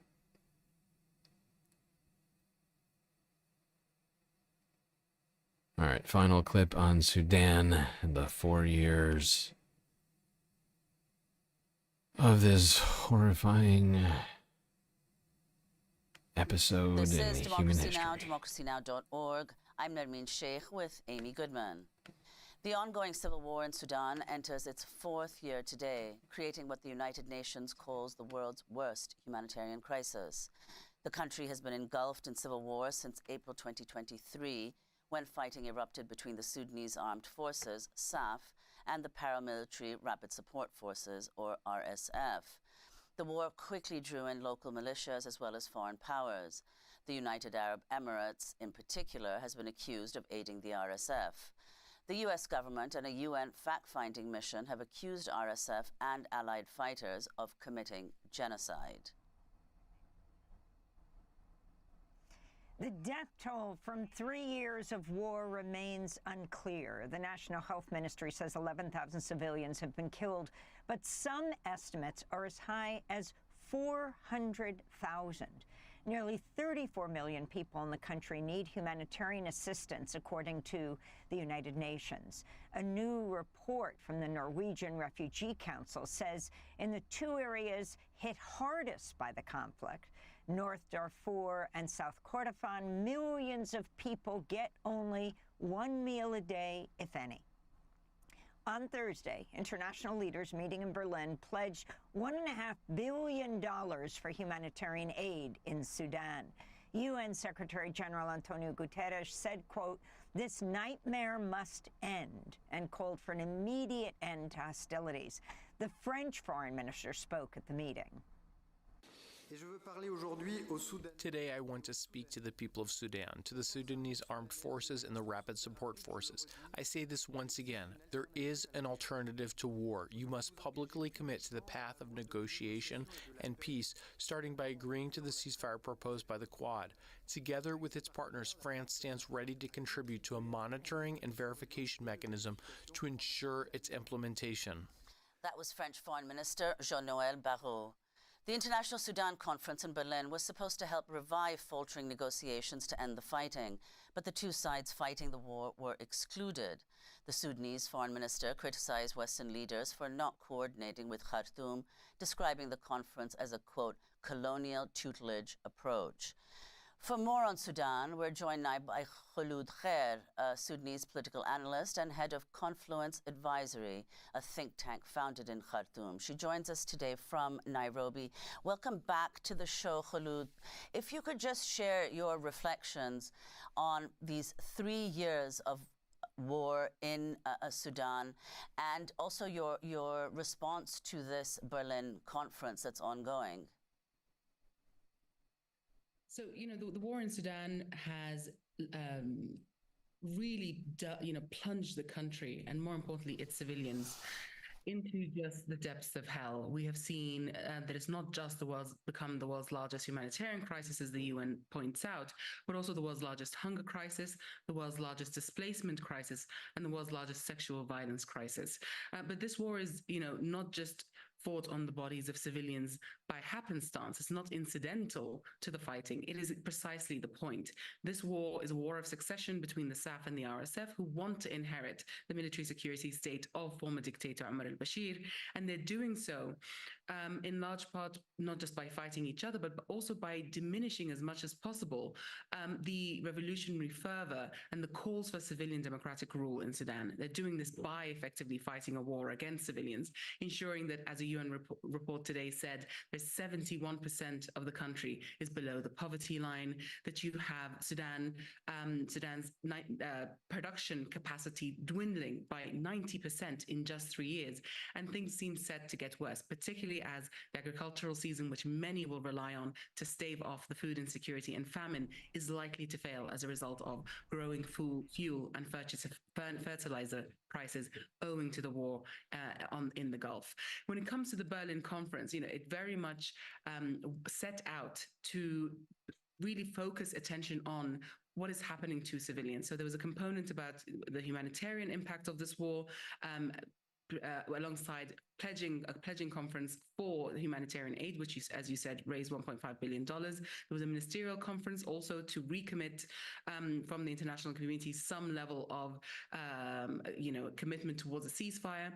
And it's most importantly for me, there was an element of it that was about getting different civilians from different walks of life, from different political backgrounds together. And this is really the thing that both the Sudanese Armed Forces and the Rapid Support Forces object to.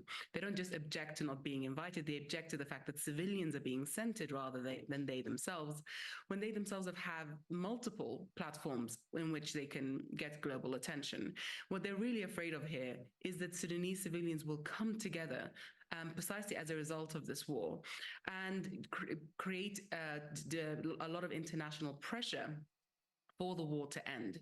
And so what they've been doing on the ground in real time is militarizing society in Sudan, militarizing the economy, and basically ensuring that a lot of people who want access to resources, who want access to services, and who want access to livelihoods and money, pick up a gun to do so.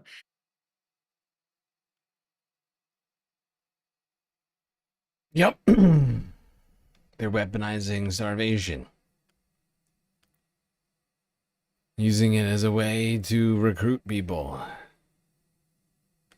Deprivation. Breeds destruction.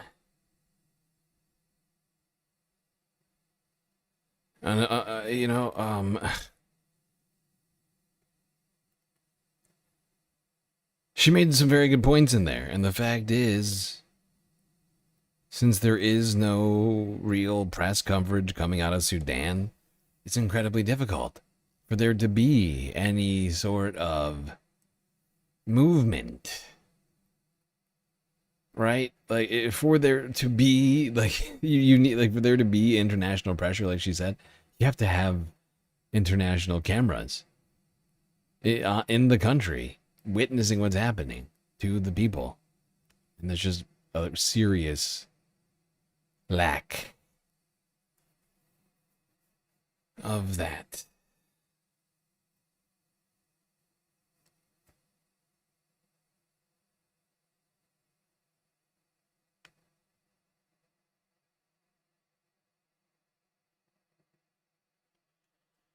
But the fact is, the RSF, the SAF, they are technically one and the same to some degree, or at least they used to be.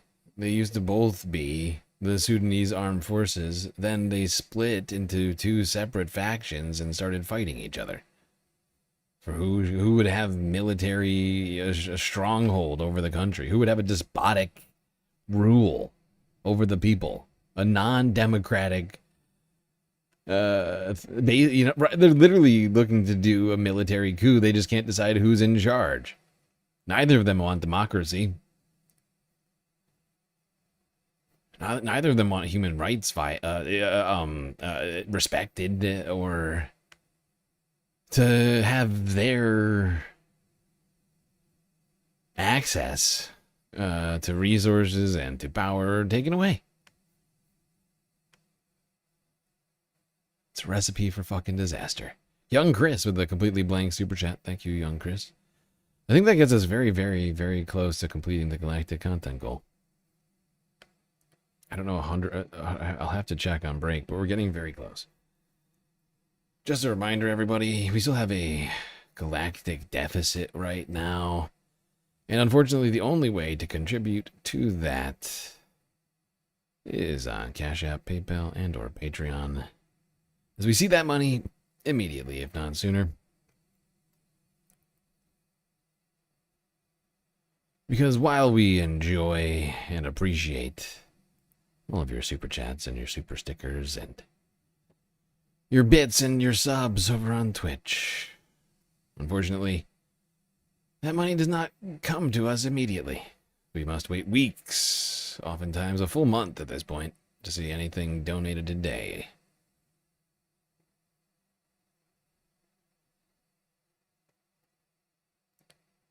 Also, I have to update this, sadly. I have to update the galactic deficit to threat level yellow, because we are over half of the way through the month.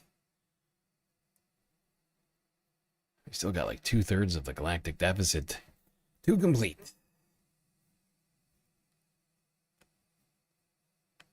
I'd be lying if I said it wasn't stressing me out just a little bit. All right. Middle East time. Do we take a break now? Took one in 3 hours. Do we take a second one right now before we go to the Middle East, or do we take one in the middle of the Middle East coverage? You know, let's do Lebanon. Let's do Lebanon, and then maybe we'll take a break after Lebanon, because there's quite a lot to do with Lebanon. I want to make some progress. Some moving kind of slow. Modless chat. All right, let's not get out of hand. Let's not get out of hand. No anarchy.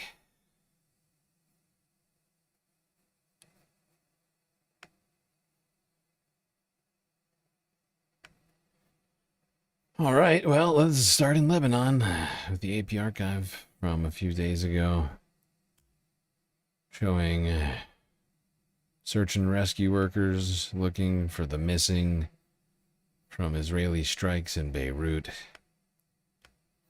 which of course have been going on throughout the supposed ceasefire.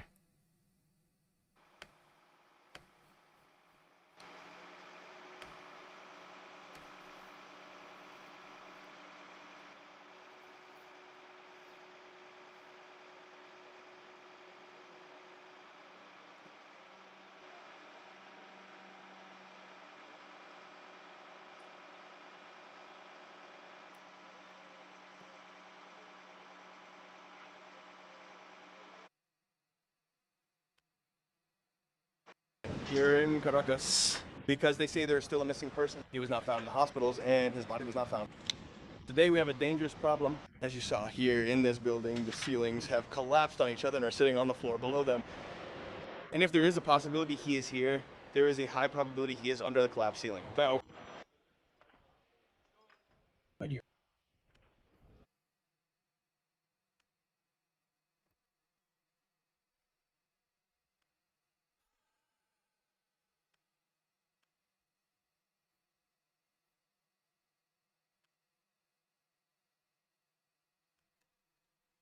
All right. Now, of course, I think it was Tuesday, little Marco Rubio met with representatives from Lebanon and Israel, but not Hezbollah.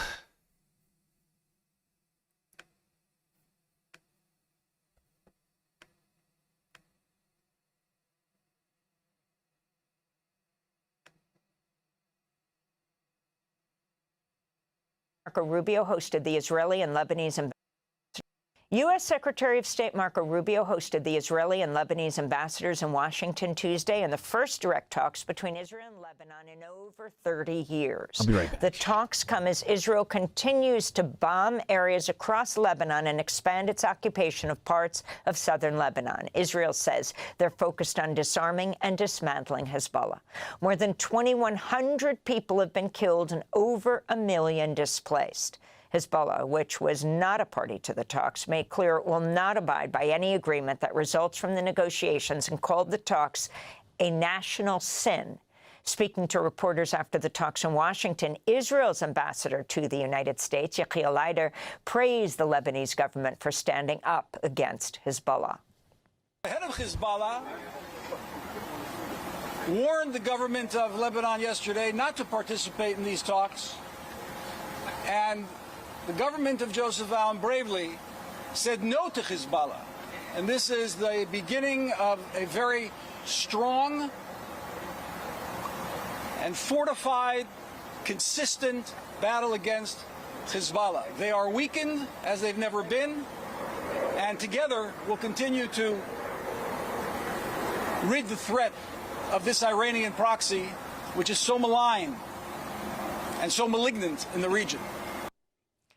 In a statement to Reuters, the Lebanese ambassador, Nada Mouad, described the meeting as constructive. She also called for a ceasefire, the return of the displaced to their homes, and measures to alleviate the humanitarian crisis. To discuss all this and more, we're joined in London by Daniel Levy, president of the U.S. Middle East Project, former Israeli peace negotiator under 2 Israeli prime ministers. His recent op-ed for The Guardian is headlined, "What Benjamin Netanyahu and the Israeli right really mean when they invoke Greater Israel." Well, let's start there. Daniel Levy, what do they mean? Good to be with you, Amy. What I tried to set out in that piece that's also on my Substack is we tend to think, understandably, that Greater Israel is exclusively about territorial expansion and settlement. And of course, that has been part of the story of Israel, and displacement of Palestinians has been the centerpiece of that. What I'm suggesting is there's something additional, more geopolitical, more strategic in play here, that Netanyahu is trying to turn Israel into a dominant regional power it's not just about the land you take. There's a limit to, small population, how far they can settle, how much sense that makes. But Israel understands that if it is going to be able to continue its policy of zero-sum eradicationism towards the Palestinians, it needs a quiescent region. And for that, it needs to be surrounded by states that have either been dismantled, that cannot therefore challenge Israel, or by states that have been co-opted, in which Israel has created relations of dependency, and often that will mean weakening a state. And so I place that in the context of this war against Iran. It needs America to achieve that. It needed America for that war against Iran.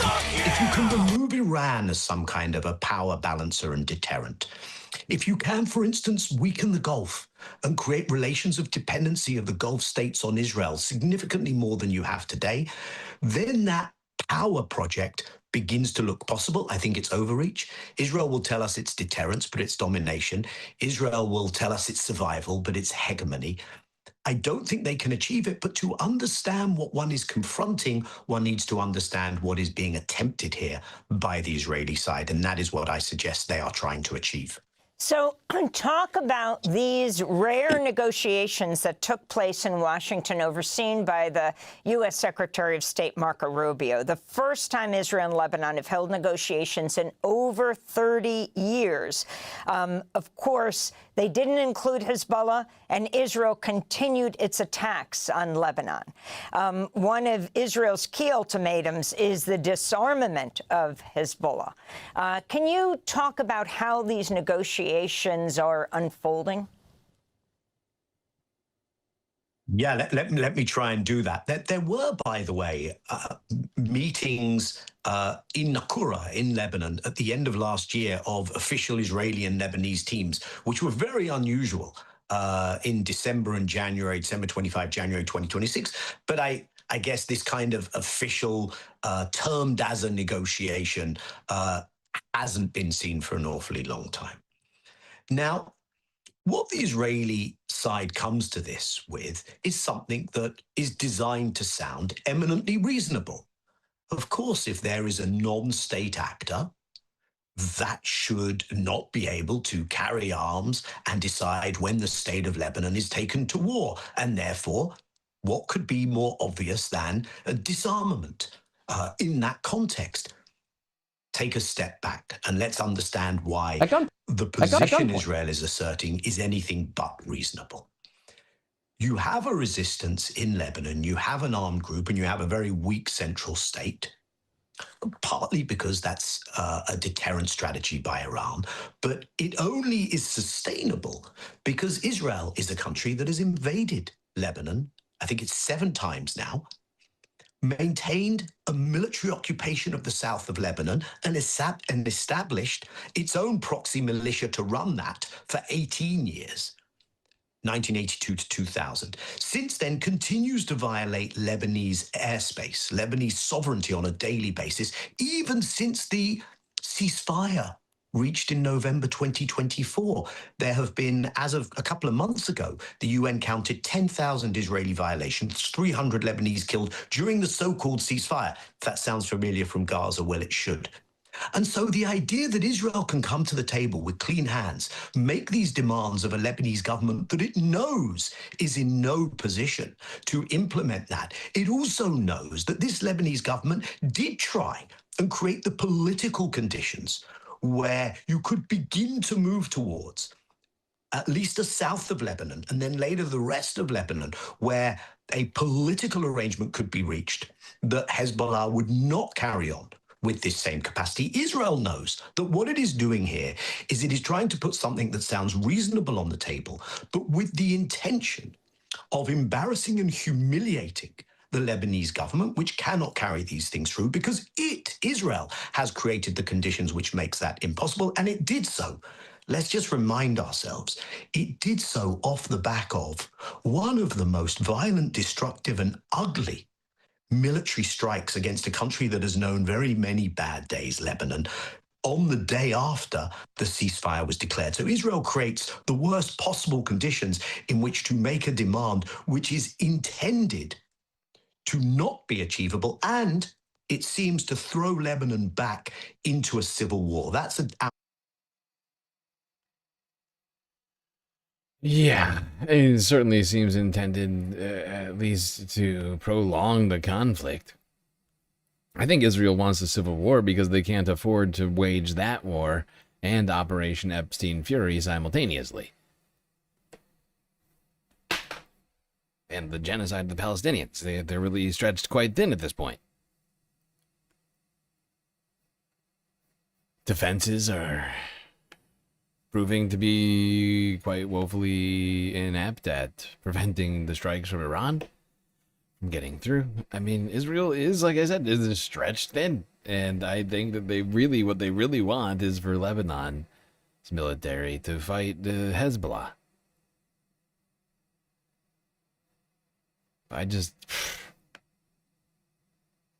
can't imagine Lebanon falling into a second civil war right now, but it could certainly happen.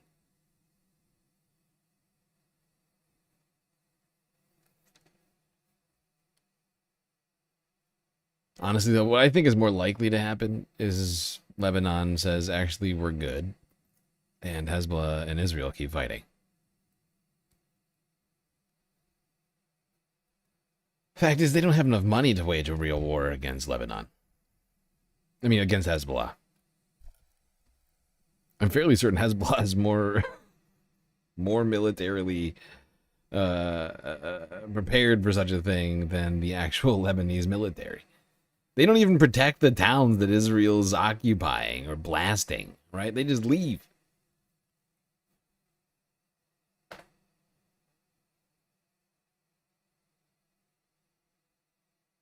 Now, let's keep talking about the atrocities happening in Lebanon. 2 paramedics and basically all civilians.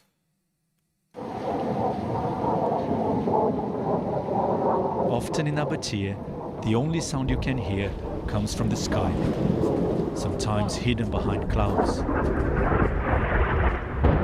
Israeli drones and fighter jets, which day and night hammer the city.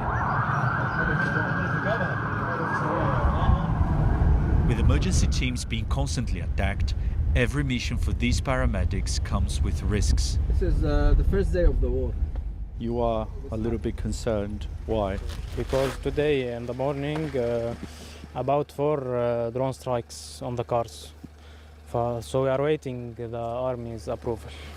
They are striking everywhere. The war has taken the life out of this place. Once vibrant, Nabatea is now abandoned. Suddenly, they find a pickup truck still burning after being hit by an Israeli airstrike. And a body, unrecognizable, completely charred. Even these men, so used to death, for a moment are shocked.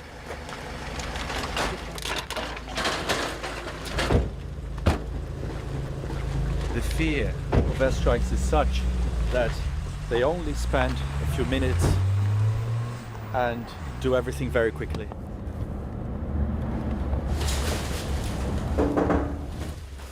In an empty village, we meet a family, hunkered down.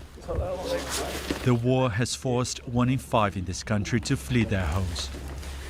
But some have decided to stay.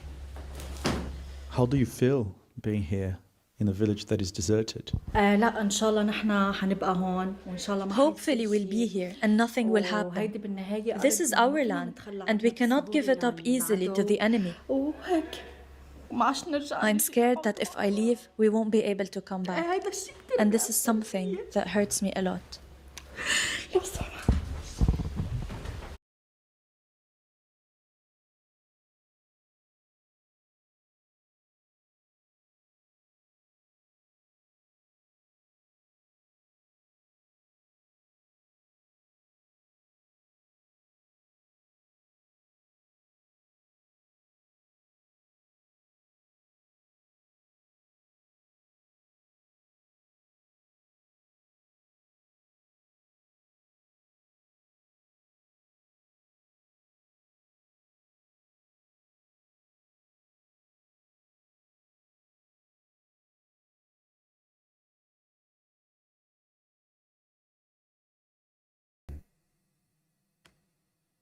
God damn it. How did I get muted?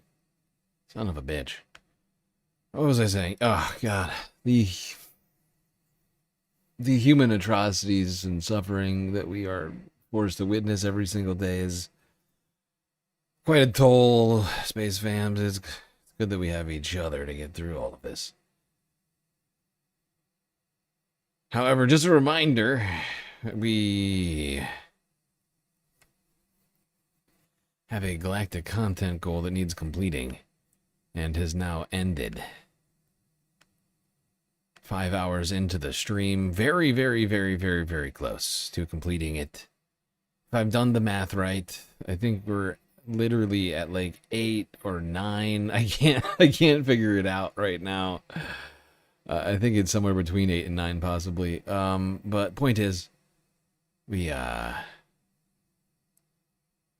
practically completed the goal, so I'm just going to keep the stream going and hope that we wind up completing it as the stream progresses. Just a reminder, a lot of great ways to contribute to the Galactic News Network. One great way that you can contribute is completely free. Following us on Twitch, subscribing on YouTube, hitting that like button. Really helps us out with the algorithm. And while you're at it, do consider one of the other ways of contributing, financially speaking, as without your support, we would cease to exist. A lot of great ways for you to do just that. Super chat, super stickers, memberships, gifted memberships, jewels on YouTube.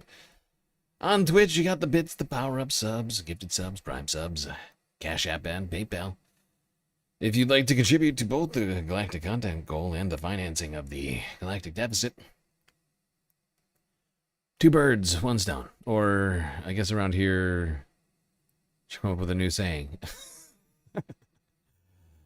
So many bird chatters, I don't want to alienate anybody. 2 goals, $1. And of course, the very best way to get the most space benefits for your Earth dollars is, as always, Patreon. $3 a month. You get access to a myriad space benefits unseen by the rest of the goddamn Milky Way galaxy, and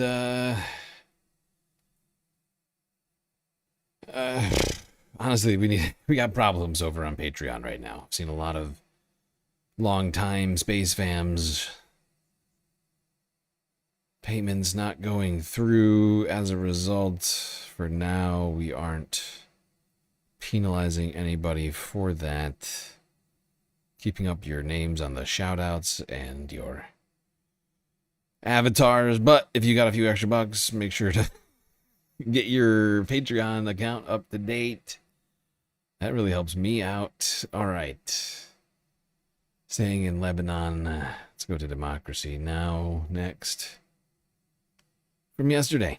Talk about the playbook Israel is using in This is Democracy Now!, democracynow.org. I'm Amy Goodman. As we go now on the ground to Lebanon, where the Israeli military bombed towns in southern Lebanon today, according to the Lebanese state media. Several people were killed in a strike in the coastal town of Ansariya. According to Lebanon's health ministry, Israeli attacks have killed over 2,100 people, wounding nearly 7,000. Over 1 million Lebanese have been displaced. 40,000 homes have been destroyed or heavily damaged. We go now to Beirut, where we're joined by the investigative journalist and writer Leila Yunus. Her latest piece for Drop Site News headline, Massive Israeli Assault on Lebanon Threatens U.S.-Iran Ceasefire. Leila, your own family's village in the south, in Bint Jabal, right near the border with Israel, was bombed just yesterday. Before I ask you about the response to the Israel-Lebanon negotiations taking place in Washington, can you tell us about your village and how you found out about what's been destroyed in this latest bombing? Thanks for having me back, Amy. What we're finding out about our village is really the way that everyone in the border region is learning about what's happening in their villages, which is through satellite imagery that is being released much of it from the Israeli military. So they've kind of revealed these before and after shots. We saw one also from a few days ago of the village of El Khiem. Oh my gosh, I'm so sorry. Where you see literally what was once a built environment reduced to dust. And the same thing with Bint Jbeil. So yesterday we received imagery of the very famous. You tried, but your money wasn't good? Wow. YouTube wouldn't let you super chat? That's very rude, YouTube. How rude. Very, very rude. Year-old mosque of the village, the Grand Mosque of Bint Jbeil, basically flattened. And so that's really how we're learning about the destruction of our homes is through satellite imageries, because we can't be there because it is obviously the forefront of this battle. So what are your family members saying? And what do you understand the rest of the world understands about what's happening in southern Lebanon? As Israel says, they're just trying to disarm, to wipe out Hezbollah. Well, what we're seeing is it's a scorched earth campaign. I mean, we're seeing images similar to those that we saw in Gaza, which is civilian areas reduced to rubble. I shouldn't have to tell you that this is obviously against international law to target civilian areas in this way. They're going in with armored bulldozers. They begin with their artillery shelling, and they go in, and then they tear up the street, they tear up the homes. And of course, many of these areas were severely damaged in the last round of fighting in 2024, and they're sort of finishing them off now, particularly, again, the border region, where they're able to actually reach these areas with these bulldozers. I mean, I think what the world should know is that we will return to these villages, and when we do, we'll return to rubble, and it will be an immense process of rebuilding. And, I think, Amy, for us, it's not just real estate that is lost when these homes are destroyed. It's not just a house. It's our grandparents built these structures. These structures are sacred to the families of these regions. In the same way that the Israeli military flattened vast swaths of Gaza's cultural heritage, universities, mosques, archives. The same thing is happening in southern Lebanon. It's this exact same playbook. And so, what is being used or being explained in terms of some self-defense strategy is really, in fact, an effort at, destroying a people.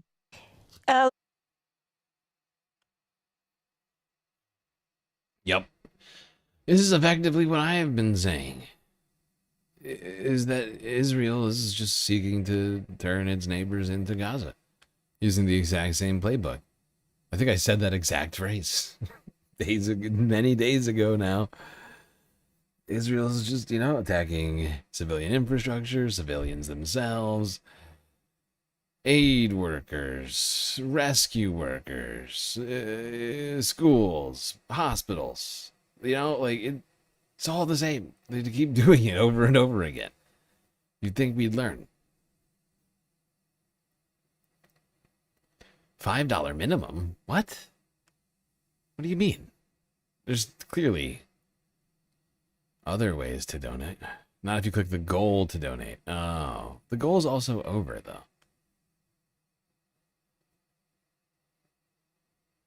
I would point out that you can donate in any size, technically. I think at least, kinda.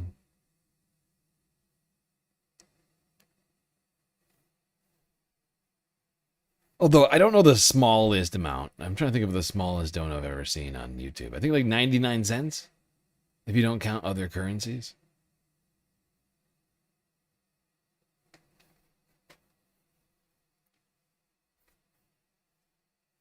All right. Well, let's talk about that supposed ceasefire. Because there were reports yesterday of a potential ceasefire between Israel and Hezbollah. I'm sorry, Lebanon. Israel and Lebanon. Oh, wait a second. Israel and the government of Lebanon aren't really at war. So that's weird. Let's go here. France 24 English. It is a surprise, although when you hear the voices of many angry and anguished Israelis from the north of the country now, it's a surprise that they feared would come from Prime Minister Netanyahu, who has repeatedly promised them the only solution to protect them from Hezbollah is a crushing military victory. He has sold the Israeli North on an idea that no diplomatic solution can exist, not even one that would follow what he calls a crushing military victory, something absolute, something that doesn't really exist in the contemporary field of battle. And so they feel forsaken now. And for Prime Minister Netanyahu, this is going to be a hard sell in the cabinet. Although I have to tell you that listening just in the last half an hour to leaders of northern Israeli communities, it does appear that they have already been informed that some sort of ceasefire is in the offing. They're speaking about. I find this whole thing to be fucking hilarious. Like, they're announcing a fake ceasefire. Everyone realizes this, right? Because it says Israeli Lebanese ceasefire, right? Israel Lebanon ceasefire. That's the wrong language. It's completely nonsensical. You have the government, the part of the government funded by the United States, saying that it will start a ceasefire with Israel, but they're not fighting Israel explicitly. We've seen videos of them retreating from the towns and villages that Israel has been seizing and striking. They're not fighting. They're running away.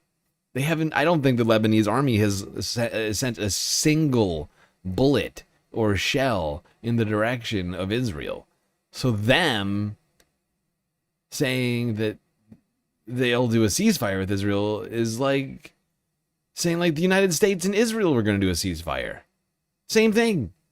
Already there was no war. It's on the people of Lebanon and on Hezbollah.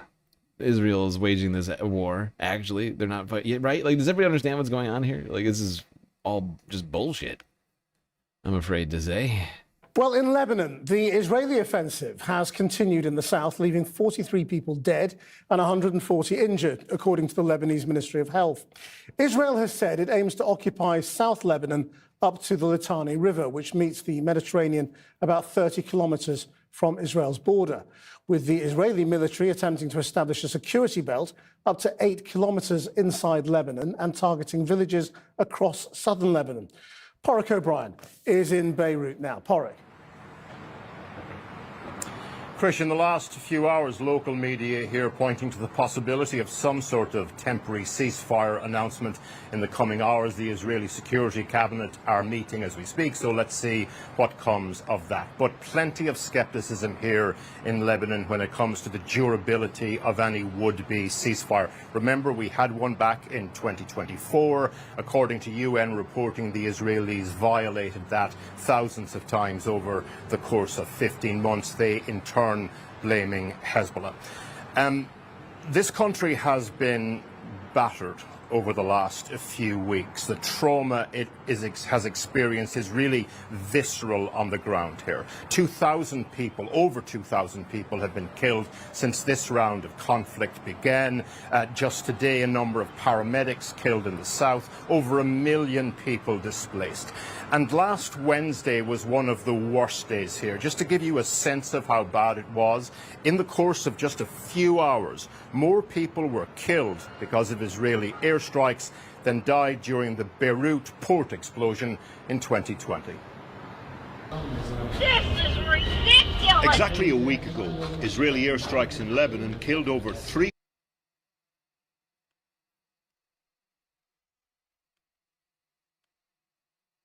I just want us to see that video, in case somehow you haven't. I'd find it shocking if you hadn't, but perhaps you don't know what he's talking about.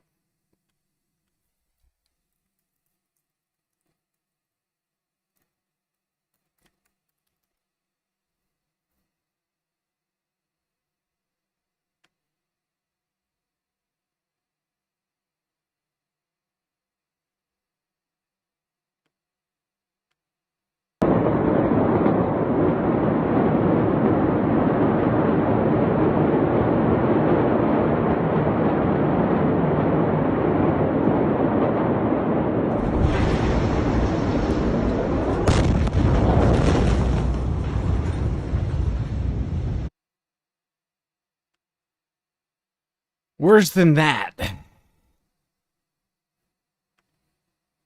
People in 10 minutes. The Israelis said they were targeting Hezbollah operatives, but most of the people who died in central Beirut were civilians. Regular people.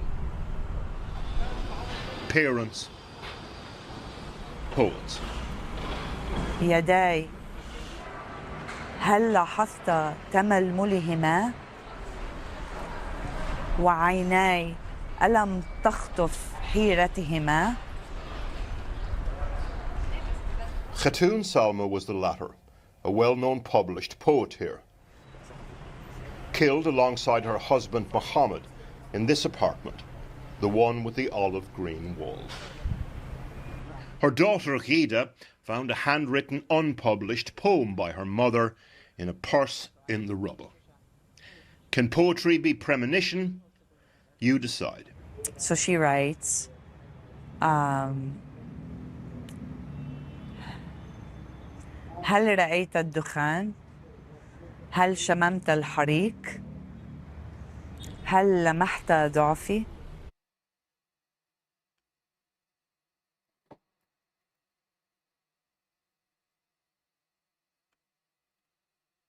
Sorry, I'm gonna do the subtitles for everybody.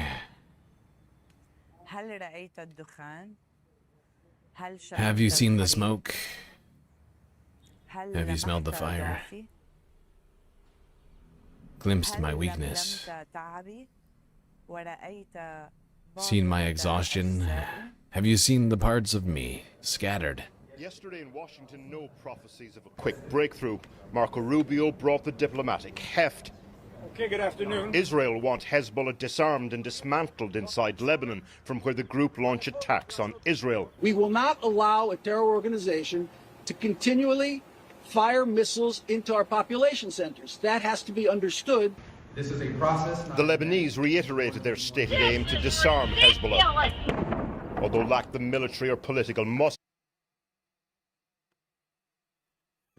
I love how the Lebanese military is so cucked that they want to disable, they want to disarm Hezbollah more than they want to disarm Israel, who is the ones actively invading and occupying their country.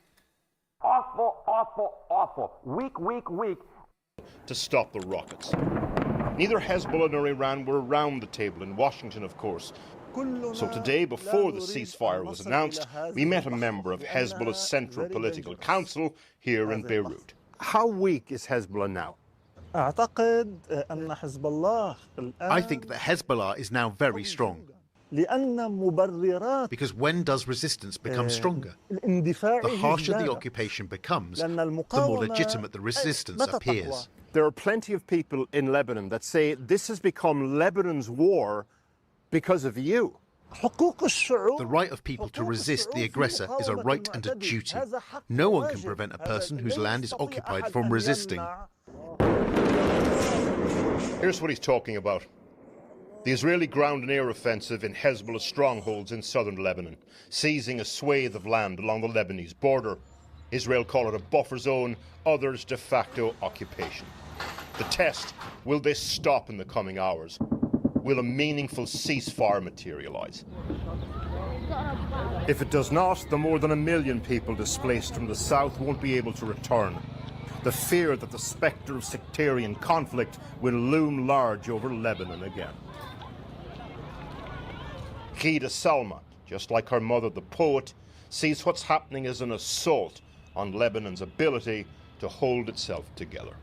There's a brokenness that we're living through, and there's a deep fear that we're navigating, and at the same time, we're being targeted for the social connectedness that holds it all together. Her mother's discovered poem can be interpreted in many ways. The voice of a parent, or a partner, or perhaps even of Lebanon itself. حتى أني بت أخاف أن يأتي. I'm scared we've come to the time when I won't be able to feel you either. أعذرني لكنني أحبك. Forgive me. but I love you. Porrick O'Brien reporting, well, just before we came on air, the IDF sent a statement telling us that the strike that killed the poet, Typhoon Sinaku, was part of their operations against Hezbollah targets and was carried out in accordance with international law. Well, joining me now from Beirut is Jamil Wakim. He's a professor of history and international relations. Okay. Ay, ay, ay.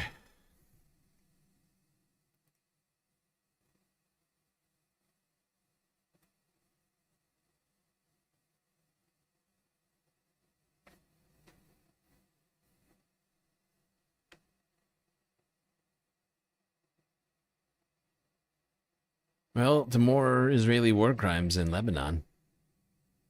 3 paramedic teams hit, according to the health ministry. Here's the Associated Press from yesterday.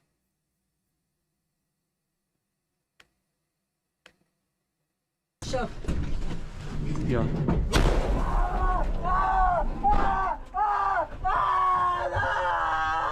The Israeli military today launched 3 consecutive attacks on 3 different teams of paramedics, all... Somebody clip StreamLord saying I love you. What are you going to do with that? What are you going to do with that, Joe? I mean, I'm all for it, but I'm just wondering what that... What's that for? Today launched 3 consecutive attacks on 3 different teams of paramedics, all operating in the southern Lebanese town of Meyfadoun. And what we heard from the Lebanese health ministry was that first there was a paramedic team that, as is normal, responded to an emergency call. They were going to the site of an Israeli airstrike where there were wounded people they needed to rescue. And as they were arriving to Meyfadoun, they were hit by an Israeli drone strike, killing 2 paramedics at that site. More double and triple tap Israeli strikes intended to kill first responders. A clear and intentional war crime.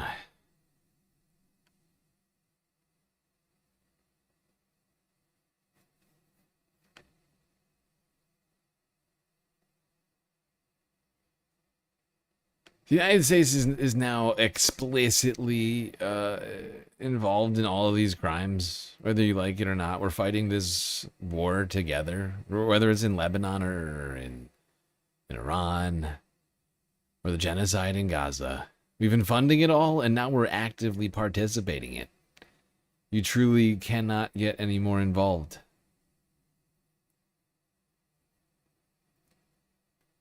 Really, we've been doing that ever, really, truly. Like, the active participation started last year, when you think about it. When we sent those white nationalists to do the fake aid stuff, who, as it turns out, were indiscriminately shooting Palestinians and laughing about it.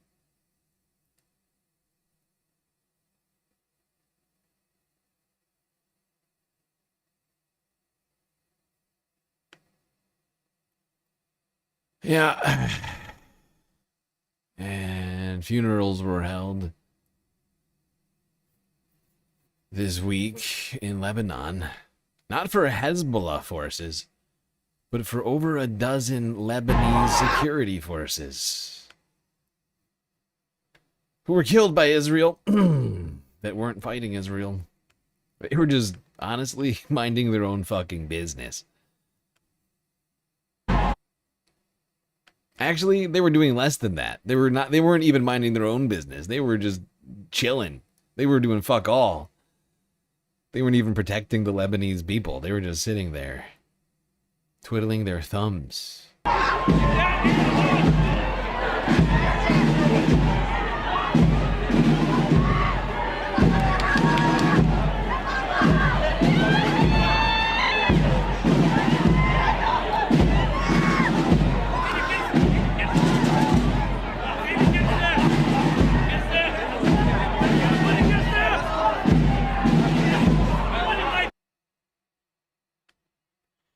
Here's the question that just keeps running through my mind as I watch this funeral procession go by, is when will these Lebanese security forces wake up to the fact that Israel's not their ally, and that they don't give a shit if you're Hezbollah or if you're Lebanese security forces. It's the same thing to them. You're living in the land that they want,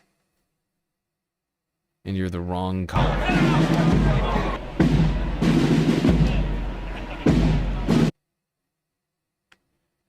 Wrong color, wrong religion, whatever it might be. I mean, some of them are Christian, I assume, as well as Muslim. But that's, once again, wrong one. You drew wrong.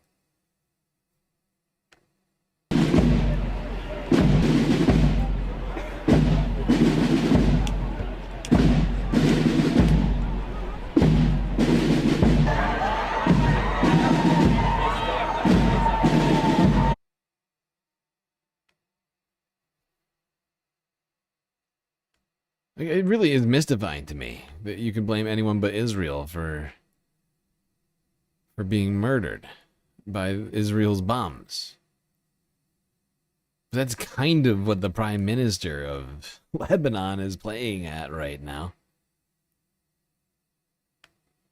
Now, you know who hasn't been helping anything with this stuff? Donald Trump. Shock of shocks. But Cyclone Cheeto not helping anything. I did everything right and they indicted me. Here's Al Jazeera English from US President Donald Trump says talks between Israel and Lebanon are set to take place on Thursday. In a post on Truth Social, Trump wrote, trying to get a little breathing room between Israel and Lebanon. It's been a long time since the two leaders have spoken, like 34 years. It will happen tomorrow. He did not specify who would be taking part. The announcement follows rare direct talks between Lebanon and Israel earlier in the week in Washington. The first time in more than 3 decades. Those discussions focused on efforts to address Hezbollah's role in the conflict. Now, Mohammed Al-Masri is a political analyst and professor of media studies at the Doha Institute for Graduate Studies. He joins me live here in the studio. Once again, I'm not going to get you to interpret what Donald Trump actually means, but there's a lot of surprise in Lebanon that these two leaders might actually be speaking. It doesn't specify which particular leaders, but it's unlikely that...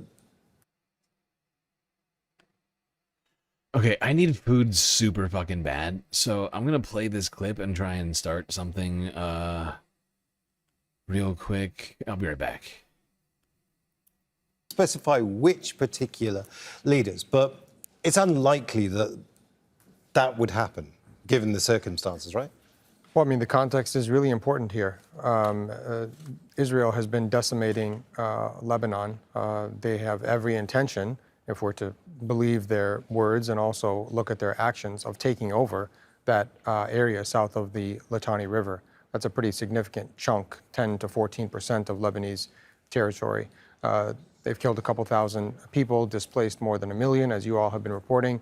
Associated Press is now reporting that they've been using the same policy that they were using in Gaza, this Where's Daddy program, which is a very disturbing title, but they wait for Hezbollah members to come home at night, and then they strike them while they are sleeping with their families. So they kill their wives, their children, extended family, and so on and so forth. In that context, Israel is basically asking the Lebanese leadership to surrender. And this, I don't think, is going to go over very well with the Lebanese people. And I also don't think it's going to lead to any sort of a permanent resolution or peace. It, by all accounts, will be simply a temporary ceasefire, and even ceasefires that are supposed to be lasting ceasefires, Israel violates. So I think we're still in a very tenuous situation. I mean, the best case scenario that we can hope for, given what you've just said then, is a ceasefire that lasts as long as the Iran ceasefire does. And then Israel just simply waiting and seeing what happens with the Iranian ceasefire before they decide what they're going to do next? I think Israel's already decided what it's going to do in terms of Lebanon. I mean, to start with, I mean, at a minimum, they want to take over all of that land south of the Litani River. They're calling it a security zone or a buffer zone, but this is part of the greater Israel project. I mean, it's very clear. I mean, all you have to do is listen to the Israeli leaders. They want to expand their borders, and that is a start. So I think their intentions are clear, and I don't think any of it is good news for the Lebanese people, even those Lebanese who are opposed to Hezbollah, and certainly there are Lebanese who are opposed to Hezbollah. Let's bring in Zaina Khodr here. She's live for us in Beirut. Zaina, has this come as a surprise to the Lebanese people? I mean, and never mind the Lebanese people, what about the Lebanese political establishment? A very controversial tweet. In fact, an official source has told me that we don't have any information. That source did not confirm or deny. The words used was, we don't have information. So Trump's tweet talking about leaders talking to each other, communicating, possibly a phone conversation for the first time in 34 years. This is a very, very divisive issue in Lebanon. The very fact that the Lebanese government even decided to open talks with Israel, direct talks, face-to-face talks, especially at a time when Israel is continuing to attack the country. Now, he also mentions giving Lebanon and Israel breathing space. Could that suggest a ceasefire, that a ceasefire will be announced? We know that the United States has been pushing for a ceasefire on the Lebanon front for more than one reason. It wants to push forward the Lebanon-Israel track. It wants this track to succeed, simply because it wants to ensure that the Lebanon-Iran fronts are separated. They are de-linked. They want to make sure that Hezbollah's influence is weakened over Lebanon, that Iran's influence over Lebanon is...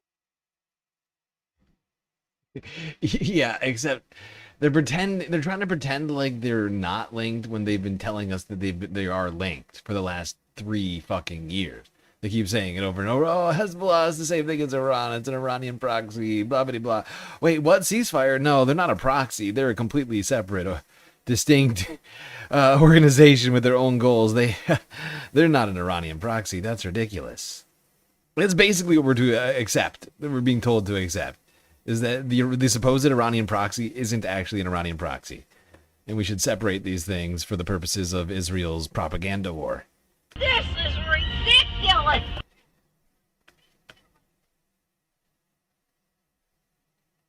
All right, staying on this topic. Oh, shit, I gotta flip that. BBC News, 19 hours ago. President Donald Trump says Lebanese and Israeli leaders to hold talks.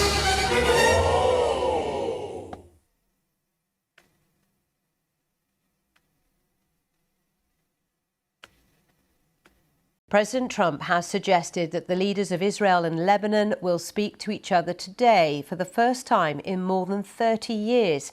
He did not provide any details, but if they happen, those talks would be part of the wider effort to reach a deal to end the war in the region. The White House says indirect talks about extending the ceasefire between the US and Iran are productive and ongoing. Vice President J.D. Vance, who led the first round of talks in Pakistan last weekend, says Iran is being offered a grand bargain to restrict its nuclear program and strike a deal. Both sides claim they're making progress through mediators, with less than a week left until the current fragile ceasefire expires. On Wednesday, a Pakistani delegation led by powerful army chief Asim Munir was welcomed in Tehran by Iranian Foreign Minister Abbas Araghchi. The BBC's chief international correspondent Lise Doucette is reporting from Iran on condition none of her material is used by the BBC's Persian service. These restrictions apply to all international media organisations operating in Iran. Here's her report describing her journey into the country.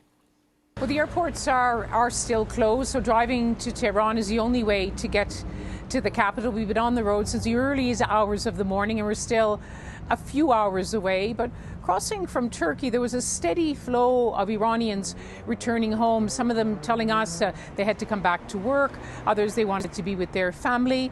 But you could really feel their uncertainty. One woman even said she was scared to come back because of their uncertainty about this fragile ceasefire. And one young woman was absolutely clear. She said the ceasefire is not going to hold because she said Iran will never give up its control of the Strait of Hormuz.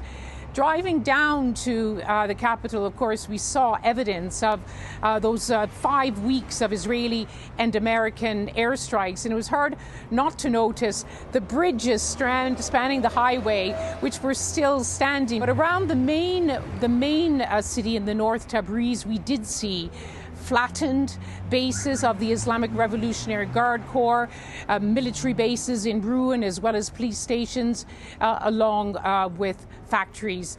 And in fact, one of the main bridges in the north had been destroyed by airstrikes, and that meant we had to take a winding rural road, a detour, and we're still on that road now. But all the while, we kept hearing those reports from Tehran that the Pakistan Army Chief, Field Marshal Asim Munir, has been in the capital today bringing proposals to have another round of direct talks in Islamabad, possibly within a few days, possibly extending the ceasefire, which is set to expire on Wednesday, even talk of narrowing the gaps. But what you hear is that you hear from President Trump, he wants to do a deal, but he's also preparing to resume the fight. And that's what we hear from Iran's leaders too. Yes. Well, that was from yesterday. Coming out of the BBC.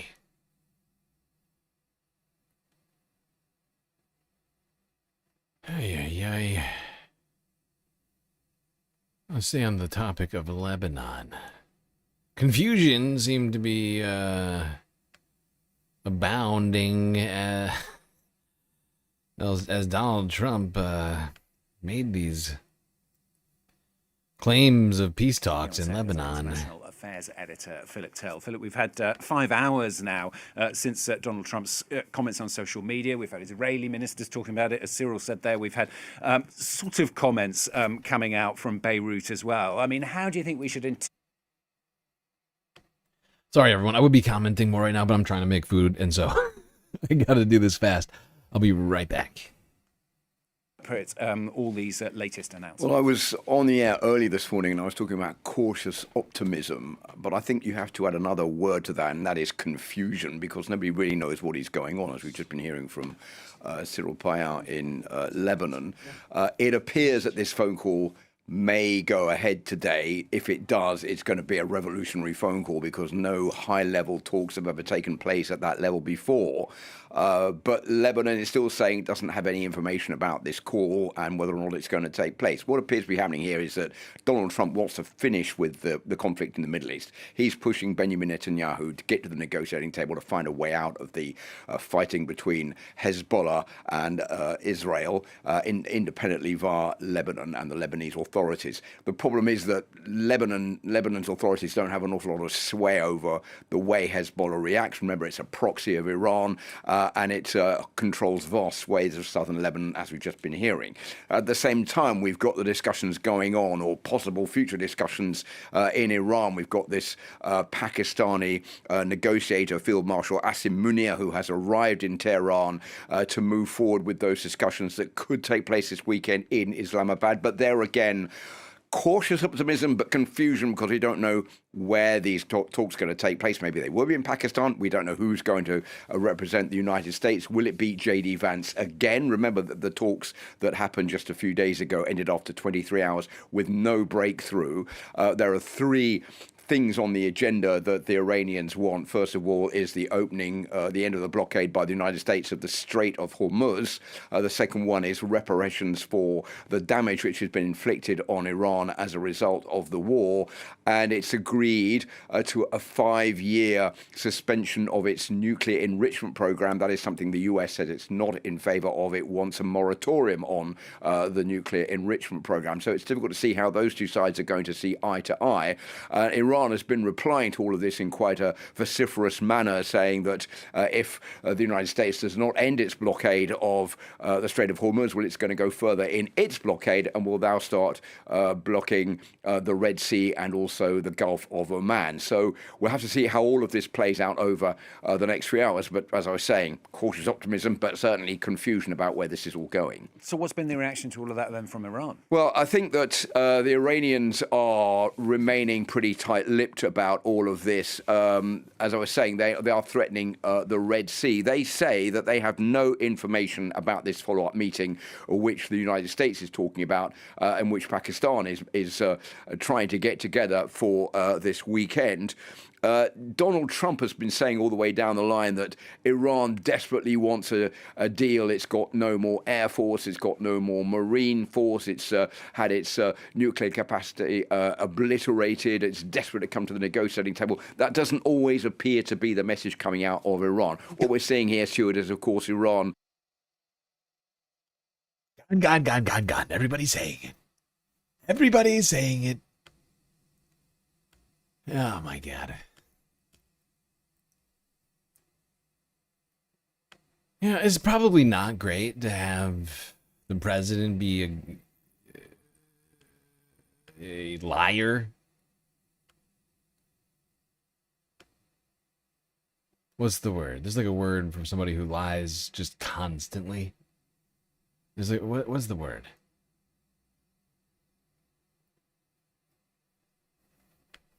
Donald Trump. I don't know. I can't think of what the word is. I know there is a word for that, though.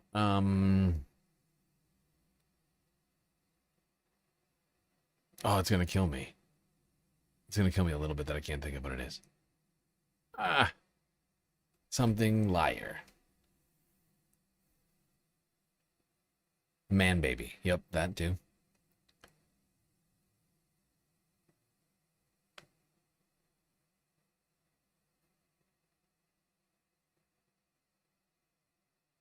Now, some people were expressing optimism.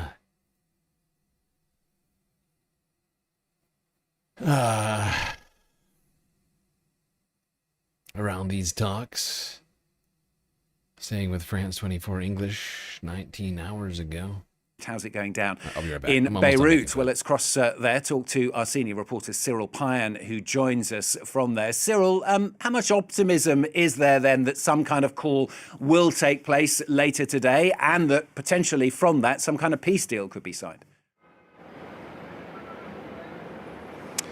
Well, it's a lot of promises and speculations and rumors which are spreading all around Beirut, as you can imagine, since this morning. But the problem is from the very people in the street I've been talking to, these speculations, what is going on, has been going on for the past 2 days from Washington, for instance, and the statements from the US president just don't match with the reality on the ground here. There is really a sense of a decay between what is said, the statements, the diplomacy, and on the ground, this country, Lebanon, their country being very much under fire. So yes, rumors are spreading. People are just trying to get the information, but it looks very amazing for them to have this 2 days after having putting on the table together two representatives of the both countries after 43 years, having this idea of something which is very hard to imagine, those direct talks between the Prime Minister of Israel and the President of Lebanon. The problem again is we had this statement from Washington, we had some insights, some news coming from the other side, from Israel, but on the official side here in Lebanon, the statement was very clear. No, we don't have any clue, we don't have any word about this meeting or this phone call. So it gives like the impression that some things are happening here in the kind of a parallel world, you know, where the Lebanese are not being part, which is a problem because he goes back again of the problem of being in the center and the victims of a bigger theater, namely the war and the negotiations between the Iran and America and the United States of America, of course. But there is again, like every morning, a cautious optimism. But what I'm speaking, the assault, the combats from the Israeli army is huge in the southern part of the country. Have been reported that in Dahiyeh, which is the Shiite Muslim southern suburb of Beirut, just behind me, some Lebanese army units are deploying now, whatever it means. But this is. Yeah, what the hell does that mean? They're deploying now.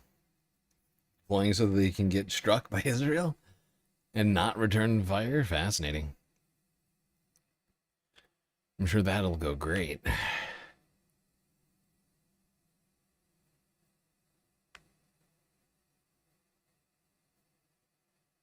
All right, people, I'm back. I made food. I'm feeling like I'm I haven't eaten any of it yet, but I'm feeling more prepared now than ever to complete the stream.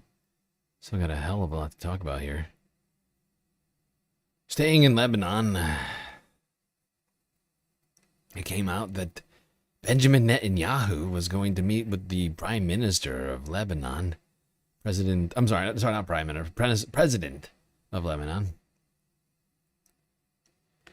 Staying with France 24 from an hour after that one. The most important message came from Minister of Innovation, Gila Gamliel, who gave a sort of long, rambling interview. And in the middle of it, very casually, she dropped that, yes, in fact, the Prime Minister would be speaking later today with Lebanese President Joseph Aoun. This is nothing casual at all. No Israeli prime minister has spoken with the Lebanese president since, I think, the early 80s, if then. And even then, it was a government of Lebanon torn apart by civil war, not the kind of legitimate sovereign government we're seeing right now in Lebanon. This is very much a big deal. And in fact, it's a big deal even for the Israeli government that has absolutely been pushed into this by Donald Trump. I wouldn't be shocked if, in fact, that tweet is what informed the Israeli government that Prime Minister Netanyahu would be speaking today with President Aoun. We haven't heard otherwise. So for now, I'm assuming that's the case. But it's important because Netanyahu is trying very hard to salvage again his reputation. This is a man who less than a week ago stood on Lebanese territory and spoke to soldiers, but spoke to all of Israel, basically saying that Israel would occupy southern Lebanon forever, for the foreseeable future, that the only way to guarantee the security for Israel's north was to keep fighting and fighting. And within a matter of days, we see him now accepting what appears to be an American order to go in another direction, to go the route of diplomacy. The Israeli ambassador did meet 2 days ago with his Lebanese counterpart. An American order.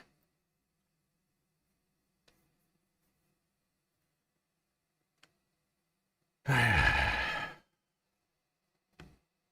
mean, let's be real. Israel really is a proxy state of the United States. They wouldn't be able to do any of these wars without us.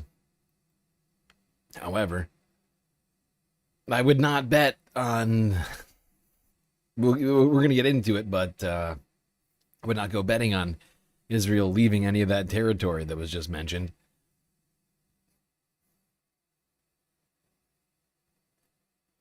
Meanwhile, Israel was continuing its Holocaust on the Lebanese people. Now, the Israeli military has just... And announced that it had destroyed the last bridge over the Litani River, effectively cutting off the entire country from the south.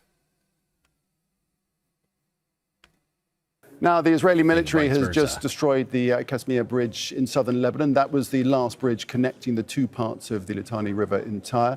Let's speak to Obeda Hitto, who joins us live now from Tyre. So, Obeda, just give us a very latest update. I can see, hopefully we can see you there. Obeda? Yeah, he's there. Just give us a very latest update of the situation. Yeah, we're here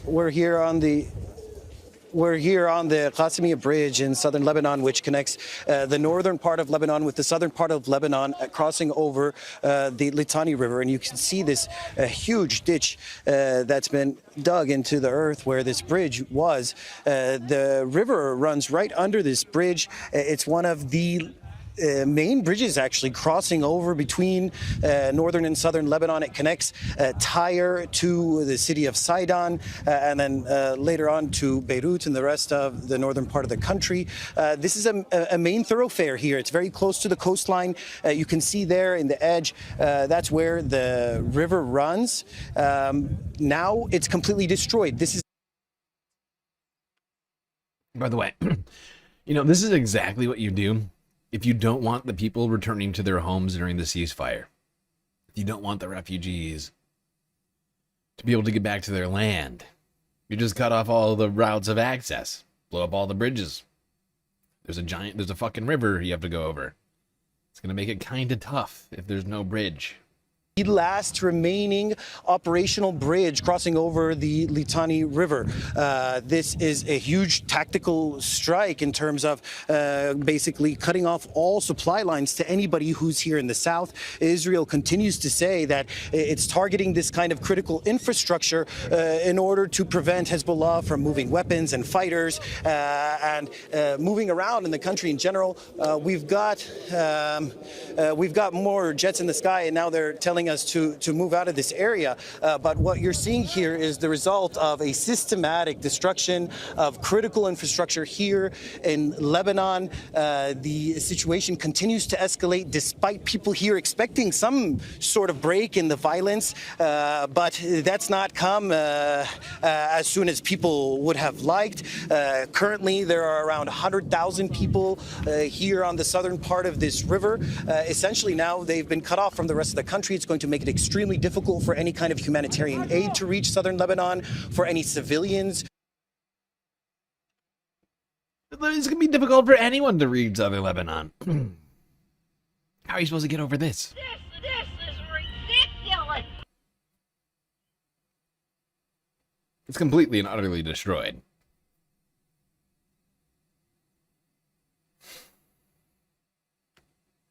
But this is, of course, intentional, as we've been saying. Israel wants Lebanon's territory. And honestly, it's got nothing to do with Hezbollah. It's about greater Israel. Benjamin Netanyahu seemingly has plans for much of its neighbors.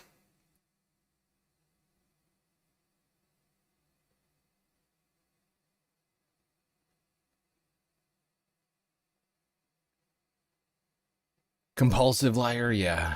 Yeah, that's also basically, yeah, the same thing, pathological, compulsive. Yeah.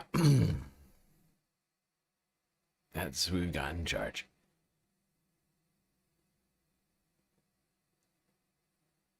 Now, Donald Trump announced a 10-day ceasefire between Israel and Lebanon earlier this evening.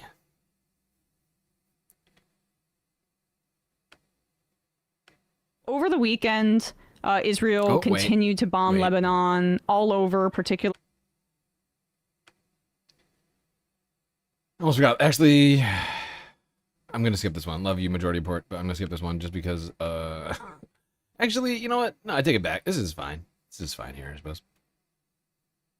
For some reason, I thought it was later. Not that late. We still got hours left to go. All right. Let's keep talking about Lebanon and the atrocities the Israeli government has been committing there. In the south, but also including Beirut.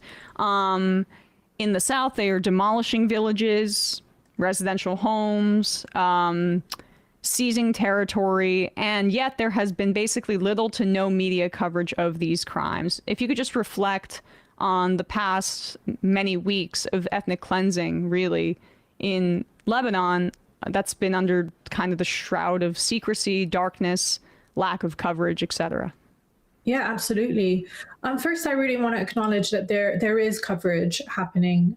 There are people on the ground doing the work. I think the question is who is doing the work and what sort of resources and backing do they have, and also the framing of the reporting that is coming out of the country.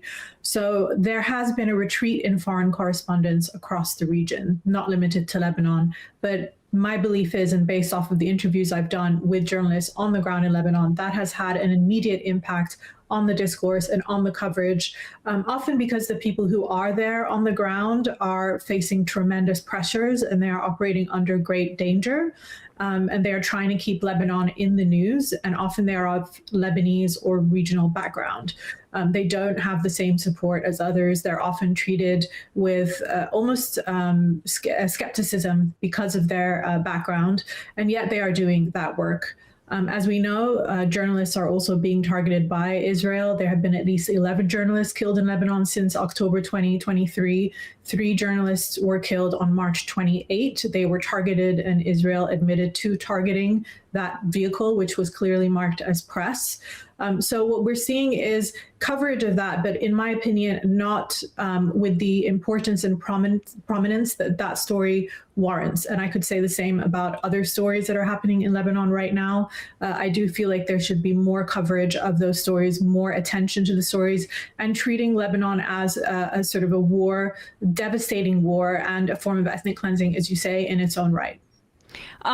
Israel's using things like white phosphorus in southern Lebanon. That's a war crime. It's also amazing to see how in the West, at the very least, the press is covering this as if this isn't a continuous violation of the ceasefire that was supposed to be agreed upon. This is the same thing that's been happening in Gaza, but with Lebanon, it's almost treated as a kind of foregone conclusion. Of course, they're going to violate some sort of ceasefire agreement.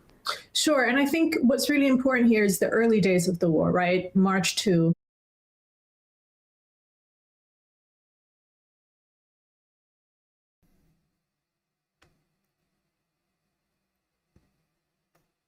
Hey, I'll be right back, Space Fams. I gotta do something real quick. I think Emma and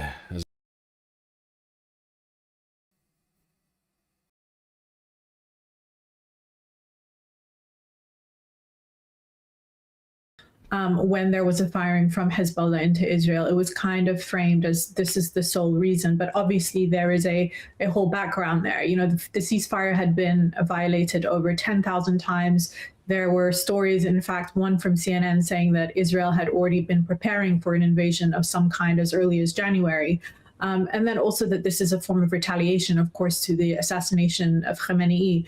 But it is not a simple tit for tat, is what I'm trying to say, right? And that contextualizing is very important. And also the internal dynamics in Lebanon, the politics, the sort of the sectarian nature of the divisions, all of this is important because Israel is fanning the flames of some of those sectarian divisions. And I think that's also a really important point. Yeah, could you expand on that point? Because my understanding is that Shia Muslims in Lebanon have been targeted in particular, and right now that many Shia civilians are the ones that are most susceptible right now to displacement. And of course, this connects to Hezbollah and to Iran. But what is the history of Shia Muslims in Lebanon, and why have they been the focus of Israel's bloody campaign? Yeah, I mean, these targeted areas in the south and also in the Dahiya in Beirut are viewed as predominantly Shia, and they are predominantly Shia areas, right? So the issue here is this framing of being synonymous, the Shia population being synonymous with Hezbollah. Right, the displaced population of Lebanon is predominantly Shia. They have had to move to other areas in Lebanon. It is also impacting, the war is also impacting other communities. But this community itself is often portrayed as having an immediate sympathy to Hezbollah. Oftentimes there is, but it's that idea of trying to kind of frame them as being somehow deserving of this displacement because of their background and because they, may support Hezbollah. So I think that that's really important. It's also important to say that Hezbollah is far more than just a political party. It offers social services to this community. It operates medical services. It operates health services. It really does provide to this community in a way that perhaps that community had been ignored by the Lebanese government historically for many decades. So I think that that's also important. But really what we want to keep in mind is that these communities it's not synonymous with Hezbollah, though it's often viewed as such. This is a community that is facing great humanitarian crisis in the current moment. Absolutely. That's the thing, is this is just more of the same narrative that Israel has been using. They're using the same playbook from Gaza. They attack civilian infrastructure and then they blame Hezbollah. They seize territory and then they say they have to because of Hezbollah. They kill journalists and civilians and medics and first responders. They say it's a Hezbollah's fault. Just it's repeated. They just,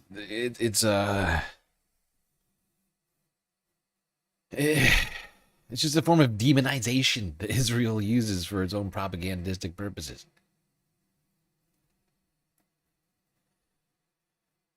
You're just trying to otherize the people in Lebanon. Basically, assert that they're all terrorists. Everybody is Hamas. I'm sorry, everybody's Hezbollah. Right? It's the same thing. It's the same fucking thing, and people just need to wake up to that. Israel is a liar.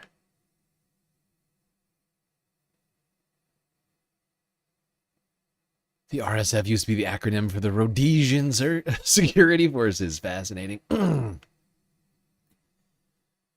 Fascinating tidbit, Nadia. Thank you.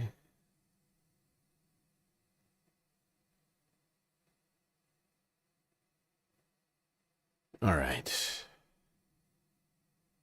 Staying with Lebanon. Let's go here now from 7 hours ago, BBC News.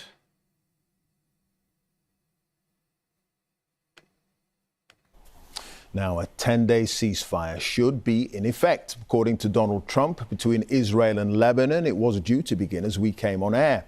The fighting in Lebanon is, however, between Israel and the Iranian-backed militia group Hezbollah. Mr. Trump says he's confident the Lebanese can bring Hezbollah around. For its part, the militia says it won't agree to a ceasefire until, among other things, Israeli troops withdraw from Lebanon. Tonight, Israel has made it clear that won't be happening. So let's talk to Sarah Smith, live in Washington for us now. This is all a little confusing, Sarah, but a ceasefire in Lebanon, to be clear, is crucial to a broader peace deal between the US and Iran.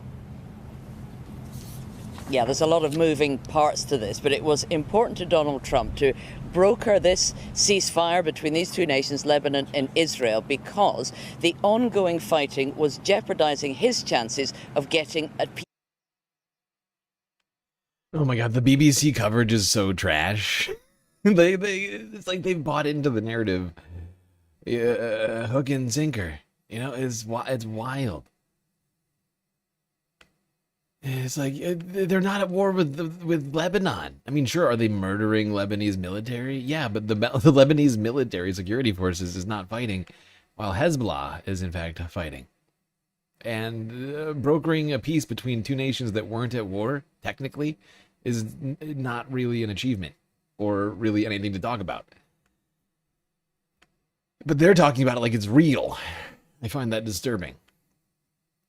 They seem to be completely missing, intentionally perhaps, the fucking dynamic Lebanon's of the Prime situation. Minister Nawaf Salam has Here's responded to the Zalzar. announcement of the truce. On social media, he welcomed the ceasefire announcement by President Trump, saying it's a key Lebanese demand we have pursued since the first day of the war, and which was our primary objective in the Washington meeting on Tuesday. Salam congratulated all Lebanese people on this achievement and offered his condolences to the families of the martyrs. He expressed his solidarity with them and with the wounded and with the citizens who were forced to flee their cities and their villages. Let's bring in Obeida Hito now, who joins us live from Tyre in southern Lebanon.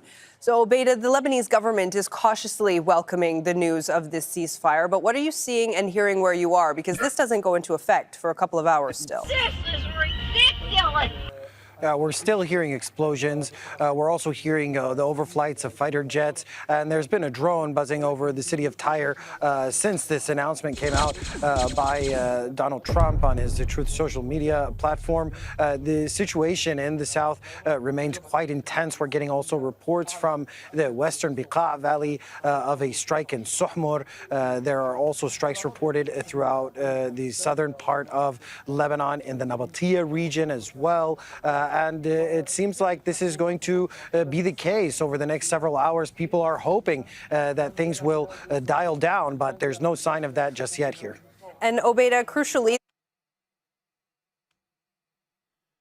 Yeah, ceasefire declared. Israel still bombing the shit out of Lebanon. Shock of shocks. That was from 7 hours ago from Al Jazeera. I'm going to keep this puppy moving. Before we do that, I just want to say thank you to... Wait, do you want to be... Glitchmaster with a sweet donation to the Galactic Deficit. Incredible generosity. 30 bones. Getting us about a third of the way there. I like to see. Happy Friday. Also, what happened to no taxes on tips? Shouldn't be paying any taxes on what we give you. Oh, that's a fun message, Glitchmaster. So guess what? Taxes on tips only counts for tips that were declared on and reported on a 1099 given by an employer. So if you didn't get a 1099, you pay taxes on tips, as it turns out. One of the reasons why I owe so much right now. Sad but true. Sad but disgustingly true. They did not count cash tips. It's fucking insane. This is ridiculous!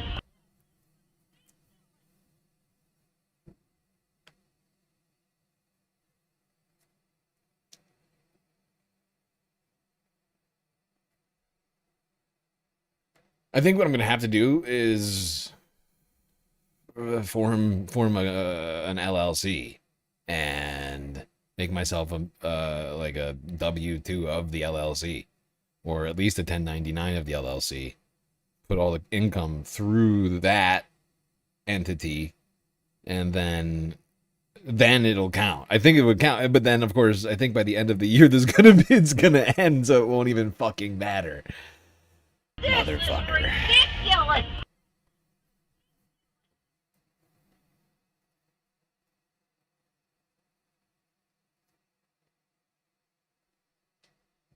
Yep, it's absurd but real.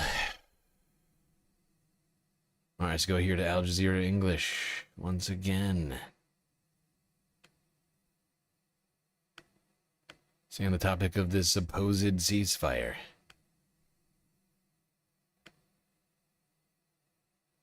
Well, for more on the ceasefire in Lebanon, I'm joined by Alan Pincus. He's a former Israeli diplomat and joins us from Tel Aviv. Alan, it's good to see you again. Thank you for being with us.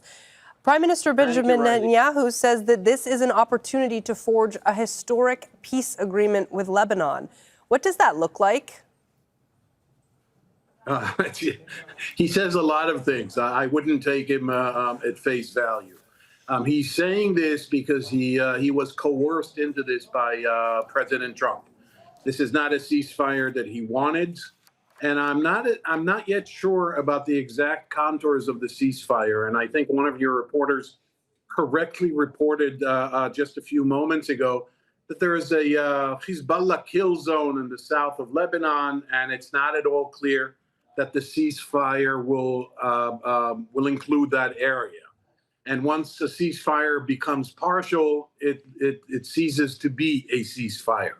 So I'm not sure about that. Now, as for his declaration of peace with Lebanon, look, we've been in this opera before. Back in the 80s, there was a peace agreement signed between Israel and Lebanon. And when Israel withdrew from South Lebanon in the year 2000, in May of 2000, there was again talk of a peace agreement, and again in 2006 after another round of war, and now we're doing this again. I think Mr. Netanyahu failed, and I'm not saying it's entirely his fault because I think it was unattainable to begin with. He failed in his stated objective of disarming Hezbollah and basically ridding Hezbollah as a military and political force.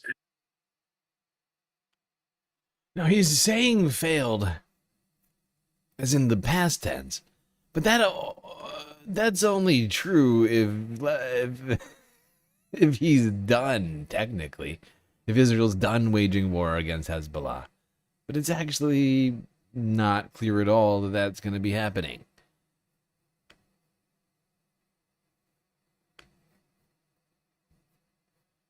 All right, we're going to keep going through the clips here on Lebanon. A fragile calm descends on Lebanon tonight as a 10-day ceasefire with Israel comes into force.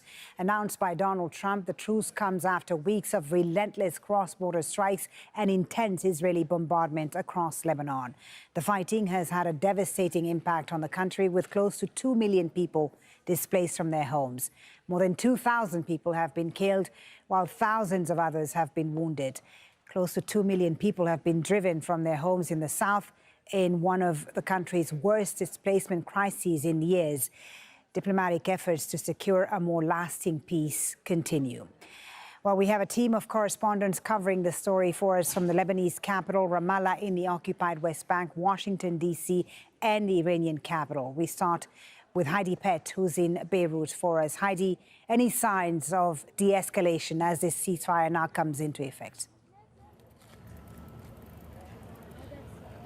So the ceasefire is technically in effect now, but certainly the last hour did not look like a de-escalation. In fact, it looked almost like an escalation. There were dozens of Israeli airstrikes across the south of Lebanon in the hour before the ceasefire took effect. Hezbollah continued to claim attacks on Israeli troops, both inside Lebanon and also across the border. They targeted a settlement where they said there was Israeli military infrastructure. 1 minute into the ceasefire, let's see if that holds, if the front goes quiet. Obviously, many people here are hoping for that. But Israel's military activity today, I mean, in the last couple of minutes, they announced that they had struck 380 what they described as Hezbollah targets across the country in the last 24 hours. So it was certainly, it appears to have been both sides getting in as much damage as they possibly can before this pause, which everybody hopes does hold. There's been fireworks and celebratory gunfire audible in sporadic bursts across the capital tonight. Down here by the waterfront, where many displaced people are still sleeping on the streets in tents. People here are nervously waiting to see if it's safe to start moving back to their homes, whether they try and start doing that tonight against the advice of Hezbollah and also the Amal movement, who've said that people need to be patient to see how this actually plays out, whether or not it holds. They are asking people to refrain from going home. But speaking to people across Beirut tonight, some have indicated their intention to start doing so no matter what. And we have immediately, if not sooner. Living in this village in southern Lebanon fled their homes at the start of last month following the Israeli military's evacuation orders, and it's been subjected to airstrikes repeatedly since then. And it's a similar story for almost all of the villages south of there, but where we are, in the Christian majority village, the population's still here. One of the residents is the owner of this restaurant. When the displacement crisis began, about 1.2 million people have been forced from their home. He closed his doors to diners and opened it up instead. People, Shia Muslim communities who were fleeing from the south. There's now about 70 people staying here. The kitchen is now a communal one.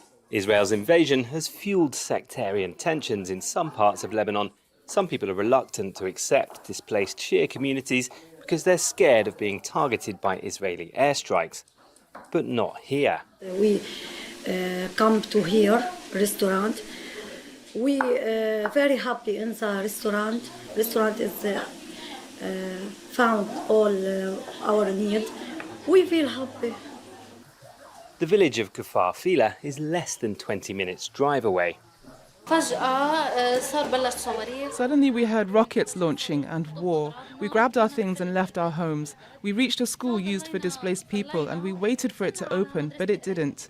So we were driving around in the car until we found this restaurant. We won't find a better place than this. Livelihoods have been left behind and incomes lost. Meals delivered by charities help. Charles Hellu, the restaurant's owner, says everyone should feel at home. 1, 2, hey! He was keen to show us what it's like here when there isn't war and mass displacement. He says Friday nights are special, but he says everyone from every village belongs to one community, and so now he must help. Sure I will close my business. Oh, where did people go? Can you tell me where? In the streets? No. All of us are human beings, so we need the peace. Home is not.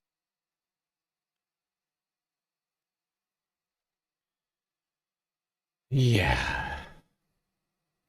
Well, unfortunately, you need the peace for the ceasefire, and Israel seems determined to not actually have peace.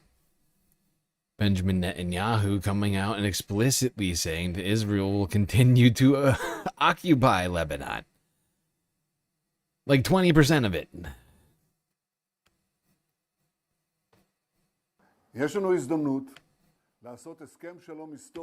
We have an opportunity to make a historic peace agreement with Lebanon. President Donald Trump intends to invite me and the president of Lebanon in order to try to advance this agreement. This opportunity exists because since the War of Revival, the Gaza War, the War of Revival, he's calling the genocide the War of Revival? Disgusting. Fucking disgusting. What a fucking criminal. Illegal.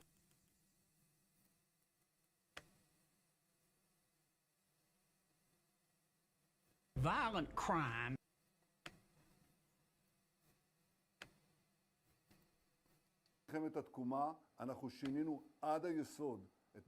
We have fundamentally changed the balance of power in Lebanon.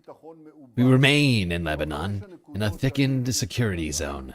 It is not the 5 points that we were before the Roaring Lion. It is a security strip that begins at the sea and continues to Mount Dov and the outskirts of Mount Hermon. A security strip of 10 kilometers wide, which is much stronger, much more intensified, and continuous, much more solid than what we had before. There we are staying, and we are not leaving. This allows us, first of all, to break the danger infiltration into our communities, and secondly, it allows us to prevent direct anti-tank fire into the communities. The communities are now protected. I spoke with President Donald Trump now in these past 2 days. He told me that he is extremely determined to continue. Also the maritime blockade, and to bring about the dismantling of Iran's nuclear capability, what remains of it. Here she goes, The Trump guy wanted at The Hague, around its military operation. talking about how he's not going to abide by the ceasefire.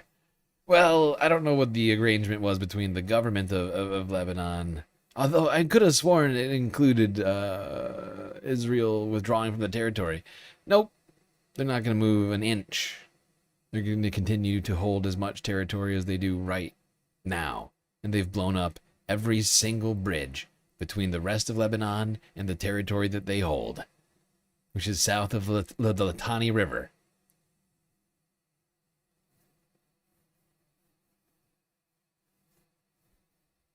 So, no, there is no ceasefire in Lebanon, I'm afraid. It's all a fucking lie and a ruse cooked up by a genocidal warmonger and a pathological lying douchebag by the name of Donald Trump.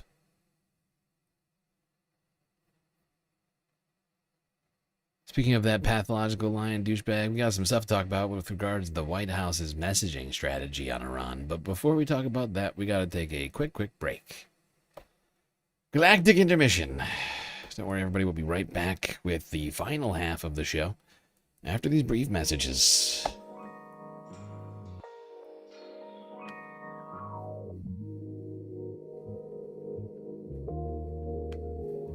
All right, everybody. Hope you've been enjoying the show so far. If you haven't already, hit the follow button on Twitch and the subscribe button on YouTube. And while you're at it, do consider contributing to the Galactic News Network, as we are completely funded by individuals like you. A lot of great ways out there for you to show your support. YouTube, super chats, super stickers, memberships, gifted memberships, Twitch, bits, power-ups, subs, gifted subs, prime subs, Cash App and PayPal. If you prefer your money go directly to funding the stream, right in the bottom line of Google and or Amazon, we've got Throne. But of course, the very best way to get the most base benefits for your earned dollars still remains Patreon, where for the low price of $3 a month, you can get access to a myriad space benefits unseen by the rest of the goddamn Milky Way galaxy. Things like an avatar on one of the break screens, shout out at the end of every show, secret Discord channel inside of the Discord server, and much more. All right, everybody, enjoy the break, grab yourselves a drink, maybe a snack, and I will be right back.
All right, everybody. The break is over, and the final half of the stream is about to begin. So you better get your butts back in those seats, otherwise you're gonna miss it.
All right, Space Fams, we're back. Time for us to get back on the road here. So many stories left. Talk about.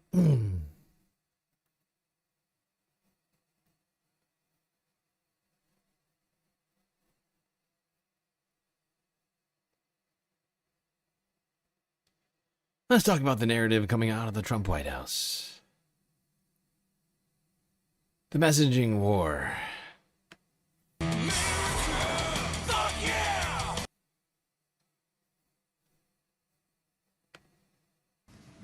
The Trump administration's messaging around its military operation in Iran on social media and in the president's statements has sparked controversy both at home and abroad. We have a report from NHK's Washington bureau.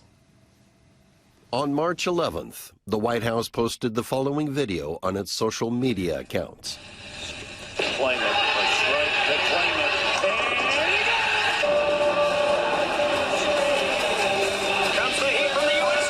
The clip ends with a graphic of a bowling alley strike.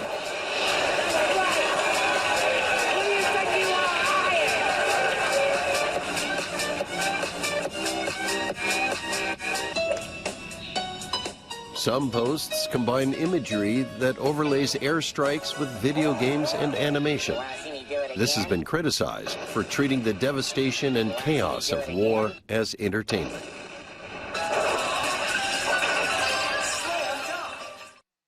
Some of President Trump's own statements have also been called into question.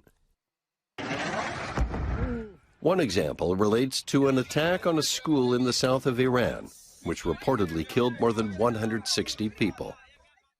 Did the United States bomb a girls' elementary school in southern Iran on the first day of the war and kill 170 No, people? in my opinion, based on what I've seen, that was done by Iran. However, investigative groups that analyze the video footage say the strike may have been carried out by the U.S. military. I don't want reality. They allege that a Tomahawk cruise missile was used, a weapon that neither Israel nor Iran are known to possess. Trump has also made comments seen as justifying the legitimacy of the operation. For 47 years, no president was willing to do what I'm doing. I've spoken to a certain president, a former president. He said, I wish I did it. I wish I did, but they didn't do it. However, several media outlets have reported that aides to all four former presidents deny any recent contact with Trump. Many No kidding. Trump is lying again about something? Wow. Who could have fucking guessed?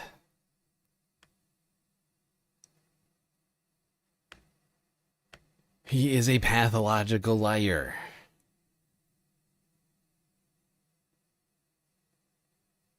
Should not be a shock. But facts are facts. Regardless of the truthfulness of the statements of Donald Trump, he continues to make them, continues to post insane fucking memes of the White House. accounts as well as his own Truth Social. Ridiculous, gamified video edits of strikes. How many wars has Trump ended at this point? Because he's been claiming a lot, right? Like, it's another one of these lies that he's come up with on his own. I've ended all the wars, 37 wars, 37, 38 wars. Depends on who you ask. All the wars, even some ones that weren't even happening. I ended them before they could even start. That's how good I am. Ending all wars, even though there's a shitload of them going on. I'm the greatest peacemaker. I think I had the greatest year, the greatest opening year. I've read the greatest. Look, I ended 8 wars. A 9th is coming, but I ended 8 wars. Nobody's ever ended coming. 1 war. Wait, Who's ended one? Nobody. Wait. Who's ever ended a single war? What you talking about? A lot of people. I'm not even gonna start, but is he saying that he's gonna end he's about to end a 9th? Is he talking about Iran? He's gonna end the war that he started. What? Look, some people say it's actually better when you end the war that you start. And that's great peace. Great peacemaker, count that as 9. Count that as number 9, baby. Come on, Maria, give it to me. Look, you can give it to me or I can take it, okay? I've clearly done it 9 times. Everybody's saying it. Trump is increasingly unhinged. We say this pretty much every week, but it continues to accelerate. You know, he really thought and was sold by Benjamin Netanyahu that he could do what he did in Venezuela, that he could take out Maduro in the same way that he could take out the Ayatollah. I mean, obviously, the United States did kill a lot of Iranian leadership, which Trump is calling regime change, but the power is so dispersed and the government is so entrenched that, like, no, they have institutions and the regime, the entire structure is still in place. So they abandoned that as an objective. Then Trump was saying that, oh, they can never have a nuclear weapon. Well, they weren't building one. There has been a fatwa on that since the really turn of the 21st century, but now they're more likely to pursue it because you killed the more conservative older leader that was reticent to provoke Israel or the United States, so that has failed. And gas prices are through the roof. People are getting really scared. And you have inflation data that shows that energy prices are driving this level of inflation up 4% in March. Yep. Much higher than was expected by economists. And not all, but much of it a result of the higher energy prices. I'm 100% correct. I'm gonna skip ahead just slightly.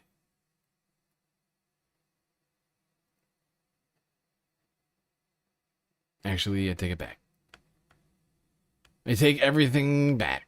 We're not gonna skip ahead. Which is the highest year-over-year gain in 3 years.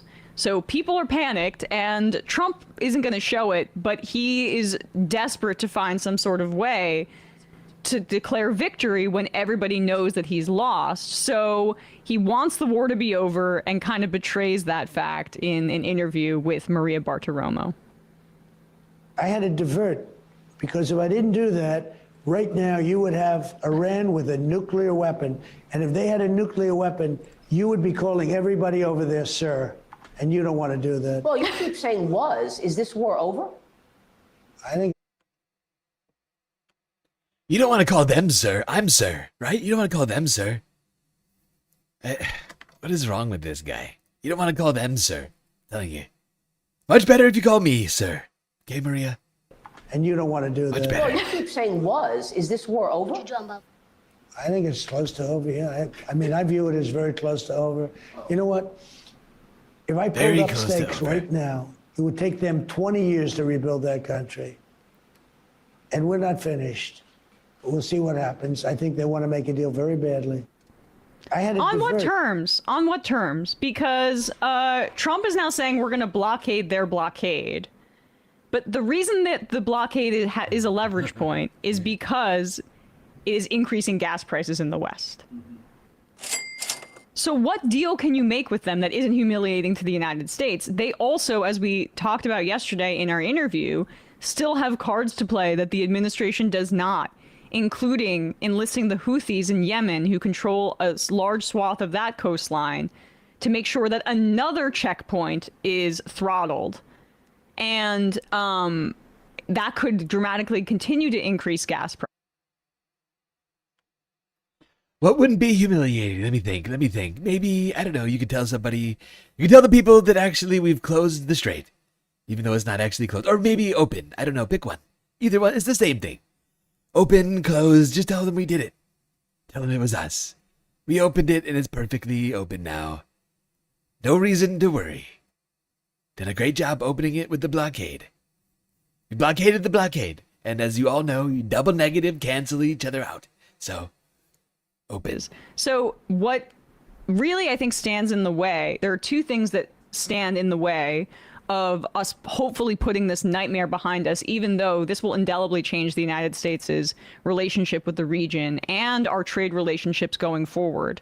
The things that are standing in the way are Trump's own ego and obviously the Israelis. If Iran wants to pursue wants to humiliate the Americans, they can do so. They already are doing so. But is it in their best interests? I'm not necessarily sure. Trump has these maximalist demands. But Iran is going to want some sort of reparations for the damage that he brags about inflicting there with his illegal offensive war, where we double tapped a girls' school and decimated much of their civilian infrastructure because, God, they may have at one point transferred material that could build a weapon over bridges, like, you know. Bridge Day.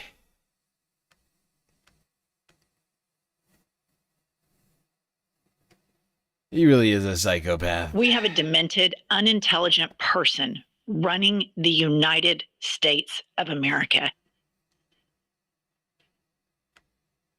Okay, a little bit more from this one, then we're gonna keep this moving. Nothing that I can do differently to help us win the midterms. Let me just ask you about the midterms. Do you expect the Republicans to lose seats in the House, and what does that mean for your agenda? Well, I just left with Mike Johnson and some great people, some great congressmen and women, and in the Oval Office. I think we're going to do good. And women. Now, oh, wait, can you pause it for a sec? Just because I wanted to point this out from when. Can't from forget the clip. ladies. You would be calling everybody sir. Yeah. You mean like you demand Is that what you want, Maria? everyone call you? What does she call so him? obsequiously? Right, like It's different. It's different.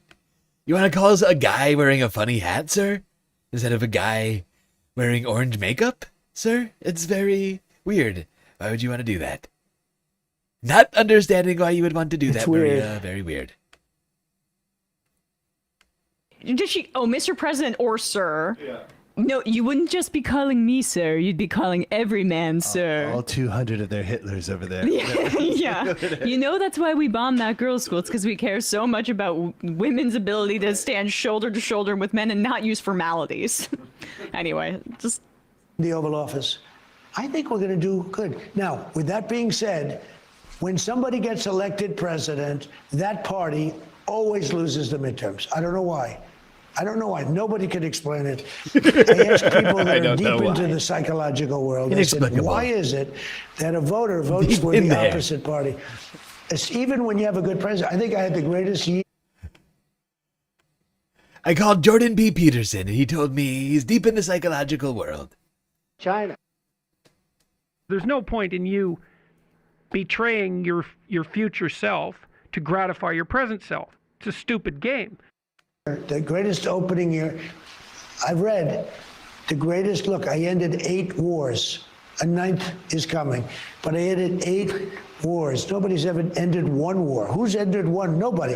I ended 8. We have the biggest tax cuts ever. We have the biggest. Can you pause it? Okay. Nobody has ever ended one war, and Every he's war ended that's ever 8. happened is still going. And Trump is gonna start and end this 9th war, which he's bragging about. Yeah, you can't count the ones you started. To be honest, right? Exactly. Those should be the rules. Okay, bro. If you want to tally up all the wars you've ended, you can't start wars to end them. That's called stacking the rules.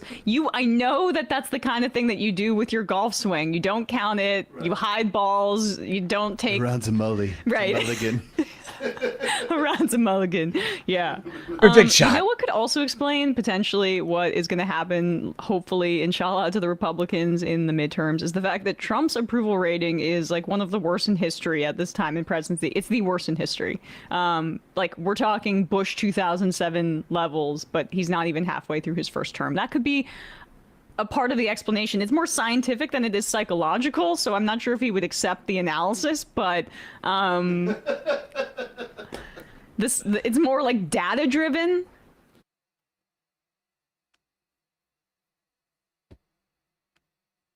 It's science. Data. Not into it. I don't need data. Okay? I don't need data. Pete Hegseth, he keeps telling me we're winning. Winning more than ever before. Everybody's saying it. People coming to me saying, sir, we're winning too much. And I say, that's too bad. You voted for winning and you're going to get winning. It's never going to stop. I don't care what you say. This is...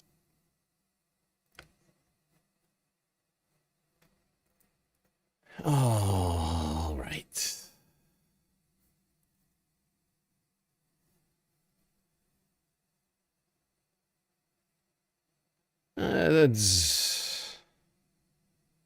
Let's talk about Israel. Let's talk about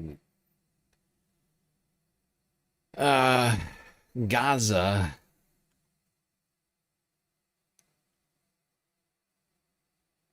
And the Palestinians. And the possibility of peace between those two groups of people. This is Democracy Now!, democracynow.org. I'm Amy Goodman. The future is peace, a shared journey across the Holy Land. That's the name of a new book by our next guests, Aziz Abu Sara and Maoz Inan. One is a Palestinian peace activist, the other an Israeli peace activist. They first met after Maoz Inan's parents were killed in the October 7, 2023 attacks by Hamas. Over the past 2 years, they've closely worked together, calling for peace in Israel and Palestine. In a moment, they join us, but first I want to turn to an excerpt from the documentary The Path Forward, directed by Julie Cohen and Mo Husseini. The clip begins with Aziz talking about reaching out to Maoz after October 7th. It didn't matter to me that Maoz's parents were Jewish. That's not part of the calculation. When people talk about October 7th, it's Israelis versus Palestinians. It didn't feel to me Israelis versus Palestinians. Those who were hurt, those who were killed were my people too. I just replied immediately, thank you for being there. A few days later, he made a post on Twitter. I am not crying for my parents. I am crying for those who will lose their lives in this war. He doesn't want revenge, and he doesn't want what's happened to him to cause more people to suffer. And I said, it took me 8 years to come to that point. When my brother, Taysir, died, he was 19 years old, and I was 10 years old. He was arrested on suspicion of throwing rocks. He was beaten up in prison by an Israeli soldier, which caused internal injuries. He died as a result of those injuries. It's still painful. A few days after Maoz's parents were killed, it's just I can't imagine stepping out of your pain to think of somebody else's pain, to think of what other people are going through. It takes so much of a humanity of someone to do that. So I wrote him that, and he sent me a message right away saying, let's talk. I knew that my life has changed dramatically. It's not just what happened to my parents, my childhood friends, Israelis. I knew that a war is just about to happen, and a war that we have never experienced before in our lifetime. So every contact, every bridge, every relationship that I knew that I would be able to build with Palestinians, it's very meaningful, not just for me, Maoz, as a person, but for the region. An excerpt from the short documentary The Path Forward, directed by Julie Cohen and Mo Husseini. In 2024, Aziz Abu Sara and Maoz Inam met with Pope Francis. And just about a year ago, they then met with Pope Leo shortly after he became Pope. We're joined in studio by Aziz and Maoz, co-authors of this new book, The Future is Peace, A Shared Journey Across the Holy Land. Aziz, what makes you so hopeful to say the future is peace? I'm hopeful because I've worked in many other conflicts around the world. I was in Colombia, I was in Northern Ireland, I was in South Africa, I was in all these places. And what I've learned is that it doesn't matter how horrible a moment is, and the moment we are in today is very terrible. I have friends in Gaza who lost their entire families. I have friends like Maoz who lost his parents. My brother was killed. That every conflict ends at the end. How did your brother die? My brother died and how old was he? He died due to torture in Israeli prison when he was arrested. An allegation of throwing rocks. He was taken from home, and he refused to confess, so he was tortured, and he died soon after he was released from prison. He was 19 when he died, and I was 10. And so I grew up angry. I grew up believing peace is impossible. But at some point I realized when I was 18 that Maoz and I are not on the opposite sides. To bring justice, to bring peace, to bring equality and dignity to all of us, we have to work together. It can't be Israelis versus Palestinians. It has to be those of us who believe in justice and equality and peace working together versus those who don't believe it yet. And the goal is to bring everyone to believe in it as well. And we will get there, because if they did it in Northern Ireland, and if they did it in South Africa, and they dismantled oppression and systems of oppression in those places, then there's no reason we cannot do it. How do you see it ending here? How do you see the occupation ending? The solution, I think, is less the problem, in the sense it can work in a one-state solution, can work in two-state solution, can work in confederation, which would be my preferred solution. But I think the more important is what are the values and what this solution is built on. Any solution that is not based on equality, any solution does not see dignity, recognition, and safety for everyone, it will fail. It can be two states, like Russia and Ukraine are two states. It's not working. It can be Rwanda, one state. We saw what happened there. It's all about what values you build on. And if we don't promote those values and saying Maoz's life and my family's life and his family's life are equal, then every solution would fail. That's what we should be focusing on. Maoz, okay. There are two peace activists who many probably think should be on different sides, both working together for the possibility of peace. Something that I think we all need immediately. Been waiting too long. So, I mean, Israelis and Palestinians, but everybody on this planet who've been witnessing the atrocities that have been going on. But fact is, we have people in power right now who don't even have a vision of what a sound, peaceful future looks like in the Middle East. In fact, we have people leading right now who genuinely do not want peace in the Middle East, who are literally opposed to peace. Perhaps not everyone. There's a whole group of leaders right now, high in power, who actually want this war to continue. All of these wars, the genocide, it's honestly, it's all melting together now. It's totally fucked, but it's true.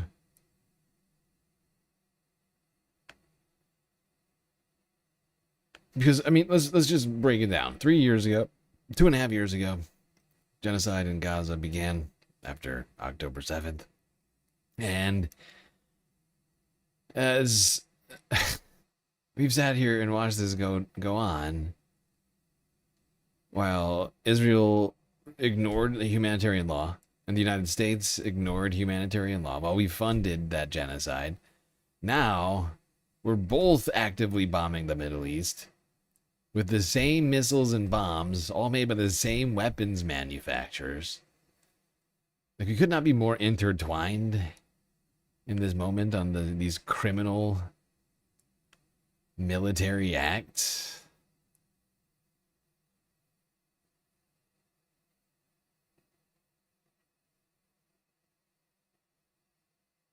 And, you know, the people in charge right now have no desire to end any of this. Unfortunately, they got their own goals.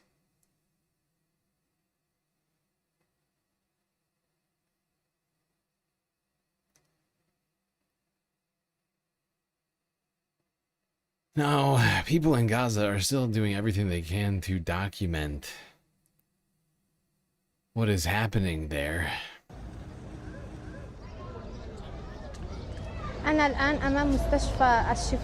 She is still learning how to tell the story. Here, learning often happens in the middle of war, and telling that story has become a dangerous job. Israeli attacks have killed hundreds of media workers, damaged newsrooms, and destroyed equipment. Now, reporting happens in makeshift shelters, and despite Israel's targeted attacks, the reporting continues. A new generation is emerging, shaped by loss, urgency, and necessity. The student takes a course for about a month and a half. The first 2 weeks are focused on the content, on writing the content, writing the news. The student is then transferred to photography. For many, the fear is constant. They are working in the same conditions they are documenting, exposed to the same risk with little protection. The biggest challenge is the absence of security, because the Israeli occupation continues to target journalists and media institutions. It is a role many did not expect to take on so soon. But for this new generation, journalism is no longer just a profession. I feel like this is something I have to do, especially after everything we have went through in Gaza, this horrific genocide. And so going into media is important.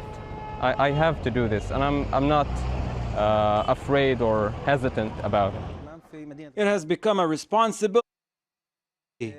One. It's like signing up for the military. Israel treats journalists like they're soldiers, and picking up a camera is like picking up a gun in Gaza. Israel sees it as a threat. And to be a journalist there is to put yourself in harm's way. And yet you have a whole generation doing it. I mean, look how young the kids are. Hesitant about it.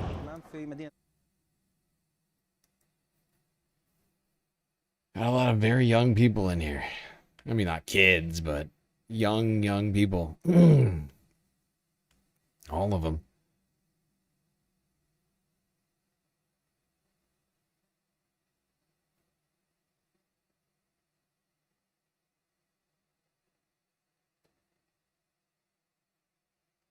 All right. Well, while we go from Gaza's media, we should go on and talk about Israel's media now, which has got a whole new plan to help with the narrative and the propaganda. It is now mandatory to support Israel for journalists at a British newspaper. You've heard that right. I've just been leaked a letter sent by the new owner of the British newspaper, the Daily Telegraph. It's being acquired by a German-based media giant, and now its journalists are formally expected to support Israel. Now, the British Culture Secretary Lisa Nandy has cleared this takeover. It's by Axel Springer SE. Its CEO, Matthias Döpfner, has written to Telegraph staff outlining what he says is his commitment to the paper. He insists the values of the Telegraph and the publishing house founded by late tycoon Axel Springer, who was dubbed Germany's Rupert Murdoch, are aligned. They are, he says, freedom, free markets, individual freedom, and freedom of speech. He goes further. Axel Springer, the company, he explains, is guided by a clear editorial compass. Its employees are rooted in what he says are the essentials, core values to which we are firmly committed. There is, he adds, no such thing as neutral journalism, only journalism that is pluralistic and surprising, fair and fact-based. Pluralistic, we'll see about that. And yet, having invoked freedom of speech as a foundational principle, he insists these essentials are not partisan, but rather define a socio-political framework within which maximum journalistic freedom and intellectual independence can flourish. Now, Döpfner then sets out these essentials, and I'm going to read them out to you. Number 1, we stand for freedom, freedom of expression, the rule of law, and democracy. Number 2, we support the right of Israel to exist and oppose all forms of anti-Semitism. Number 3, we advocate the transatlantic alliance between the United States and Europe. Number 4, we uphold the principles of a free market economy. Number 5, we reject political and religious extremism, as well as forms of discrimination. Note where we support the right of Israel to exist sits. It sits at number 2. It's second in those so-called essentials. Döpfner says that editorial independence will be protected, including from pressure by politicians, celebrities, or advertisers. He says, I value debate in the spirit of pluralism and freedom of expression. But the description of the... I guess unless you dispute Israel's right to exist as a nation state, as like an ethno-nationalist project. And then free speech is no good. Wow. Well, there you go.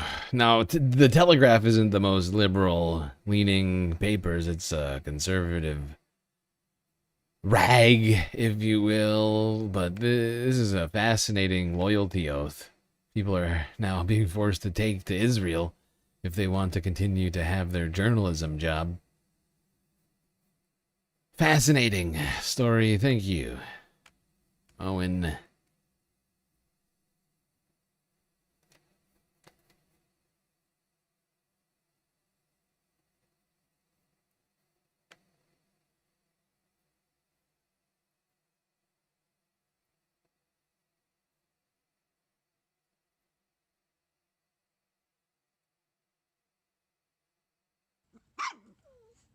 Now, while we're talking about the narrative surrounding Israel, we should talk about Israel's own actions vis-a-vis the media. And as of earlier on Thursday, the Israeli military admitted to having posted a fake photo of a Lebanese journalist in an attempt to portray them as part of Hezbollah.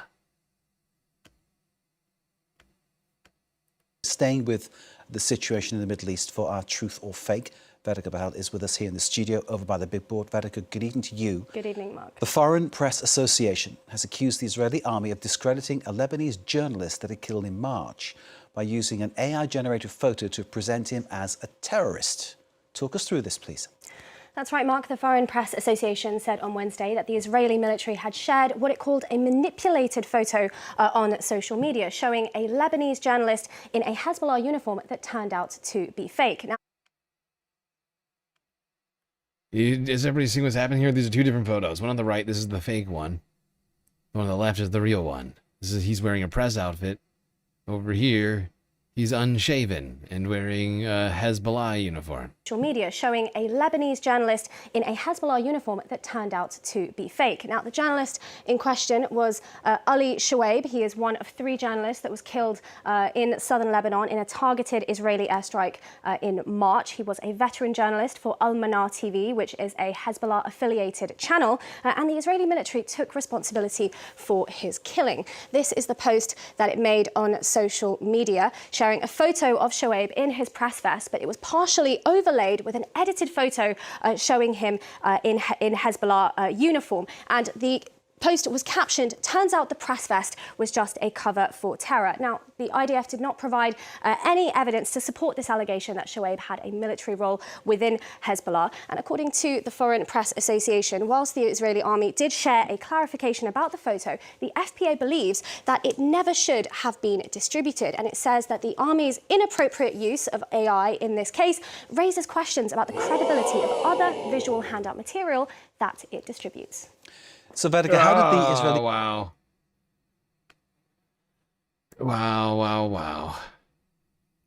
Israel's inappropriate use of artificial intelligence raises questions about the credibility of other visual materials that it's distributed.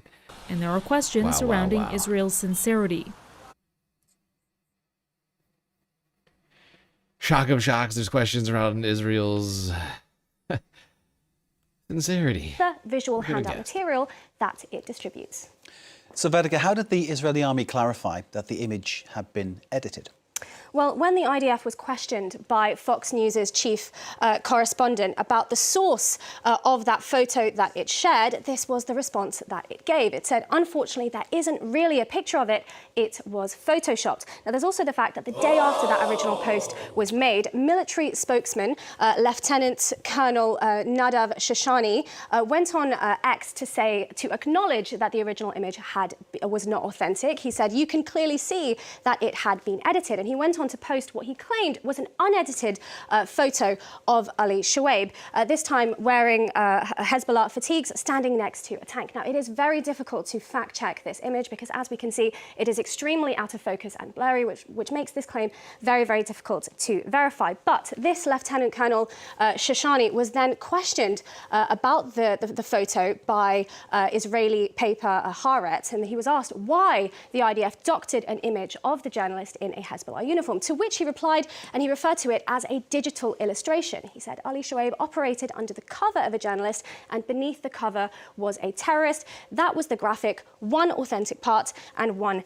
edited part. Now, he was further asked by Haaretz why, if it was then justified for the Israeli army to kill this journalist whilst he's doing his journalistic work with others, and to which the spokesman replied, "He's a military target approved by legal advisors," and he went on to reclaim that Ali Shuaib had been part of Hezbollah's military wing since 2020. Now, there has not been any evidence that Ali Shuaib was a Hezbollah combatant. And according to the International Committee of the Red Cross, journalists enjoy the same protections as civilians under international law, as long as they do not participate in hostilities. And the fact that he worked for a Hezbollah-affiliated media, the protections state that the media, even when used for propaganda purposes, cannot be considered for military objectives, except in special cases. There you have it. International law. Shock of shocks, Israel continuing to do insane things, provide fake and or no evidence for any of its claims.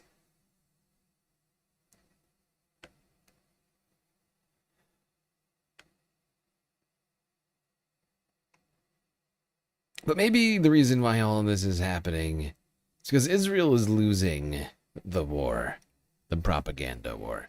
People are tired of the garbage narratives coming out of the Hasbara press, right? Like out of the, out of the Israeli military and those that are essentially working for them.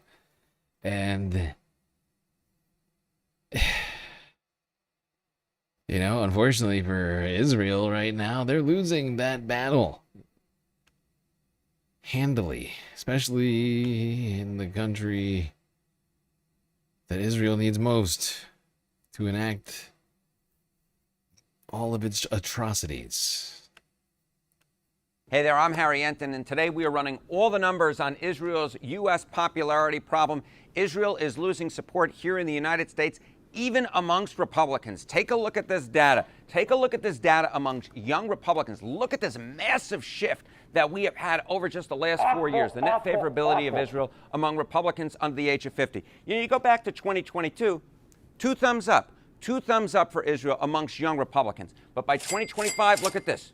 Already a 30-point shift away. Their net favorability down to -2. Today, look at this. -16 points. That's an over 40-point shift in just 1, 2, 3, 4 years' time away from Israel amongst young Republicans. But that's not the only part of the Republican base where Israel is struggling. How about amongst moderate or liberal Republicans? They make up about 1/3 of the Republican base at this point in time. The net favorability of Israel with moderate liberal Republicans back in 2022, again, 2 thumbs up. You'll notice I do a lot of Siskel and Ebert references. I just really like them. At plus 26 points. Today, again, negative territory, -9 points. That's a 35-point shift in just 4 years' time, with moderate liberal Republicans shifting away from Israel.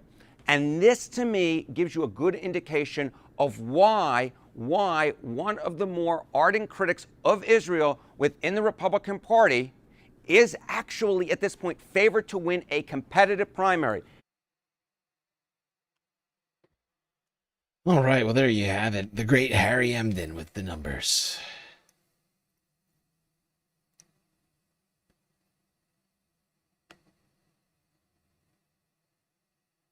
All right, let's stay over at CNN.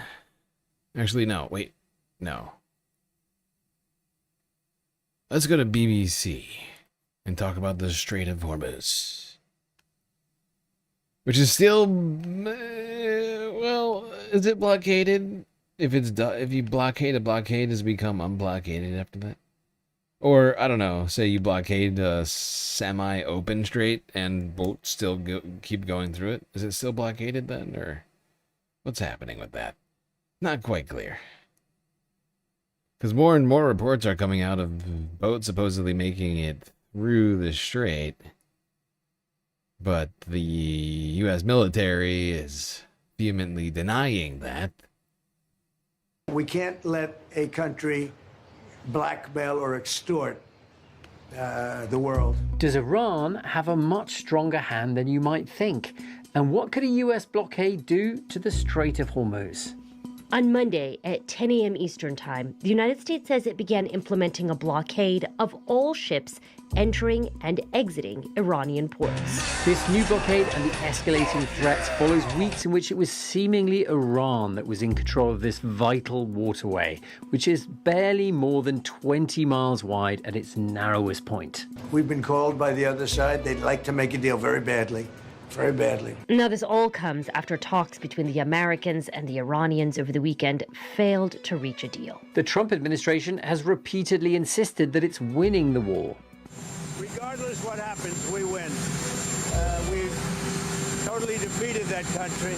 But Iran doesn't look totally defeated. Today, we're joined by one of our colleagues from the BBC Persian service, Parham Gobadi. He's a regular here on our show. From the BBC, I'm Asma Khalid. And I'm Tristan Redman, and this is The Global Story on YouTube.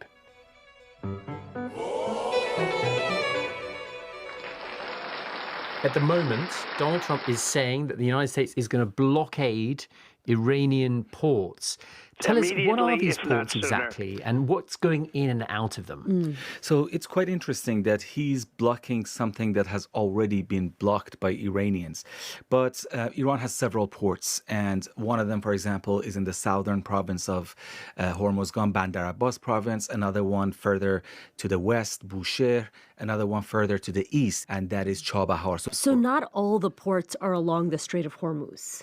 So no, not all of them are. Bandar Abbas is at the Strait of Hormuz, but Bushehr is in the Persian Gulf, and Chabahar is in Oman Sea. So they're scattered all over the coastline. However, there are also some other very important islands as well, people have probably heard about Khark Island, that is a strategic island. Over 90-95% of Iranian oil export takes place from that island. A lot of gas, oil, petrochemical sites and facilities are located in the southern part of Iran. You said a moment ago, Parham, that they are blocking something that has already been blocked.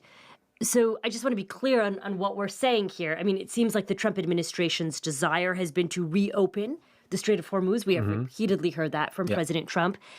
You're talking now about a situation in which Iranian ports will be blocked. How do you square those two things? So Iranians, when they blocked the Strait of Hormuz, they said that any ship that passes through that, if they're not, we haven't checked them, if they belong to the enemy, we're going to target them. And the insurance cost went through the roof. So technically, the ships could not pass the Strait of Hormuz. Now, what Americans are doing to counter Iranian move is saying that we allow all the other ships to cross. However, those ships that belong to Iran, tankers that belong to Iran, if they go to Iranian ports, those ones are not allowed to cross the Strait of Hormuz. But presumably also oil going to other countries, probably at the end of the day, right? no tanker or ship is going to be.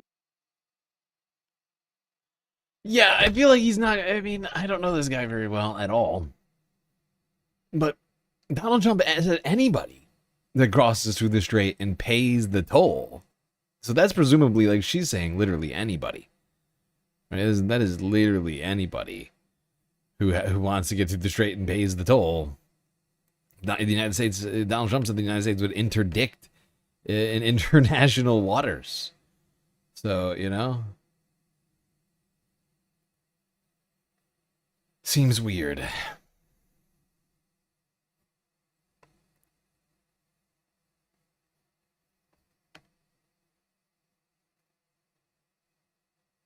Oh boy.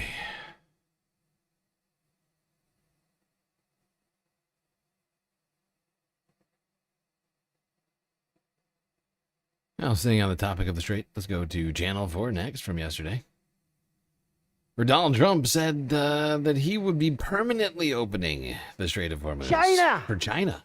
I have to have my China. China? China.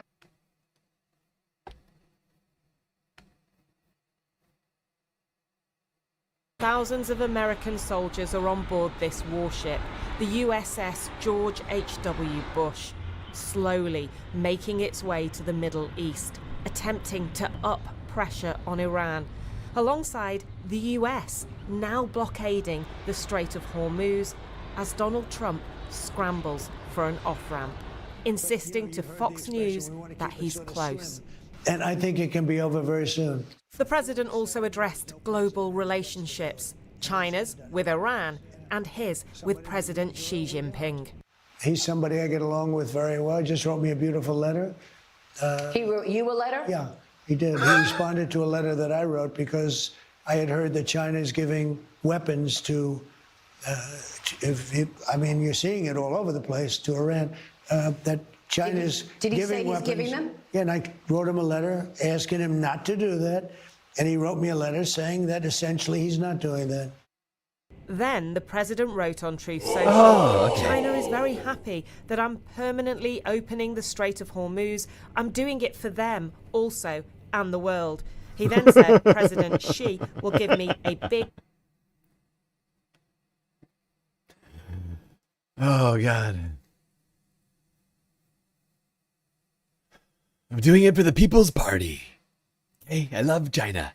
That's how we're going to open the strait. I have to have my China. Fat hug when I get there in a few weeks. Xi Jinping, due to meet Trump in Beijing next month, did give one world leader a big fat hug back in 2024, Vladimir Putin. The Russians, this time with Foreign Minister Sergei Lavrov, were back in the Chinese capital today, and they weren't the only ones courting China.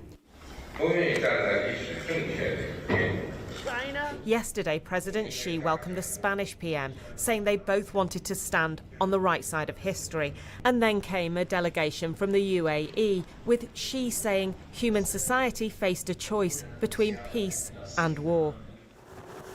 Trump's claim about reopening the Strait of Hormuz doesn't chime with this. Turn around and prepare to be boarded. If you do not comply with this blockade, we will use force. The US military ordering ships to comply with its blockade, saying none have passed through in 48 hours.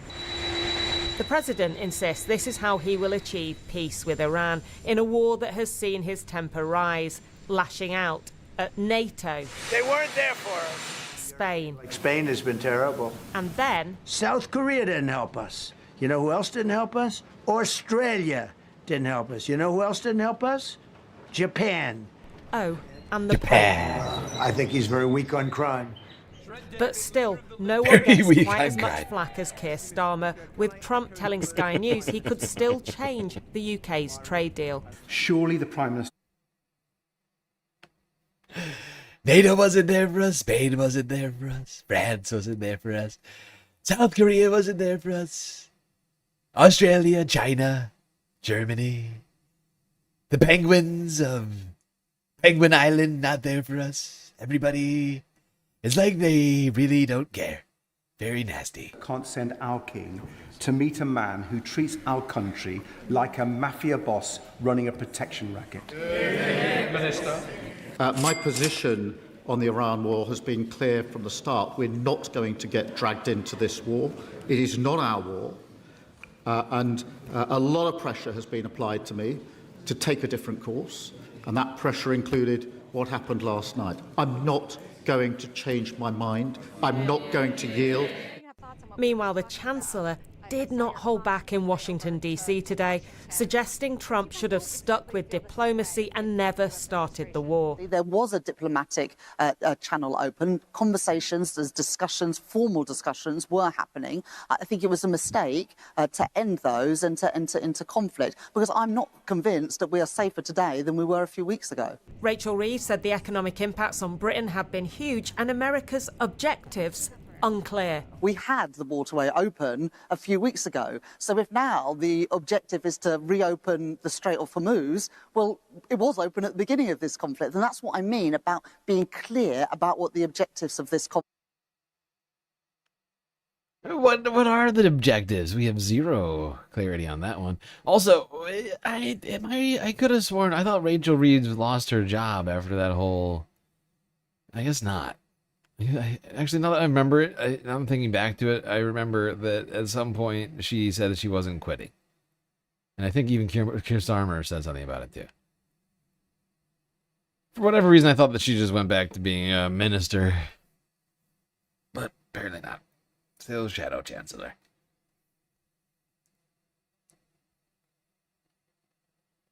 Look, it's hard to keep track of who's in what job in every country on the planet. You know, I try my best, but it's certainly it's a very difficult task.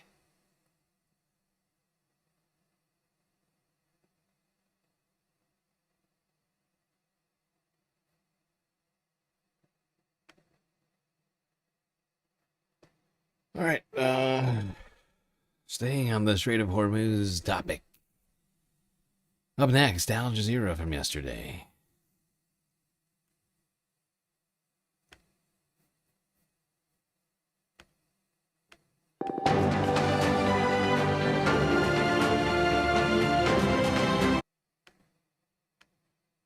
I almost forgot. We got to go back. We got to hear what Donald Trump's former national security advisor had to say. The USS George... Shut your mouth. Okay, there we go. John Bolton. God damn it. All right, we're going to listen to this fucking war hawk for like 30 seconds. Trump's former national security advisor. Documents in a case that's been widely seen as part of a crackdown on Trump documents in a case that's been widely seen as part of a crack against charges. Thanks, Anushka. Well, earlier I spoke to John Bolton, who served as the US National Security Advisor in Trump's first term, but has more recently been defending himself against charges of mishandling classified documents in a case that's been widely seen as part of a crackdown on Trump critics. I asked him what he thought Donald Trump's Truth Social media post about reopening the Strait of Hormuz permanently actually meant. I think he has been trying, and the Gulf Arab states have been trying to put pressure on China to tell Tehran that they need to stop trying to halt everybody else's traffic out of the Gulf. And it may be that China's made some progress on that point, but I think the U.S. blockade against Iran has to maintain for at least several more weeks, because I think fundamentally we need to clear the Iranian threat militarily. Well, there you go. John Bolton saying that we need to keep the Hormuz Strait blocked, double blockaded for many more weeks, according to this psychopath.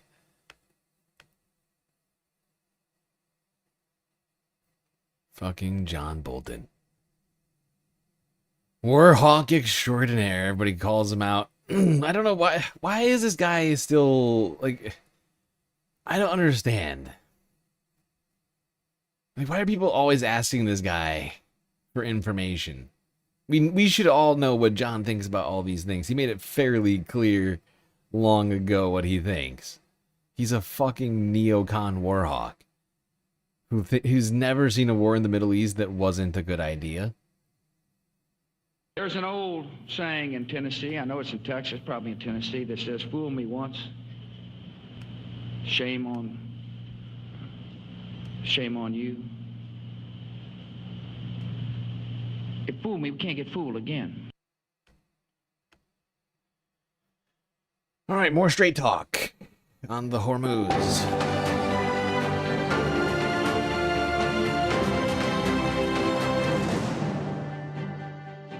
This is America, where economic pressure is the new front line in the conflict with Iran. Questions over a U.S. blockade in the Strait of Hormuz and a high-stakes bet that Iran will blink first. I'll be back a little later in the program as we explore this. But to start us off, here's Anna Burns-Francis.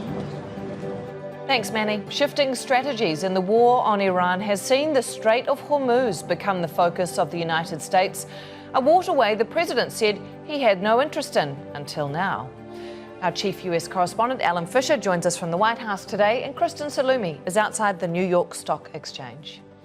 The clash of geopolitics and the price of oil is causing pain not just for Iran, but its allies and enemies alike around the world. Even the U.S. president is promising his party base and viewers tuning into Fox Business the pain is worth the price. If you told me that we were going to be at only $92 a barrel, $92 a barrel, I would have been very surprised. All right, and you know what? I'm very happy. And it's going to come dropping down very big as soon as it's over. And I think it can be over very soon. But do everyday Americans believe him? Richard Gaisford went to the Watergate Exxon station to find out. Well, you can see here in the nation's capital that fuel has reached very nearly $6 a US gallon. That is more than $2. So glad they went to the gas station in Watergate. You figure they did that on purpose? The Watergate Hotel gas station. Reached very nearly $6 a US gallon. That is more than $2 per litre. The politicians just down the road in the Capitol building have been on their Easter holidays. As they've been relaxing, the price has been going up. The question is, will Donald Trump's strategy work and eventually bring down prices? I'd love to say yes, I hope it comes down soon, but it doesn't seem likely. At least not in the foreseeable next 2 to 3 months. It seems like with the backlog that they've got to work through, it's going to take much longer than that to bring down some prices for us. Will it go back to what it was before? I don't know, because I'm not sure what it looks like on the ground. I think a lot has been destroyed, but I think he'll move on to something else. Well, I certainly hope they don't go up any further.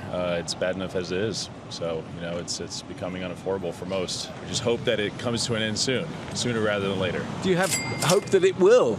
Absolutely, 100%. You do. And you trust the president's strategy in this? No comment. I don't think anyone is going to back out. So this is a game of chicken that we have to wait and see what's going to happen. But we as the American people shouldn't have to suffer. And how much suffering can you take? How much more pain can you take? We cannot go on like this into the midterms. We need help immediately. In a moment, Kristen Salumi joins us from outside the New York Stock Exchange. But first, let's go to Alan Fisher at the White House. Alan, how much of that domestic pressure is a concern to the president? Well, we keep hearing this as short-term pain for long-term gain. They believe that come the midterms, this will all be forgotten. But there's a few realities to all of this for Donald Trump. First of all, he was the president that campaigned that within the first year, oil prices would be down. He'd half everyone's bills. It'd be cheaper to fill up your car. But what we've seen over the last 5-6 weeks is that oil prices have gone up by about 20%. That immediately has a knock-on because everyone who uses gas, uses petrol, suddenly has to bump up their prices to meet that. That means that food becomes much more expensive. And if you're spending a lot more money on food and filling up your car to get to work, you don't have disposable income. What does that mean? Well, you don't have money to go and spend in the shops. So the shops start to take a hit as well. Now, how long will this last? Well, most people say that the difficulty with supply chains is going to go on for several weeks. And the reason for that is that prices for insurance on ships that bring things through the strait and travel there, well, that's going up as well. And that will last for some considerable time. So all of these things add into problems for Donald Trump. What does it mean politically? Well, as I said, he's the president that said he was going to cut oil prices. He was going to cut energy bills. And if that doesn't happen, people will say, well, what are you going to do for us next and how can we believe you? This is going to be a long-term impact for the United States. So yeah, Donald Trump can talk about short-term pain for long-term gain, but he's got to try and convince the American people that that's actually the case. Yeah, Kristen, I'll bring you in here because somewhat surprisingly, markets have rallied of late. So does that mean investors are not worried about oil prices?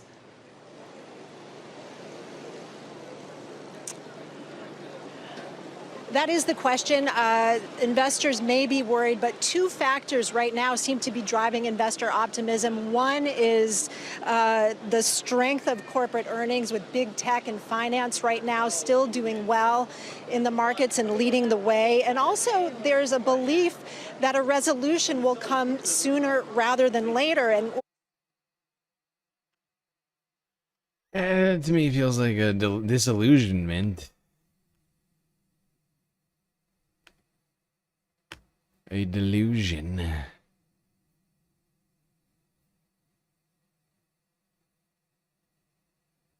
That's the wrong. Actually, it's the wrong use of that first word. Sure, but point is that people are living in a fairy tale world, and they think this thing is just going to end all of a sudden.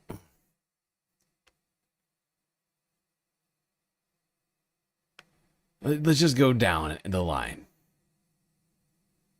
Israel is continuing to strike Lebanon and Iran. The United States is continuing to help, or at least actually technically, all right, I take that back. Israel's not technically striking Iran right now, just Lebanon. But as Iran has said, can't, actually, wait, I take it back. Has Israel doing strikes in Iran still? I can't remember now. I think they have done some strikes in Iran since the ceasefire, but mostly in Lebanon. But Iran is still in control of the strait. And Israel is saying they're refusing to leave Lebanon, continuing to occupy 20% of its territory militarily. They've built bases and destroyed the ability for Lebanese people to return to the territory that they are now holding, which is not only a red line for Hezbollah, but also a red line for Iran. Like, there's like 10,000 reasons if we just go down the list for why it's a real stupid thing to think that it's going to end all of a sudden. But I suppose it could happen. Crazier things have happened, but everything is pointing to not going to end soon. And the strait's going to continue to remain closed. But she's not wrong about the markets seeming to think that. Like she's not the reason. Like, I'm not criticizing the journalists. Like, she's not wrong about this. It's the markets, it's the traders out there, the hedge funds that think it's all over.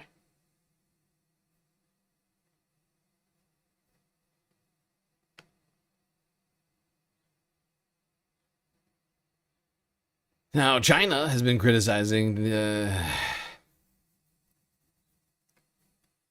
the United States' decision to blockade the strait, even though Donald Trump just said that Xi Jinping sent him a letter. Although it's not clear that the letter wasn't angry. Now that I think about it, I mean, or that if Trump even got a letter in the first place, that's not actually clear either. He's a liar. There may be no letter at all. This Chinese sailor is stuck on his container ship in the Strait of Hormuz. He films what he calls an interminable wait day and night, and even has time to watch the seeds he planted grow. These images illustrate a blockade of the strait that has paralyzed shipping and hit the Chinese economy, leaving vessels like this one stranded. The maritime passage is crucial for China, the world's largest oil importer through the Strait of Hormuz. Before the war, the country imported 5.4 million barrels of crude oil every day through the waterway, twice as much as any other nation. The repercussions of the US blockade are being felt as far away as the Canton Fair, China's largest trade show. The prices of our products have increased due to the rising costs of raw materials. This has led to an increase in our procurement costs. Following the US move, China has sharpened its tone towards the United States. It is a dangerous and irresponsible move. And has engaged in a strategic diplomatic push, with President Xi meeting officials from Spain, the UAE, Russia and Vietnam in recent days. China is developing a form of opportunism by multiplying these meetings and visits, primarily positioning itself as a stable and responsible nation, in contrast to the United States. China is also suspected of providing Iran with the means to fight. These two ships allegedly transported missile fuel. According to the US media, China is also preparing shipments of anti-aircraft weapons, accusations which Beijing denies. Yeah, it's actually hilarious. During that interview with Maria Bartiromo, Trump actually literally said that. He said, actually, China, Xi Jinping says he's not doing it, actually. Not giving them weapons. I believe him. He's a good guy.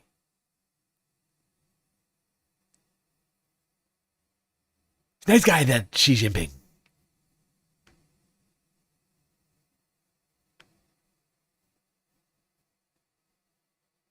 Everyone's calling him Xi Dada. Global equities flew past previous all-time highs in Asian trading on Thursday. Investor hopes grew about a deal to end the Iran war.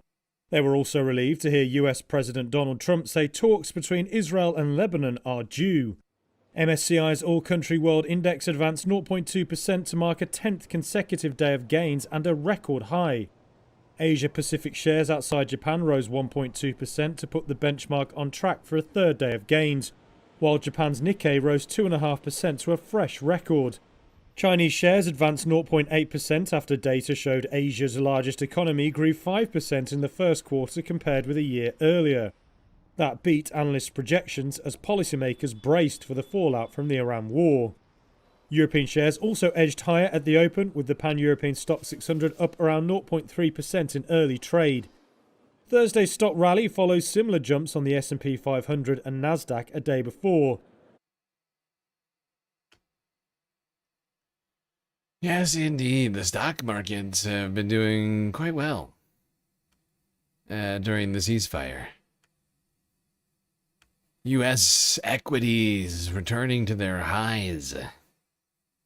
Nearly pre-war highs. Dow, not quite 50 thou. Not quite 50 thou. 48 thou. The Dow right now is...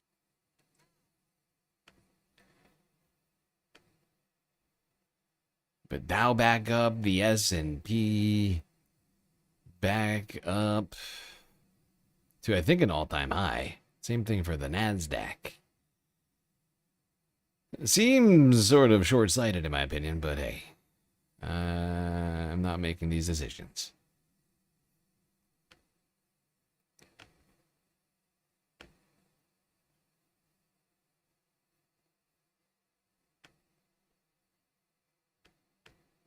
Okay, now. Oh, also, and oil prices are now, I think, below, as of this morning, trading below $90 a barrel, which is still, of course, like 80% more than they were in December of last year, but certainly down from where they were a couple weeks ago.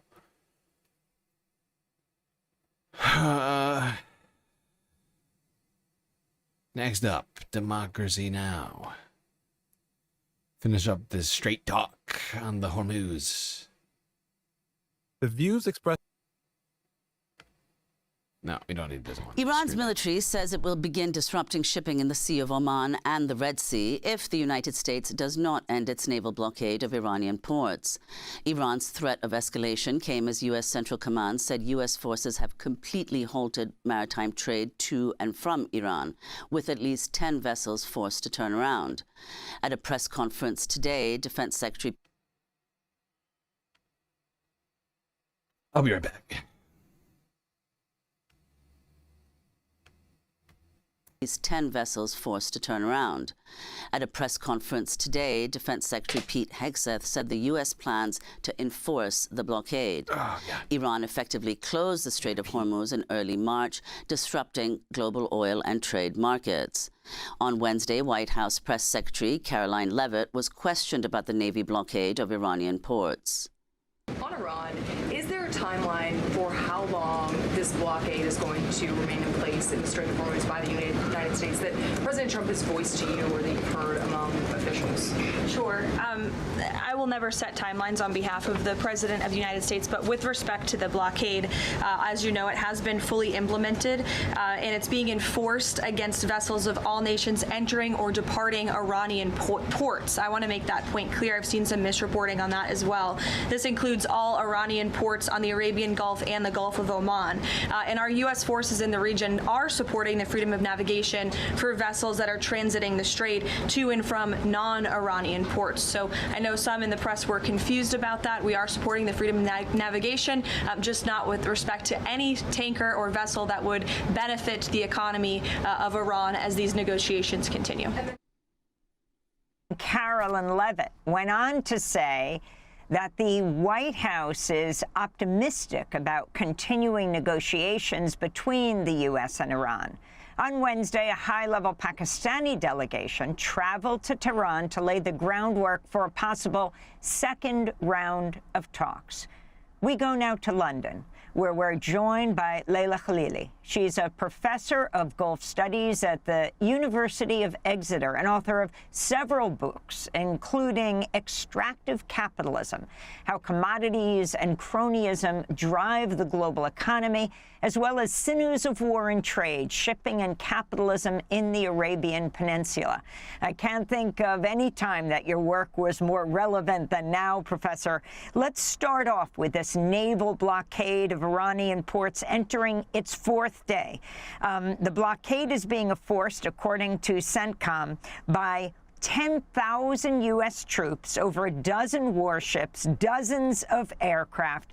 Can you explain exactly what's happening? And for the geographically challenged, the difference between the Strait of Hormuz, the Persian Gulf, and how it's extending beyond to the Red Sea and the Sea of Oman? Okay, thank you very much for having me on. And yes, sadly, this is a terrible way for my area of expertise to actually be of relevance. First, the geography of the area. The Persian or Arabian Gulf sits between Iran on the north, a sliver of Iraq on the west, and then the various countries that are known as emirates or kingdoms of the Gulf: Kuwait, Bahrain, Saudi Arabia, Qatar, and the United Arab Emirates around the southern shore of the Persian Gulf. At the narrowest bit where the Persian Gulf meets the Gulf of Oman on the other side, that's the Strait of Hormuz, which, depending on how you measure it, it's around 25 to 30 nautical miles.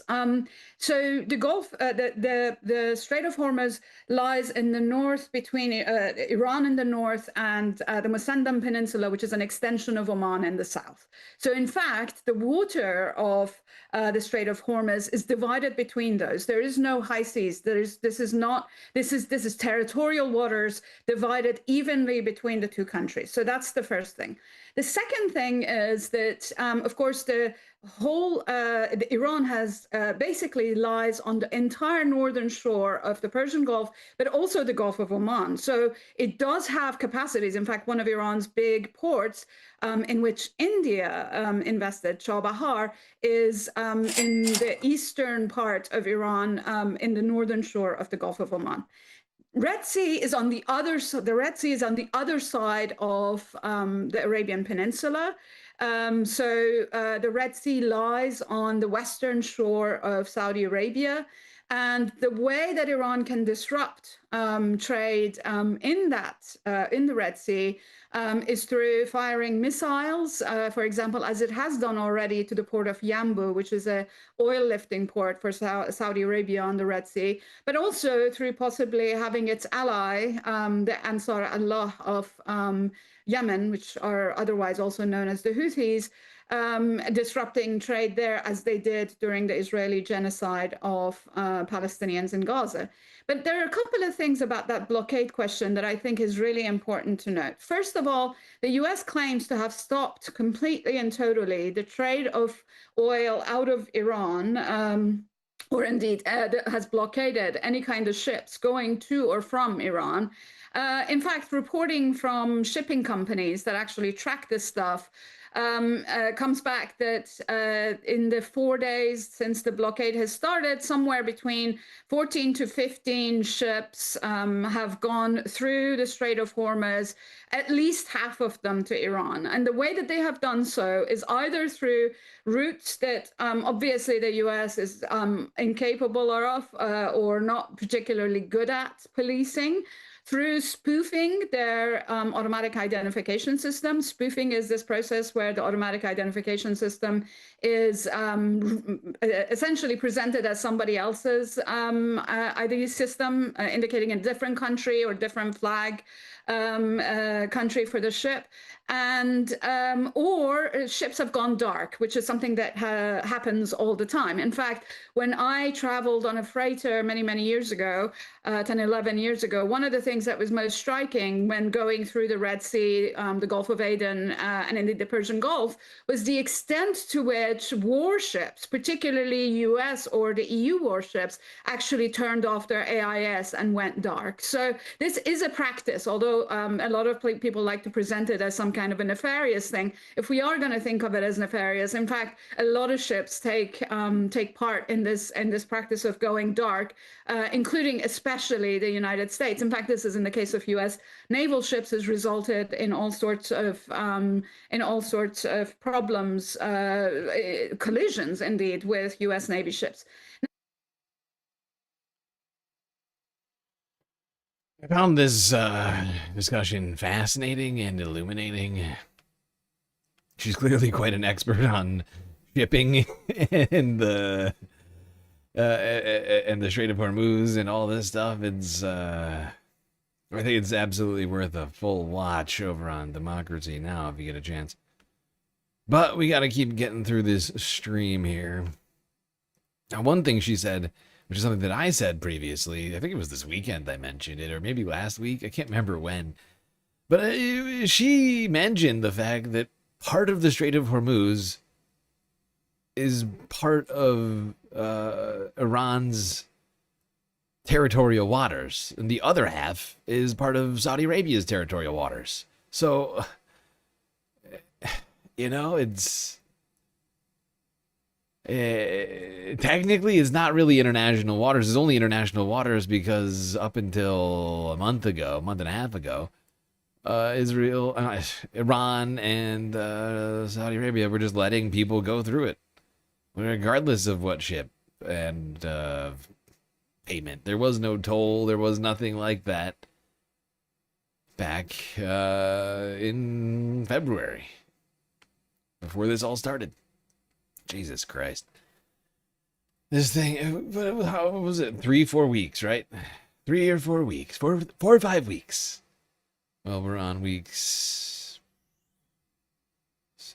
7. In terms of the actual blockade and the effects it's having, I was... Whoops. Okay.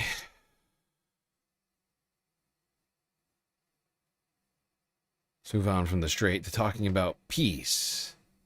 As rumors of second set of talks in Pakistan with the United States and Iran were floated a couple days ago. Trump saying they would start immediately over a couple of days, and then shortly after that, reversing that. So really, the talks haven't even started yet, unfortunately. Regardless of that fact, the White House is feeling really great about it. The White House says it feels good about the prospects of a deal with Iran. Stock markets have been buoyed in Asia. Iranian officials and Pakistan's army chief are meeting in Tehran amid a diplomatic push for a second round of talks between the United States and Iran. Iran's foreign minister and Pakistan's army chief of staff meeting in Tehran. The pace of shuttle diplomacy visibly quickening. Pakistani Prime Minister Sharif holding talks with Saudi Crown Prince bin Salman in Jeddah. The official footage of that meeting mute, but not the White House. We feel good about the prospects of a deal. The president mentioned that in his interview yesterday. That interview on Trump-friendly Fox Business. Is this war over? I think it's close to over, yeah. I mean, I view it as very close to over. But we'll see what happens. I think they want to make a deal very badly. Even as the head of Pakistan's army arrived in Tehran for talks, the White House denied the US had formally requested extending the 2-week ceasefire while lauding Pakistan's role. The Pakistanis have been incredible mediators throughout this process, and we really appreciate their friendship and their efforts to bring this deal to a close. Iran's foreign ministry not ruling out reaching an understanding. Regarding the talks and negotiations, well, the exchange of messages is ongoing. Since Sunday, when the delegation of Iran returned to Tehran, many messages have been exchanged through the Pakistani mediator. Meantime, US Central Command releasing audio of its vessels in the Gulf of Oman. Do not attempt to breach the blockade. Vessels will be boarded for interdiction and seizure. Peace is going great. Everybody listen to Caroline. Oh my God.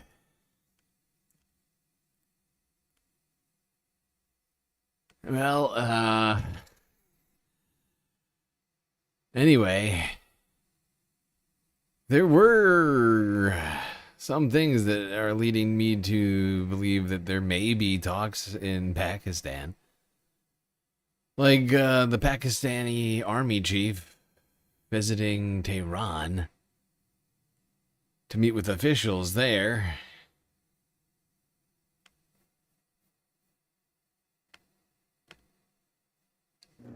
US tactics to push Iran into a deal, including its blockade of the Strait of Hormuz, remain in place. While in Tehran, high-ranking Pakistani officials are welcomed by Foreign Minister Abbas Araghchi. Negotiators are searching for common ground after the first round of talks in Islamabad broke down. If the American side proposes a package and expects Iran to accept it in full, they know that this is not viable. It's also completely at odds with the logic behind negotiations.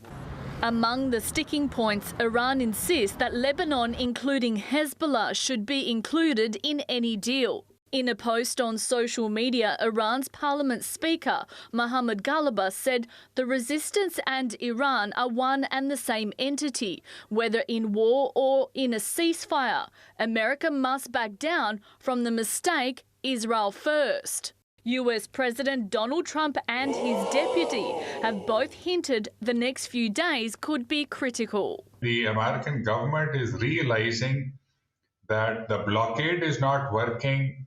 They are not able to attack Iran. Iran has taken enough hits, enough damage. The Chinese tankers have gotten through, some Iranian tankers have gotten through. The two destroyers that tried to sneak into the Strait of Hormuz have not been able to. So America feels the urgency to push the talks again. The US says the naval blockade of the Hormuz Strait will stay in place until a deal is done. Iran's military has other ideas. It has threatened to block trade in the Red Sea, the Gulf and the Sea of Oman if the US blockade continues. And that would be, I don't think I have to tell anybody, absolutely detrimental to the global economy. If you think the gas prices are bad now, imagine it with the Red Sea closed, the Gulf of Arabia closed, and the Sea of Oman closed. Believe me, it would be dramatically worse. The Red Sea is used to fuel large parts of Europe, and Europe is not doing well right now. I believe one of the EU ministers came out and said that Europe is running on a 2-week supply of fuel right now. 2 weeks.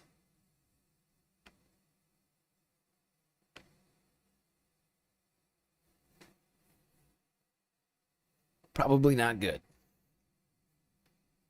All right, more on the potential for peace. France 24.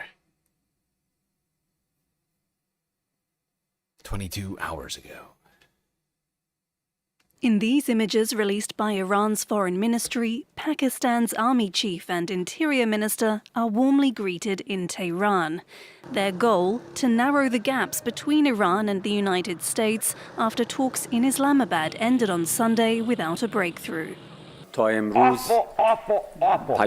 Regarding the talks, the exchange of messages continues. During the Pakistani delegation's visit, the views of both sides will be discussed in detail. The foreign ministry also reiterated Iran's, quote, right to peaceful use of nuclear energy. The country's nuclear ambitions were a key sticking point at last weekend's talks. There are reports the US had proposed a 20-year suspension of all nuclear activity by Iran, an apparent concession from long-standing demands for a permanent ban, while Tehran had reportedly offered a 5-year suspension. The ceasefire deal that put an end to 40 days of fighting is due to expire in 1 week. On Wednesday, US President Donald Trump told an ABC News reporter that he didn't think it would be necessary to extend the truce and struck an optimistic tone during an interview with Fox Business. Is this war over? I think it's close to over, yeah. WSNT_me just cheered 200 bits. Was it me? Thank you for the bits over on Twitch. I think it was you. Yep. I mean, I view it as very close to over. I think they want to make a deal very badly. Meanwhile, Washington is using its blockade of the Strait of Hormuz to pressure the Islamic Republic. The US military says it successfully stopped 9 vessels from sailing out of Iranian ports during the operation's first 48 hours. Iran said the blockade could prelude to a breach of the ceasefire, and state media on Wednesday said Tehran could respond by blocking traffic across the Persian Gulf region, including. In another thrust of diplomacy, Pakistan's Prime Minister has arrived in Qatar. Subscriptions to the community. Well, that was some weird freaking editing. Wasn't me. Thank you for the gifted sub. To the Ponder Monkey. Incredibly generous of you. Okay, hold on. What is this one? Oh,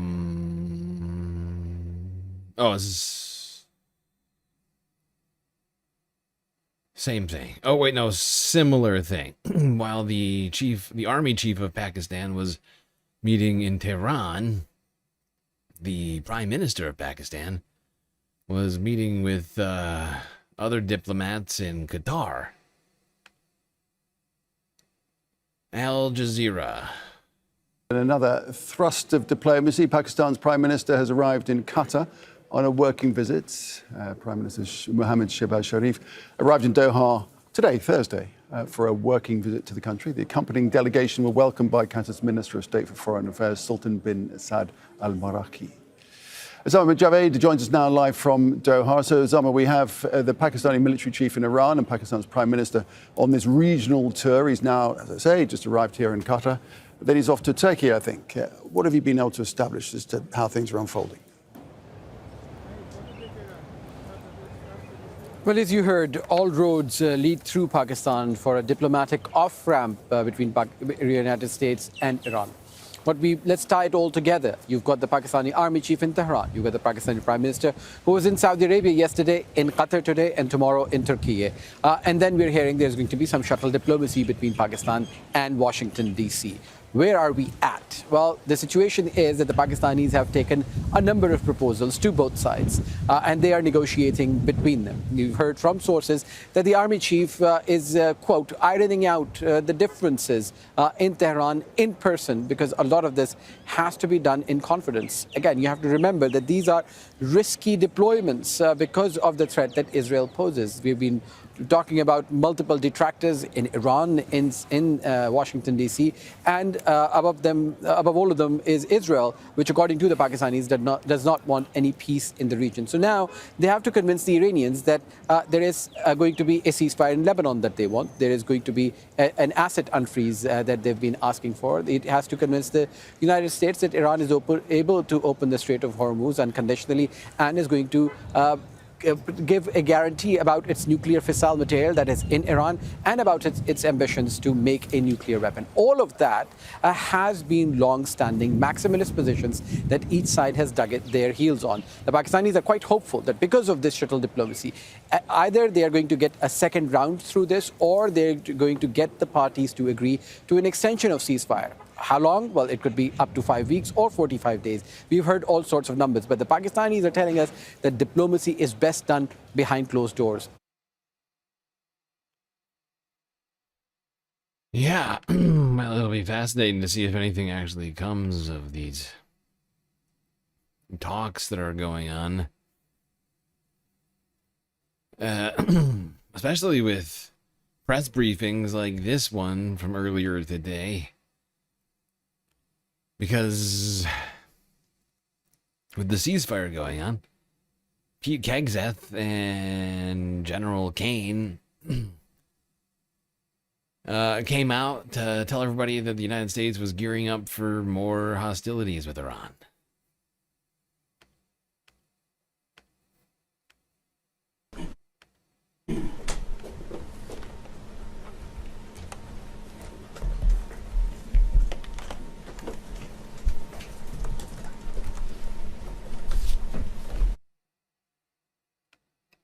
Did people see the literal hieroglyphs? I did not.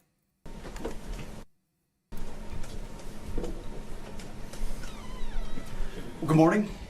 And as you may have noticed, the chairman and I are joined today by the CENTCOM commander, Admiral Bradley Cooper. He just returned from the front lines to see the troops and meet with allies, and this morning briefed us, just before this briefing, on the latest on all aspects of Operation Epic Fury.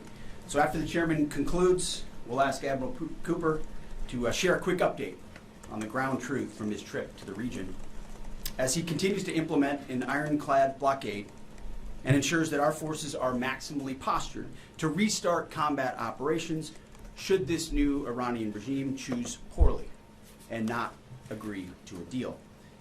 And that is what we urge this morning, that this new Iranian regime choose wisely. Well, there we go. We don't need to listen to this whole fucking unhinged speech from Pete. Suffice to say, he said a bunch of stupid things about how the United States has basically won the war already, and how we're preparing to continue fighting the war if Iran chooses not to surrender. Because that's really what the negotiations are, right? Is the United States is hoping Iran will just surrender and concede to every single one of our demands. But that's not going to happen, as we all probably know.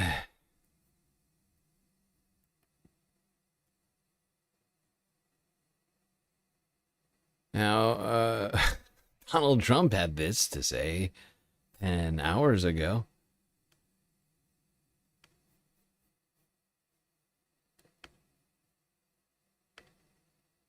considering extending the ceasefire with Iran? With who? With Iran. With who? We're doing very well, I can tell you. Maybe it'll happen before that. With who? It's even worse than Jeffrey who. What? Are you still talking about Jeffrey Epstein? This guy's been talked about for years. Who? What? Iran? I've never heard of him. Never heard of him before. Say it again. Oh, those guys. Still talking about Iran. We're doing very well, I can tell you. Maybe it'll happen before that. I'm not sure it needs to be extended. Just so you know, Iran wants to make a deal, and we're dealing very nicely with them. We've got to have no nuclear weapons. If we do, that's a big factor. And they're willing to do things today that they weren't willing to do 2 months ago. Just for clarity, you're willing to extend the ceasefire period? Well, we'll see. I don't know that we'll have to. Ideally, we'll, but if I needed to, I would. So, very important is that Iran does not have a nuclear weapon, and they've agreed to that. Iran's agreed to that, and they've agreed to it very powerfully. They've agreed to give us back the nuclear dust that's way underground because of the attack we made with the B-2 bombers. So we have a lot of agreement with Iran, and I think something's going to happen very positive. They're going to give us all the dust. So we basically won.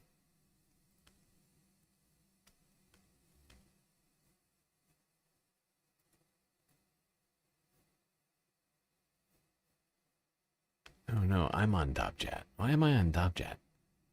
This is very rude. Why would you do this to me? Okay. Alright, people, well, we've made it incredibly far. Nearly 8 hours. We're finally at the point where we're going to the Al Jazeera English live stream. Great job, everybody, for making it this far. Incredible job. Truly.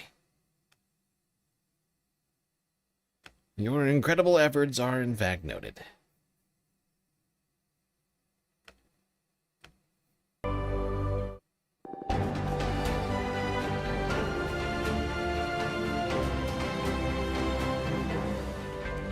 Hello there, I'm Nick Clark. This is Al Jazeera with our extensive coverage of the ceasefires in Lebanon and in Iran. Coming up, thousands of people return to their homes in southern Lebanon after a 10-day ceasefire comes into effect. Israel says it agreed to the truce but won't withdraw troops from the Lebanese territory it's occupying. The war in Iran is going along swimmingly. We can do whatever we want. And it should be ending pretty soon. Yes, the US president hints at more talks with Iran, saying they're very close to an agreement. The UK and France set to chair a meeting on reopening the Strait of Hormuz to oil tankers and container ships. And the International Energy Agency warns it could take the Middle East 2 years to recover from the Iran war's disruption to energy supplies.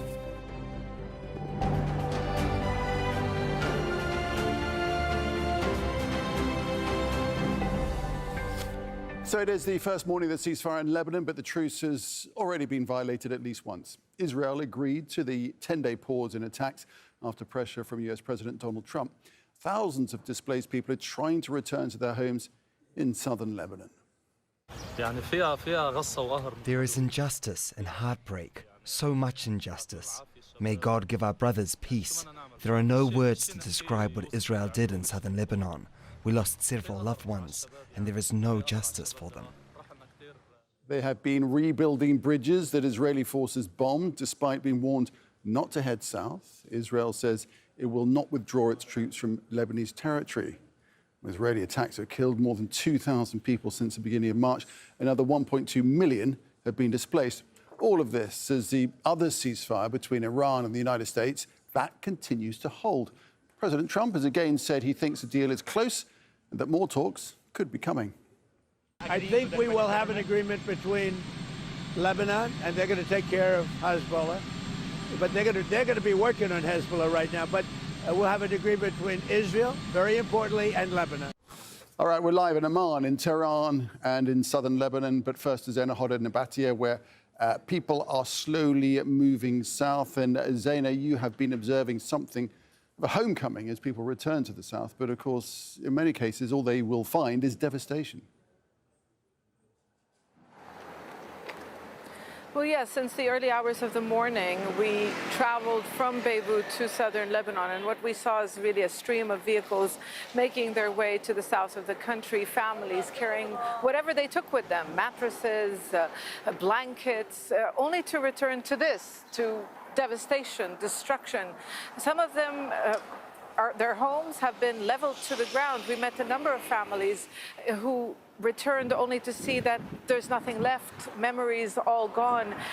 As we traveled through this city, this is a city in southern Lebanon. We couldn't even find a shop open to buy a bottle of water.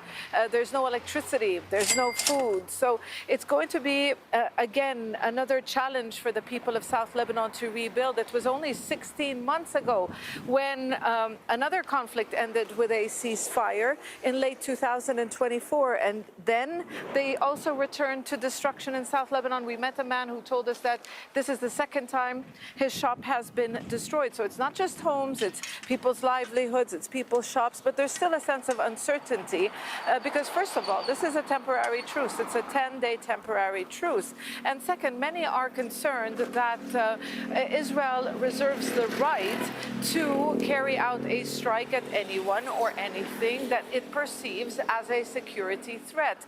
It's a very similar situation to what happened after the 2024 ceasefire came into force, where Israel carried out near daily attacks against what it called Hezbollah targets. At the time, they also didn't allow people to return to their homes. Israel is not allowing people to head south of the Litani River. The Israeli military is still in villages, in some villages across southern Lebanon. They carried out a ground invasion over the past 46 days. So in those regions, people cannot return. So yes, there is relief. A lot of these people were sleeping in tents in the streets. There wasn't enough collective shelters. But people are worried about really what comes next. Indeed, a very precarious ceasefire indeed, only due to last for 10 days. How likely is it that it could be extended?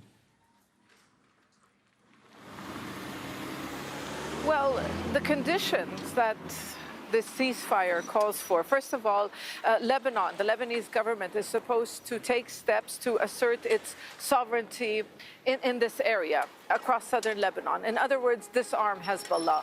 The Lebanese government has been reluctant to do so. The army has been reluctant to do so because confronting a group is going to be seen as confronting a community, the Muslim Shia community, many of them supporters of Hezbollah, especially at a time when Israel, the Israeli military, continues to occupy southern Lebanon. For the Lebanese government, the priority is to end that occupation. They know that this needs to happen before they really engage in any serious negotiations with the Israeli.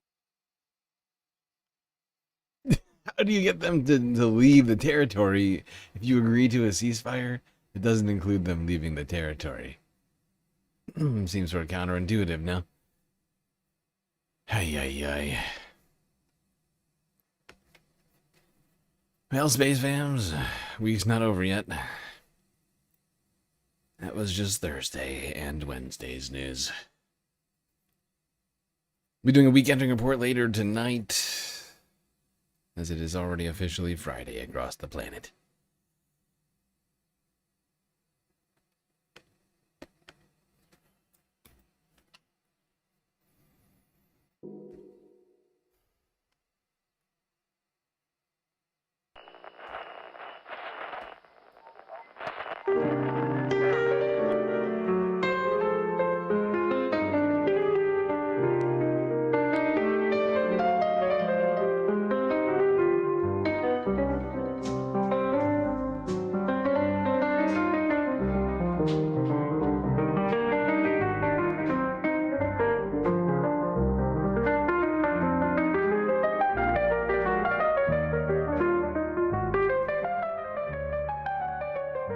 Well, we made it through another stream.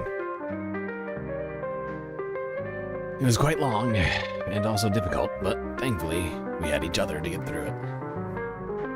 So I see you next. You stay classy, Galactic Stream Nation.